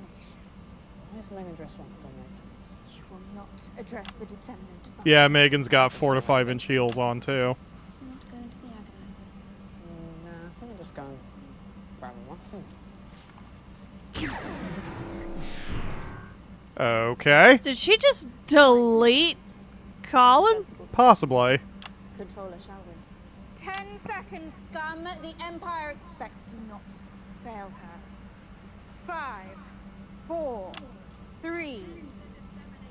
Subjects of the Empire, I am the Disseminant. Tonight's mandatory broadcast sees the Empire achieve even further greatness. The Overgovernor, all hail her might, has decreed that tonight you, her loyal subjects, shall be the first to receive her boon. So don't move that dial, or you will be extinguished. This is a mandated broadcast on all open channels. All citizens of any status are required to cease all current activity and fix their attention on this screen. Failure to comply will result in severe punishments for yourself and those you love. The Empire expects. A few short months ago, Dr. Charles Is this- Magnus and his co-conspirators... Oh shit, that is actually what I'm broadcasting out there. Do you confirm? I confirm, yes! Yes, I confirm now! Fortunately, the That's Overgovernor awesome. was able to intervene and turn a potentially lethal experiment into a project for the good of the Empire. There was nothing lethal about it! Working under intense supervision and with the firm hand of the Empire to guide them, work has been completed on this. The productivity device will grant all subjects of the Empire the gift of unfettered productivity. Finally, all subjects from Overseer to Worm will be unshackled from our human inefficiencies, freed to meet the expectations. Oh god, Julia's wearing it too. Becoming inhuman! That was a bad one! Before we activate the device, however, we are privileged to receive an address from the Overgovernor. Your concentration is demanded. Your concentration is demanded. Let's start using that for the show. For too many years, we have been the victims of our own emotional vagaries. I am no different. This is my worm. Yesterday, I visited his worm space and found him engaging in... Well, why don't you tell them, worm? I was engaging in prohibited self-pleasuring. Prohibited self-pleasuring. To wit, reading. I'm deeply ashamed of myself.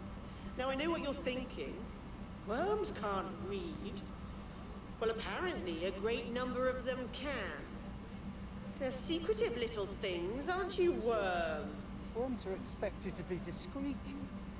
I contemplated how best to discipline my worm. My logical mind told me to simply disintegrate him and find a replacement. But something was arguing with my logic. I thought of the many years where he has faithfully met my every need, the counsel he has kept, and the expectation he has fulfilled. And I was forced to admit that I had feelings for this worm. Not feelings. Not romantic feelings. Who could be attracted to a male, after all? But nonetheless, feelings that one might have for a family pet. Or a God, there are some players who got to this, shut all their curtains, and just put on their headphones. They are the reason that you see him standing here today, undisintegrated. Thank you, Over-Governor. It won't happen again. No, it won't.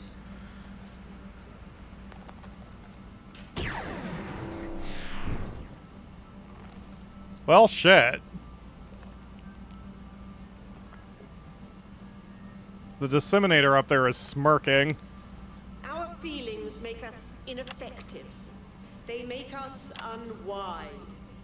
We cannot ever put our own needs ahead of those of the Empire. And after tonight, we will not have to. Attend the following broadcast with concentration subjects. The Empire expects. What the femme-fascism? I hope she kept the crown In of just the actor. a few short minutes, we cast off the shackles of emotion. Wait! Control the worm! Please, listen to me. We need our emotions. Without them, I we're would not... think very carefully before finishing that sentence.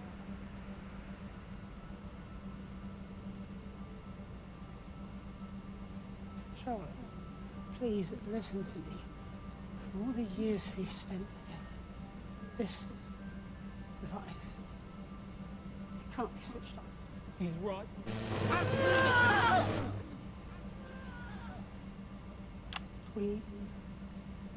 Emotions aren't something that simply suppressed. They are art and music and stories.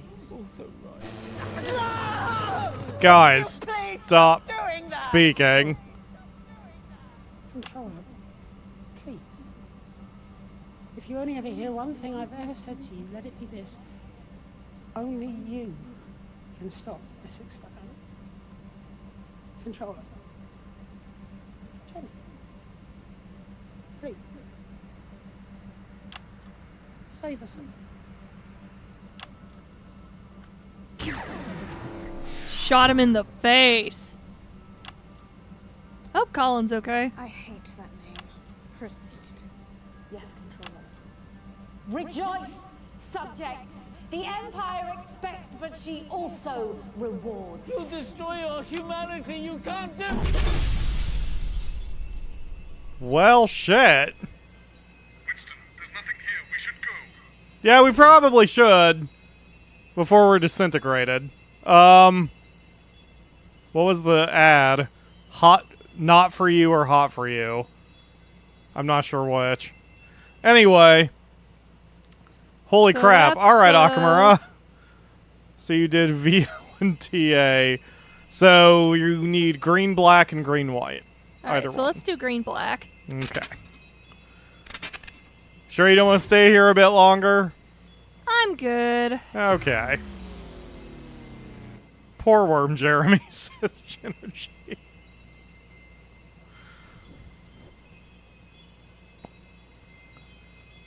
I don't know. That seems like a nice place to visit, though. Not to stay. Not to stay. Definitely not to stay. Just visit for, like, Just visit, get stepped on. yeah, 20 leave. minutes to half an hour, depending on your refractory.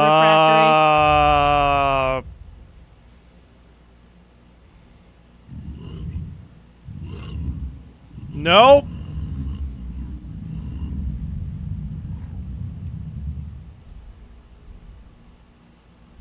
Great Ancient. I've told you 1,000 times, Chester. It's the number of mating rituals I've attended when Nope. turned up. Nope. Followed by the Nope. number of blessings the Nope. entity has bestowed under my left arm. The date my predestined match was sacrificed by my best friend. The age my pet Quaglaw was when I was forced to eat him. The number of times I've communed with the darkness and the exact position of the celestial bodies when I first felt its dark touch. I honestly don't see why that's so hard for you to remember. If you could just sit here, please. High Priest Magnus, the host will be with you shortly. Huh.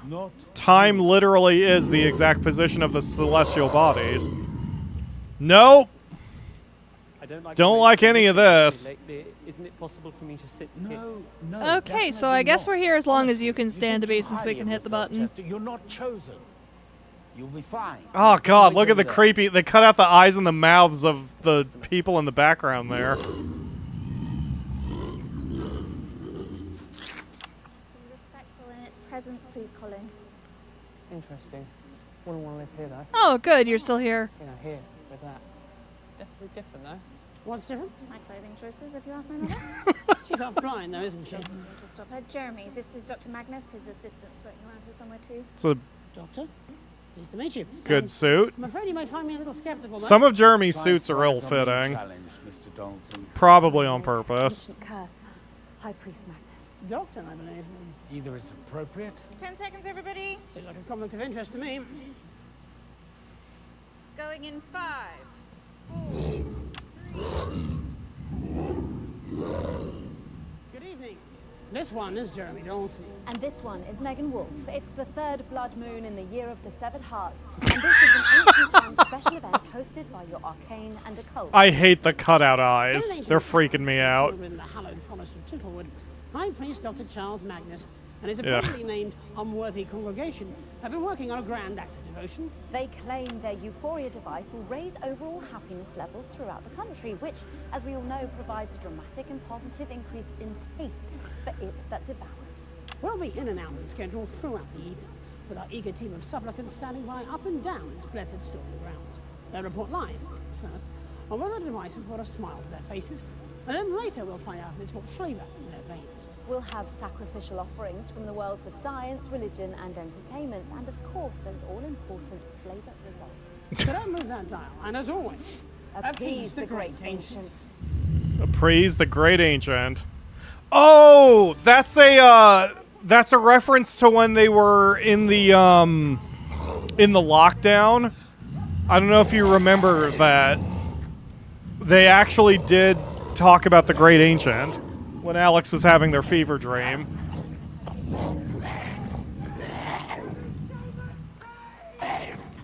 The ancient One moved. Boseman is talking about eating Yep. the assistant.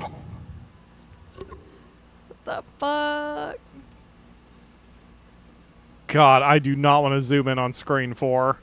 10 seconds, everybody. There is no greater gift than come into the opening art. I don't know. I don't fucking know.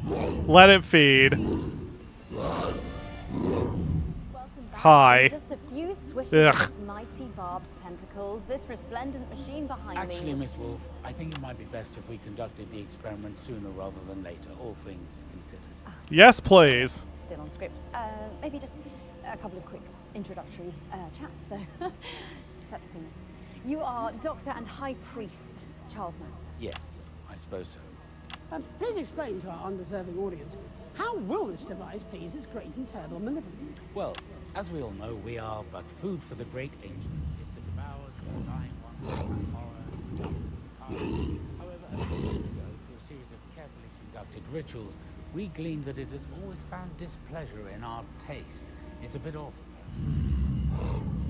Well, according to our expert divinations, the beast is not content with our flavor. It's because of the soul-crushing fear we experience as it There's approaches so much the happening in the impossible angle subtitles. from a dark Yeah. sky. Makes us taste a bit tart. Even the sacrifices? Yes. Our research suggests they can be quite scary too, for those on the receiving end. I have noticed they often make a lot of a fuss. I just assumed it was the ecstasy of being among the chosen. It's a very difficult situation for the Undying One.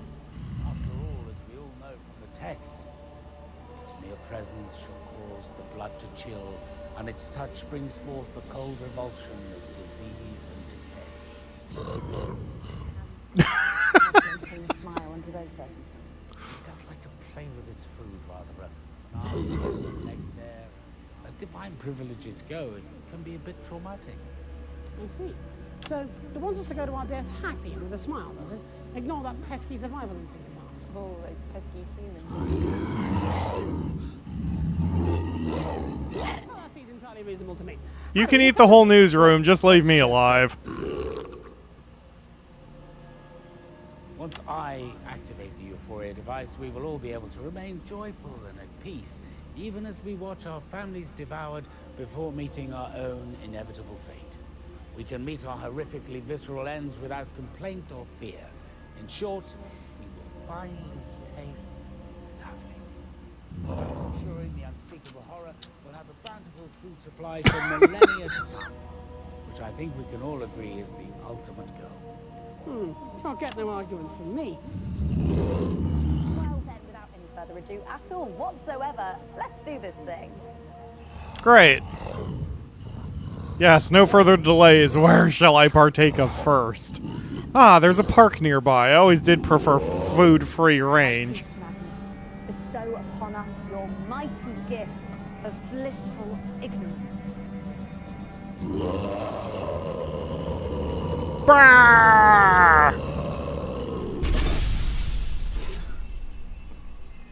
He's still moving.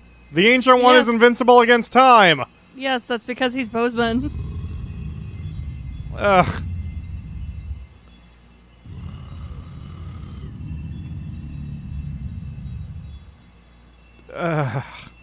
Okay, so the last one remaining then is green and white, I guess. Horrorverse?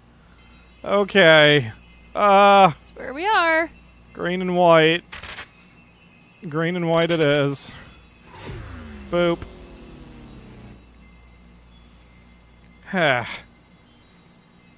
What happened to my nice game for nice people? You're the one who wanted to keep watching. I think I regret all my life choices. Not as much as Colin, though. Colin's very confused. Colin doesn't regret...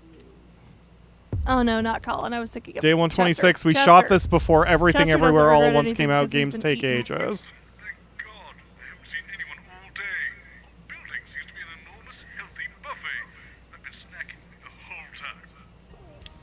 Hate it. Hate this too.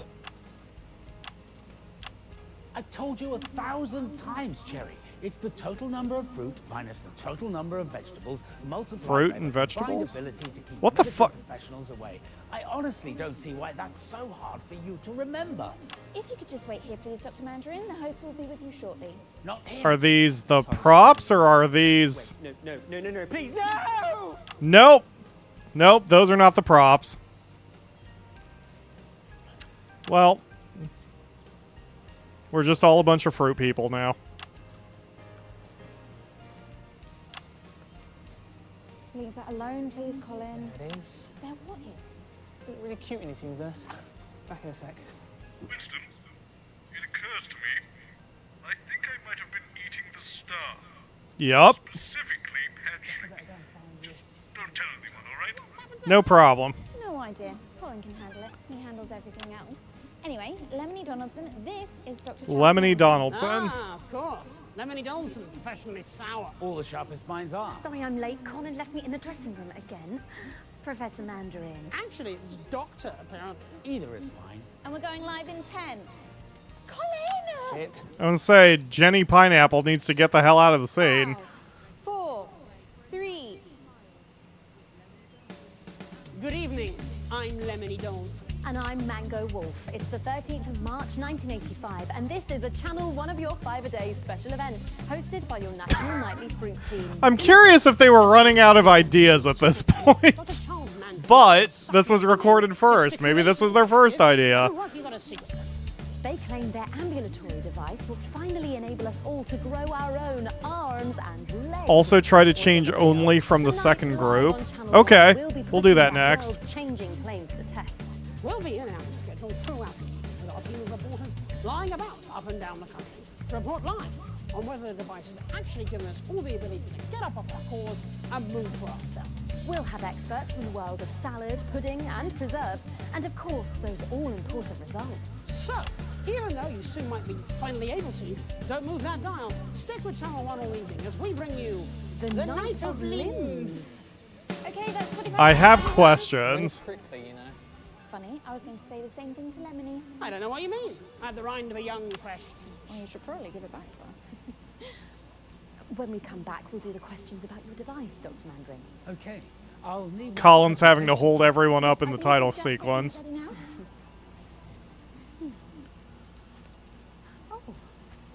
No. No. It's cute. Is it? It's an orange sun with googly eyes. 10 seconds. As they're looking at their fruit houses. Going live in 5. Jesus. 4, 3.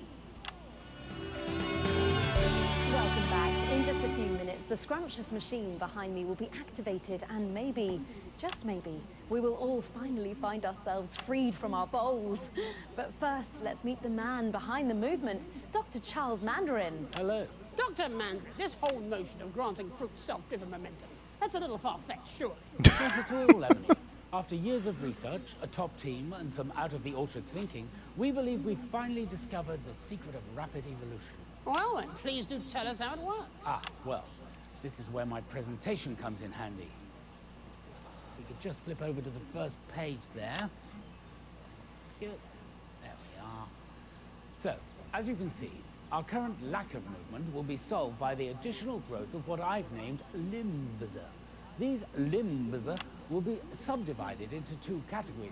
The first pair, we're calling them arms, will allow for more complex tasks and interactions with the environment.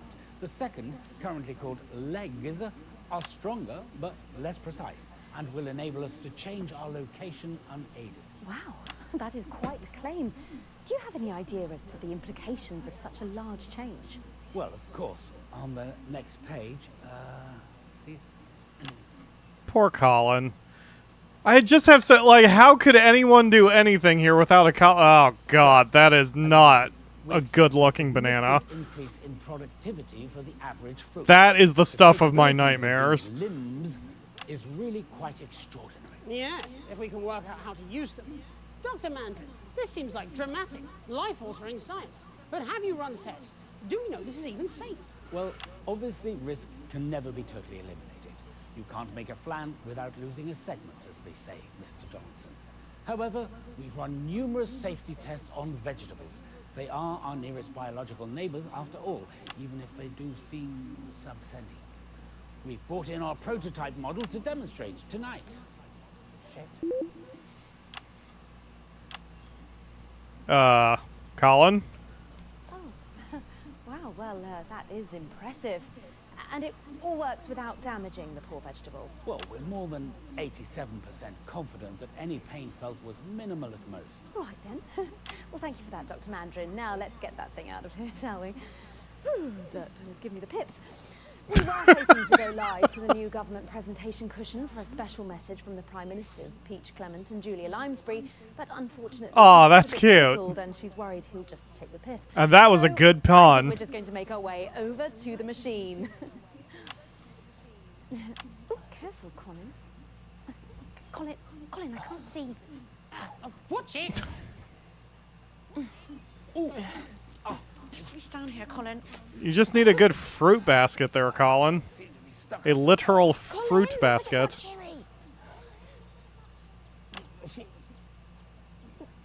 We are live on air, Colin. You may want to speed this up. Okay. The sun is entertained, but too much dead air. I can't really see, so there's that. Who's here? I'm here. Me, Cherry Mims, 24 hours old. My favourite places are refrigerators, vineyards, and black forests.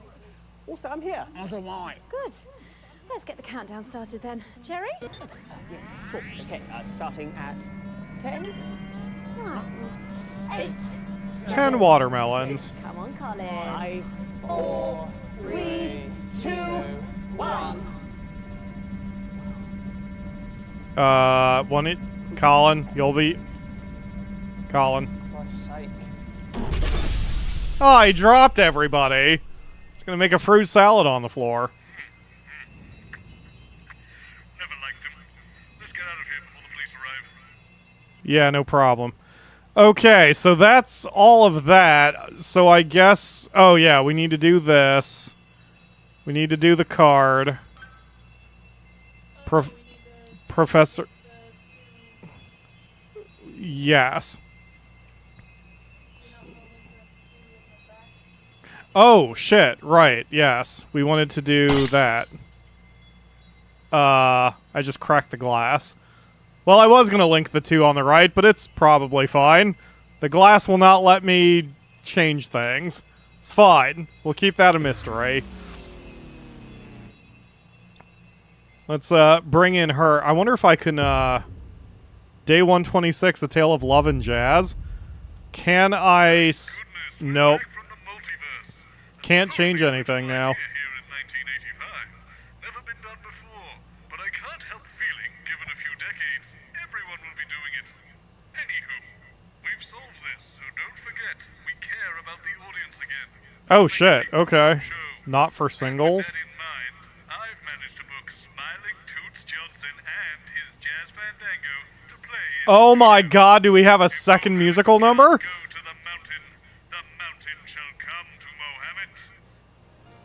What I've told are you talking 1,000 about? times, Chester. It's the number of blind dates I've been on when no one's turned up, followed by the worrying number.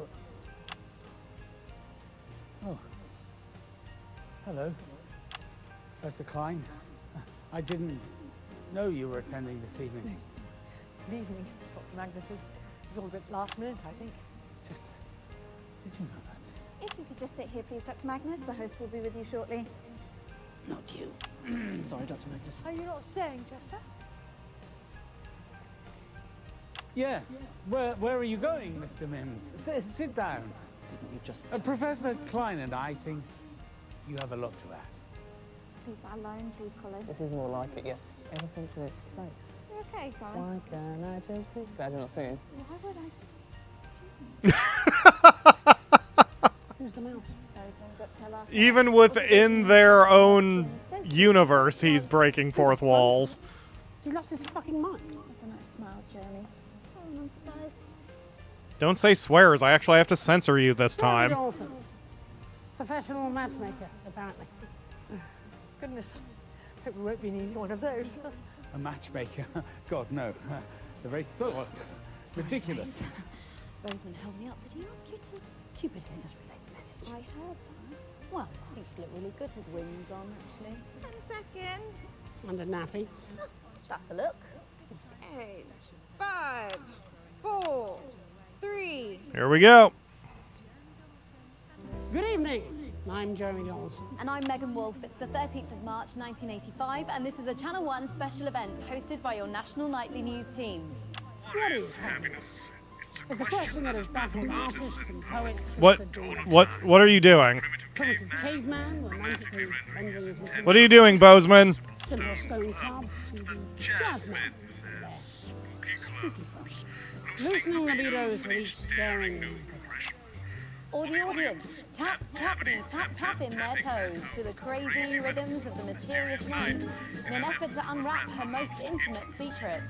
Who wrote this? Boseman, apparently. You having a midlife crisis? And yet she eludes us, this fragile happiness that flits from heart to heart, staying only as a guest until, of course, we are found by our true love and our heart starts to beat in syncopation.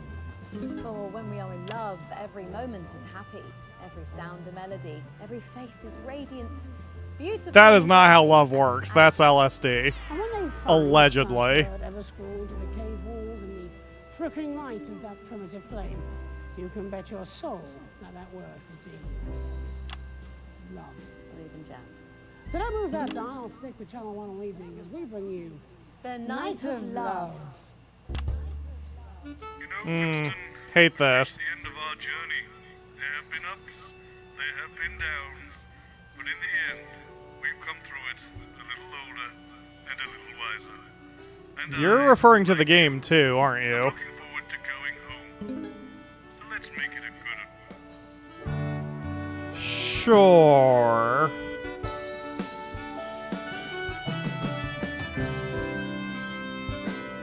Or is this the worst, least flattering picture she could have had?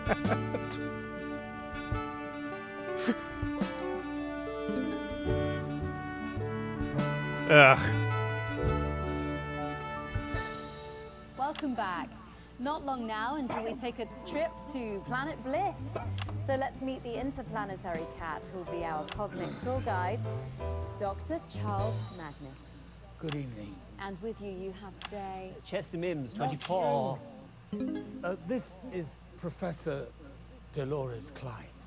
She works in the Department of Emotional Resonance and has been responsible for fine-tuning the crystal molecules at the heart of the emitter. Goodness, that sounds like such an important job, Doctor. Professor Kline. So sorry, of course, Professor Kline. Please call me Delores. Professor Kline sounds like my grandfather. Surely not the Professor Kline, inventor of the world. Yes, that's him. My goodness, what a contribution to history. At least until Florence came along and stole your thunder. Sorry for disappearing, everybody. Use the F word in front of Professor Kline. Yes, she finds it very upsetting. But I didn't use the F word, I just said Florence. Will you That- stop saying that? What, France? Oh, those things cost us everything we had. My grandfather died destitute, crushed under a crate of his favourite worms he was trying to get down from the top shelf to polish. Now, do you see what you've done? I've a good mind to cancel this experiment and walk off the show. Yes, do that. We all worked too hard for too long. I will control my unmanageable rage. I apologize for my outburst, Mr. Donaldson. That really wasn't an outburst. Never apologize for your passion, Delores. It's what makes you so Do I hear music starting? impeccable at your job. I might even say, Jeremy, put the cards away. You say the nicest things, Charles.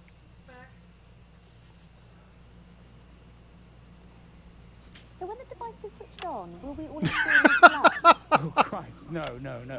That would be catastrophic. People Yeah, who that are would- mentally ill. They shouldn't be allowed to fly aeroplanes or perform Hey! sensitive tasks. No, our device will simply bring about a sense of contentment. That sounds Love nice. can be terribly painful. Yes. Best avoid it.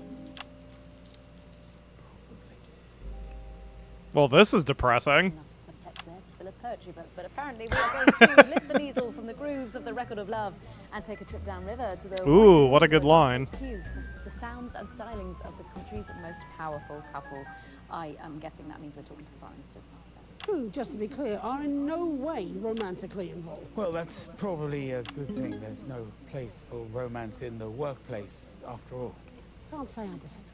Makes the heart cold. Aw, poor Jenny. I've heard. Yes. So have I. Okay. That's what I've heard too. Oh my god, this is the most awkward exchange. Good evening, everybody. On behalf of Advanced Julia and I just wanted to wish all of you the very best of luck with tonight's groundbreaking experiment. When this project landed on my desk, I just knew it deserved to be funded. After all, what could possibly be better than increased happiness? And now, here's a little something what I wrote earlier, especially for tonight. It's a love poem, which I want to dedicate to everyone at the Happiness Project and, of course, Mrs. C. So Of course, it's Mrs. a C. big well done from us to Dr. Magnus and the entire team at the Happiness Collective. And now, here's Peter. Don't forget he swears a lot and we gotta censor those. Oh god. If you're quite sure. Absolutely, I spent all afternoon on this. I'm nervous. I'm not much of a 13 years of YouTube. I still get that way here and there too, Peter. You'll be fine. Get that phlegm out. around and let's get the gimlets smiling. True love don't come along every day. So when it does, you should make hay. If that man gets you dripping, say yes to the whipping, as his famous old man used to say. Well, Okay. Good luck, everybody. Good luck. Back everybody to the studio. Okay. Fantastic, the Prime Minister's there. That was the wrong And camera. about the assets and wealth funding you received. We'd still be making prototypes out of hope. And you are Chester. Chester Mims, 24. I'm attracted to badgers, some shelving units, and women between the ages of 22 and 51. You're going to press the button, are you? Oh, I rather think the three of us should push it. Don't you, Professor Kline? Oh shit, yeah, we don't know where Professor Kline went exactly. Oh, she's still over there. That's right. And Dr. Magnus, why don't you put your hand on Professor Kline's? Right?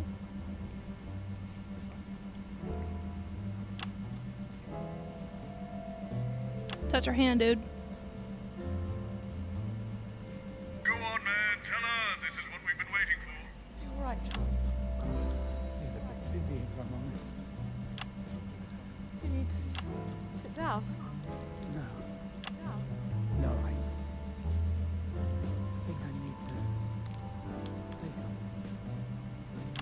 Something I Jeremy. said a long time ago. Well, perhaps you should say it during the break. Keep out of it, Donaldson. God damn it. With the wrong cameras. How silly of me. What was I thinking? Okay, I think we're going to get a counter on the screen there. We're going in 10, 9, 8, 7. Come on, Dr. Magnus.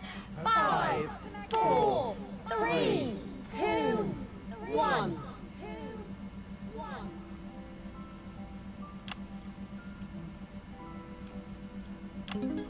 I love. Oh no! Well, Winston, I'm sorry. We've exhausted each and every one of my ideas. We even traversed through multiple parallel universes, and we still couldn't solve this thing. I suppose we'll just have to get used to this tortured existence, trapped in time. So we've got a choice here, Akamura. Yeah. Professor Delores Kline again, or call them all.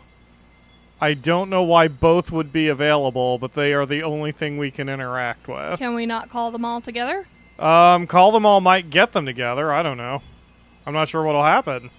You'll have to make a choice. Let's hit call them all. Okay. I find it amusing to make my channel into a zoo, but I am in no mood. What? So he refused. Okay, so I guess now we click the... Call Delores again. We just did that, Alex. It was close, but no fandango, I'm afraid. So there must be a third option here. Sensor button. Oh, I see. Throw everything together and maybe the chaos... Oh, there we go. Okay. Together? Well, it's worth a shot, I suppose. Go for it, Winston. Make it happen. Alright. One more time.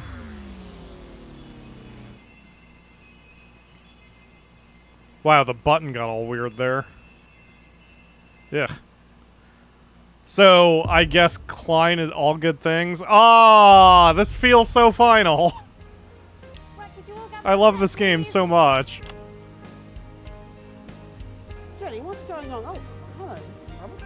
Jeremy, Miss Wolf, assembled guests. All right there, Bobby. Boseman. Good evening, Mr. Algebra. I've gathered you all here to help me with a televisual experiment. Why us? You were available. I'm between Damn. I have a book to promote. Whereas I've been up since 5 yelling at my staff at my capital restaurant, but I'm here too because I'm not fucking lazy. I'm just here to break hearts and sell garden furniture. Could we all please just focus? Sorry, Bobster. Tonight's television program is entitled The Night of Smiles, ostensibly because we're testing the Euphoria device. But this is a ruse. There is but one aim and one aim alone for tonight's program. Ratings. No. Love. How gorgeous! 2 of tonight's guests, namely Dr. Delores Kline and Dr. Charles Magnus, have fostered a deep, unspoken love for each other through many years of tedious scientific research. Yet neither has had the courage to speak of their affections. Divine. Isn't a film like this one? Oh, was that The Love That Couldn't Sing? Oh, you've seen it? I've watched everything you've ever made, usually with my trousers off. I'm sorry, Robert, but we've been... Okay. Surely the experiment takes priority The here. experiment! You have no idea what you're talking about. I've seen more versions of this than I care to remember, and I know more about the next 10 minutes than the greatest minds in history. Just get the two fucking scientists together, and I will buy you all fucking houses. Understood? Damn, Boseman. Is that understood? Yes. Good. Try not to be too obvious about it, Alan. Why is he picking on Oh, and don't mention flowers. Crazy Neil never mentions flights. We've still got 6 containers of words to ship. No, they'll never sell. Everyone's using flards these days. More stable at the knuckle joint. You never forget your first class. Oh my gosh. And for throwing at your kitchen We've been streaming so long, it's time to feed the baby. Yep. She can wait. Sweetie, we all do that. I literally just told you not to talk about fucking flowers. Damn, Boseman. Jenny, get the scientists. Let's get this started up again. What did he mean again? I'd explain, but you'd think I was weird. TV was ever really a matchmaker. So don't then. This is my wheelhouse. Definitely leave it to someone with an EQ. An EQ? Maybe so. Aww. Aww, cute. Yeah, if we could clear the That kind of explains her sudden shift, because over the course of the main plot, she does shift from being kind of anti-Jeremy to being a little pro-Jeremy. This could be part of the reason. He does have respect for her. Room for one? Yes. Sorry, no, of course, yeah. Not in the staff room now, Jeff. Oh my God, Jeff. There's room here. Oh, thank you. I'll just budge up a bit. Room for me on the end here, probably. Sorry, excuse me. Very smooth. Very smooth, Alan. Would you rather I stood? No, you're fine, Charles. Remember, everybody, L-O-V-E. 10 seconds, everybody. They're scientists. They can spell, you doofnut. 5, 4, Right. I've done everything I can, Winston. The rest is up to you. Have a great show. Oh, always. 13th of March 1985, and you are here with us. I'm sorry. You seem to be perspiring rather a lot. Heart has experienced a mild acceleration, I think. Let me check. Is this a good time to mention my new book? We haven't even got to the opening titles yet, Alan. What are you going to keep that book on, friend? Oh, God, not you as well. You want to buy a shelf? We got all sizes. Crazy. Oh God, they're playing the music over what everyone is saying. Yeah, it's here. In this.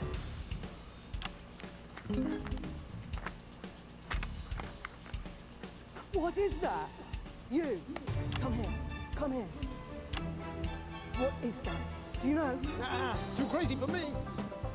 You're a maths guy. What a What? Millimeters. The dimension in They're inches, aren't they? Oh my God. extremely fast. Are you all right, Charles? I feel as if an eruption is building inside me, if I'm honest, Delores. What VEI? As much as I love that they explained that joke. Millimeters, Alan. What? Do you mean millimeters? Oh, I see what's happened there. Fucking yes! My book! Oh, I'm sorry, everybody. I'm sorry. I just needed a bit of a. Oh, yes. I'm feeling a bit better now. Oh, please watch out for my tiny book. Doctor, are you quite all right? Yes, I think it's just a little anxiety. From me? I'm so sorry, Charles. You're probably allergic to my perfume. Oh, Delores. It's not you. You smell like a puppy on a fresh spring morning or an orchard in bloom. It's not you, Delores. It's probably just the experiment. You know, it's times like these you could really use a flard. Jeff, Jesus Christ. There it is. Sorry, probably my accent. I said It's at times like these you could really use a flard. Ah, Geoff, why? What? Look, what is your problem with flards anyway? Floods destroy my family. Ah, wash my hands. Oh, Charles, you saved me. And I always will, Delores, if you let me. I love you, Delores. Even if it did take a mild workplace accident to enable me to say it. They're just doing this on top of Alan James. Yeah, you're kind of just sitting on me now. At last! Sorry. I'm so sorry. Sorry.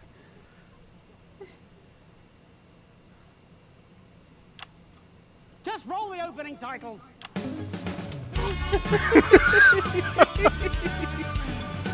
I forgot Jeremy was even there. Chaos you've come up with better be worth it. Of course, it goes without saying that if we do break out of the loop this time, we'll go home to our respective families, carry on as normal, and never speak of this again. Wouldn't want to have any confusing references or continuity breaks in the future. Convenient.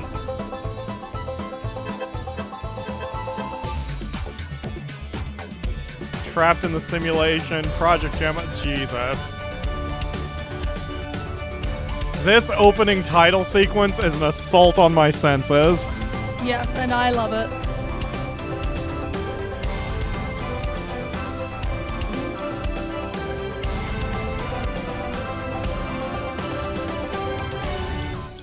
Welcome back to the Night of Smiles. The machine behind us will make you all happier. Believe it? Neither do I. But let's press the button anyway and see what happens. Wow, yes, let's do that. I think we can get a counter on the screen here. There it is, and we're going in 10, 9, come on everyone, 8, Come on, Magnus. 4, 3, 2, 8. Dr. Magnus? I'm sorry, Chester. I'm sorry, everyone. The experiment cannot proceed. Thank God. What are you talking about, old boy? Ah, don't worry about it. I've been a fraud for years. My real name's just Neil. This device is a Neil. A paper tiger. No, Dr. Magnus, we've attuned It doesn't matter.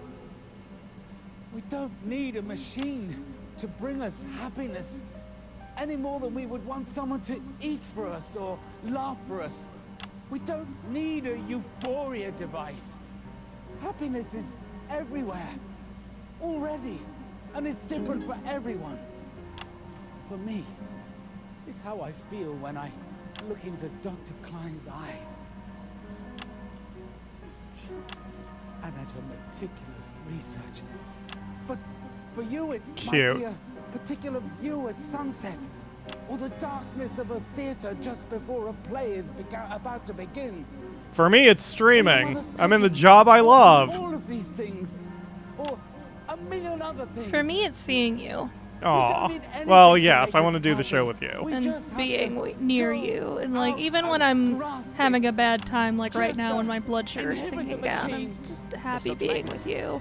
We just didn't plan the show as well as we could have. It's okay. I love you. Aw, you have your uses. Machine inhibited. Suppose we can all go home.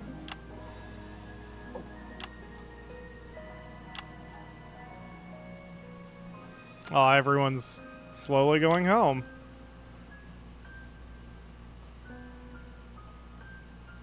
So there you have it. If you want happiness, go out and get it. So what now? We're going to the CFL? Really? Okay, if you say so.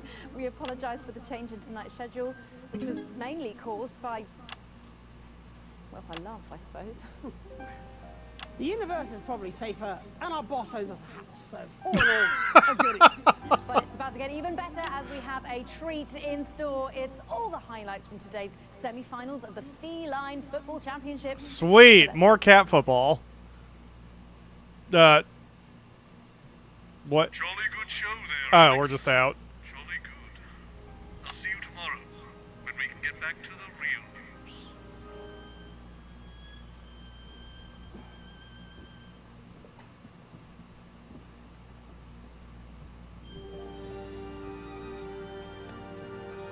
I'm a little sad it's over. Hi, Colin.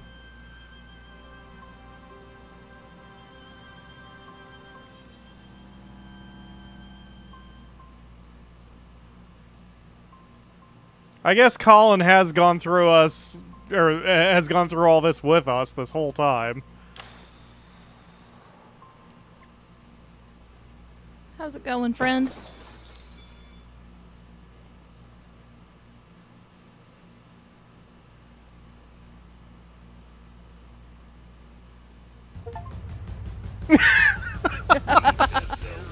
All right, cool, thanks. Oh, it was so good. I agree, Jose. I'm sad there was no more musical, but the one that was there, holy crap, that lasted like 15 minutes. That was longer than all the other musical numbers they did. Yes. It was cute. It doesn't have that same full satisfying ending. I don't know what I was expecting, but yet, like, they couldn't really do anything because, like Boseman implied, they would have broken... Hold on, I'm going to turn down that music a bit. They would have broken too much continuity to the main story and everything if they did, if they did do anything too crazy, you know? Yeah. It was still good. The cast probably had a ton of fun. It really let the writers stretch their writing because they got to do different themes, different areas, and that whole thing. So it was probably fun to write, fun to act, fun to design. The costumes were all on point. I still hope Julia's actor got to keep the crown. Yes. From the femdom universe. But man... Yeah, the main plot exists. And that was a pretty long section, like, so we've been streaming just over 5 hours. The whole thing lasted about 5 hours and we were playing fairly casually. That's about how long Act 1 takes. Oh my god, it's time for some cat football. Cat football.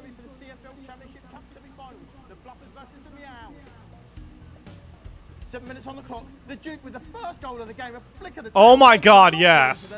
As you can see, Duchess in support. Any part of the ball crosses the line, it's a goal. All getting lively in the semi-final now. You can see Tiddles has a go at Cuthbert, knowing he's going to get that reaction. He gets exactly what he wanted. Paw to the face. It's an early red card. They're down to 3 caps in the semi-final. The returning Cuthbert makes no difference here. Top scorer for the Fluffers this season, Duke. Rear high finish from the halfway line. Absolutely blinding. There's a clear instruction here at half-time from Monty Fortune. Get out there, lay the law back down to them, boys. Do not let them get away with this. Fight, fight, fight. The Duchess has a go at Cuthbert. And as you see, he slinks off to the on-field vet. He's going to need stitches. Last action of this semi-final. Unbelievable finish. Here he goes, rear high. Oh, there he goes. It's unbelievable. Off the post and in. It's 3-0. It's game over. And in the words of Monty Fortune, true master trouncing. Well, that was the real end game right there. Oh man, I'm like I said earlier, I'm sad to see the game over, but I'm like, I get it. Everything's got to end, and the developers are going to move on and do some really awesome stuff in the future. I can feel it. There is a. Oh wait. Sorry, I turned you off again. Go ahead. This was amazing, and I'm the same as you. I'm very sad they're done, but I'm very eager to see what they work on next. Yeah.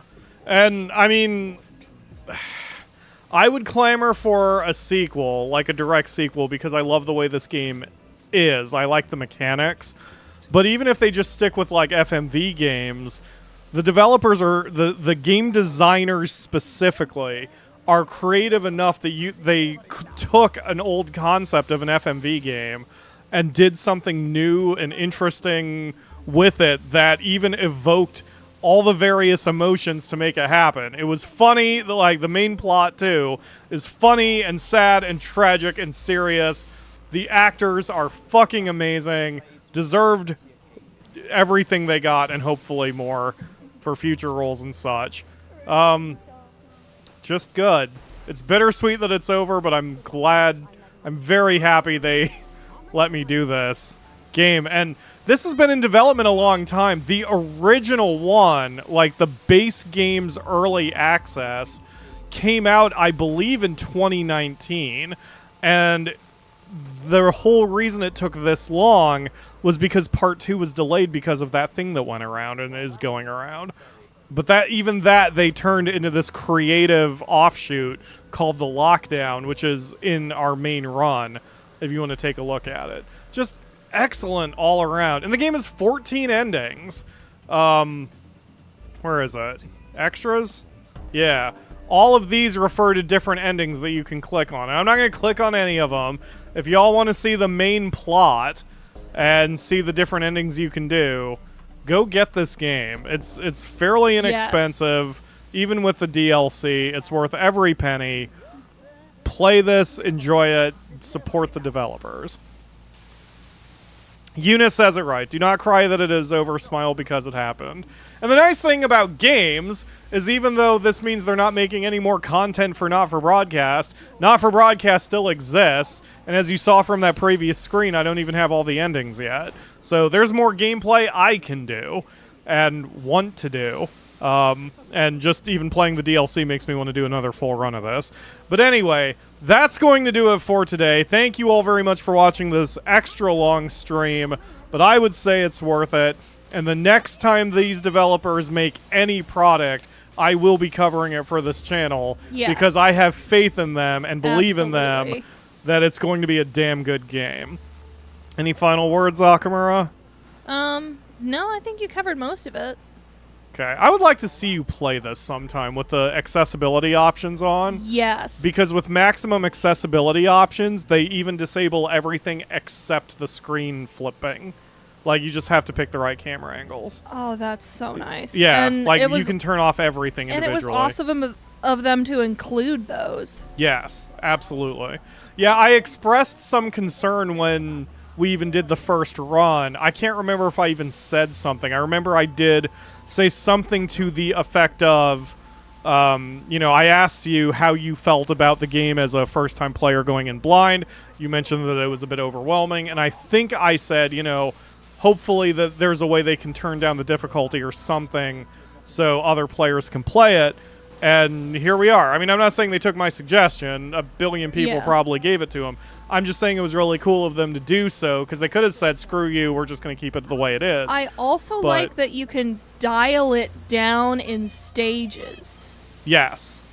Yeah, if you want to... I'll just quickly show that off. If you do the campaign...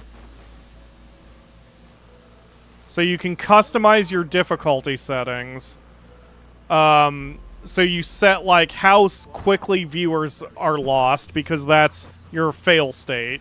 You can set hardcore mode, which turns off assists, auto censor to turn them on, auto headlines to turn them on, and then individual difficulty levels for each of the non-broadcast mechanics. So you can absolutely customize this experience to be your level of challenge or not, and just enjoy the story. Yeah, and I like that you can make it more challenging. Yeah. I've only played on normal. Hard would break me on a couple of those levels. Oh, man. Anyway, you're very welcome, Raphael, and everyone else in the chat, and anyone watching from the future. Yes. If you want to relive the musical part, check out the timestamp, which I'm sure I'll do soonish.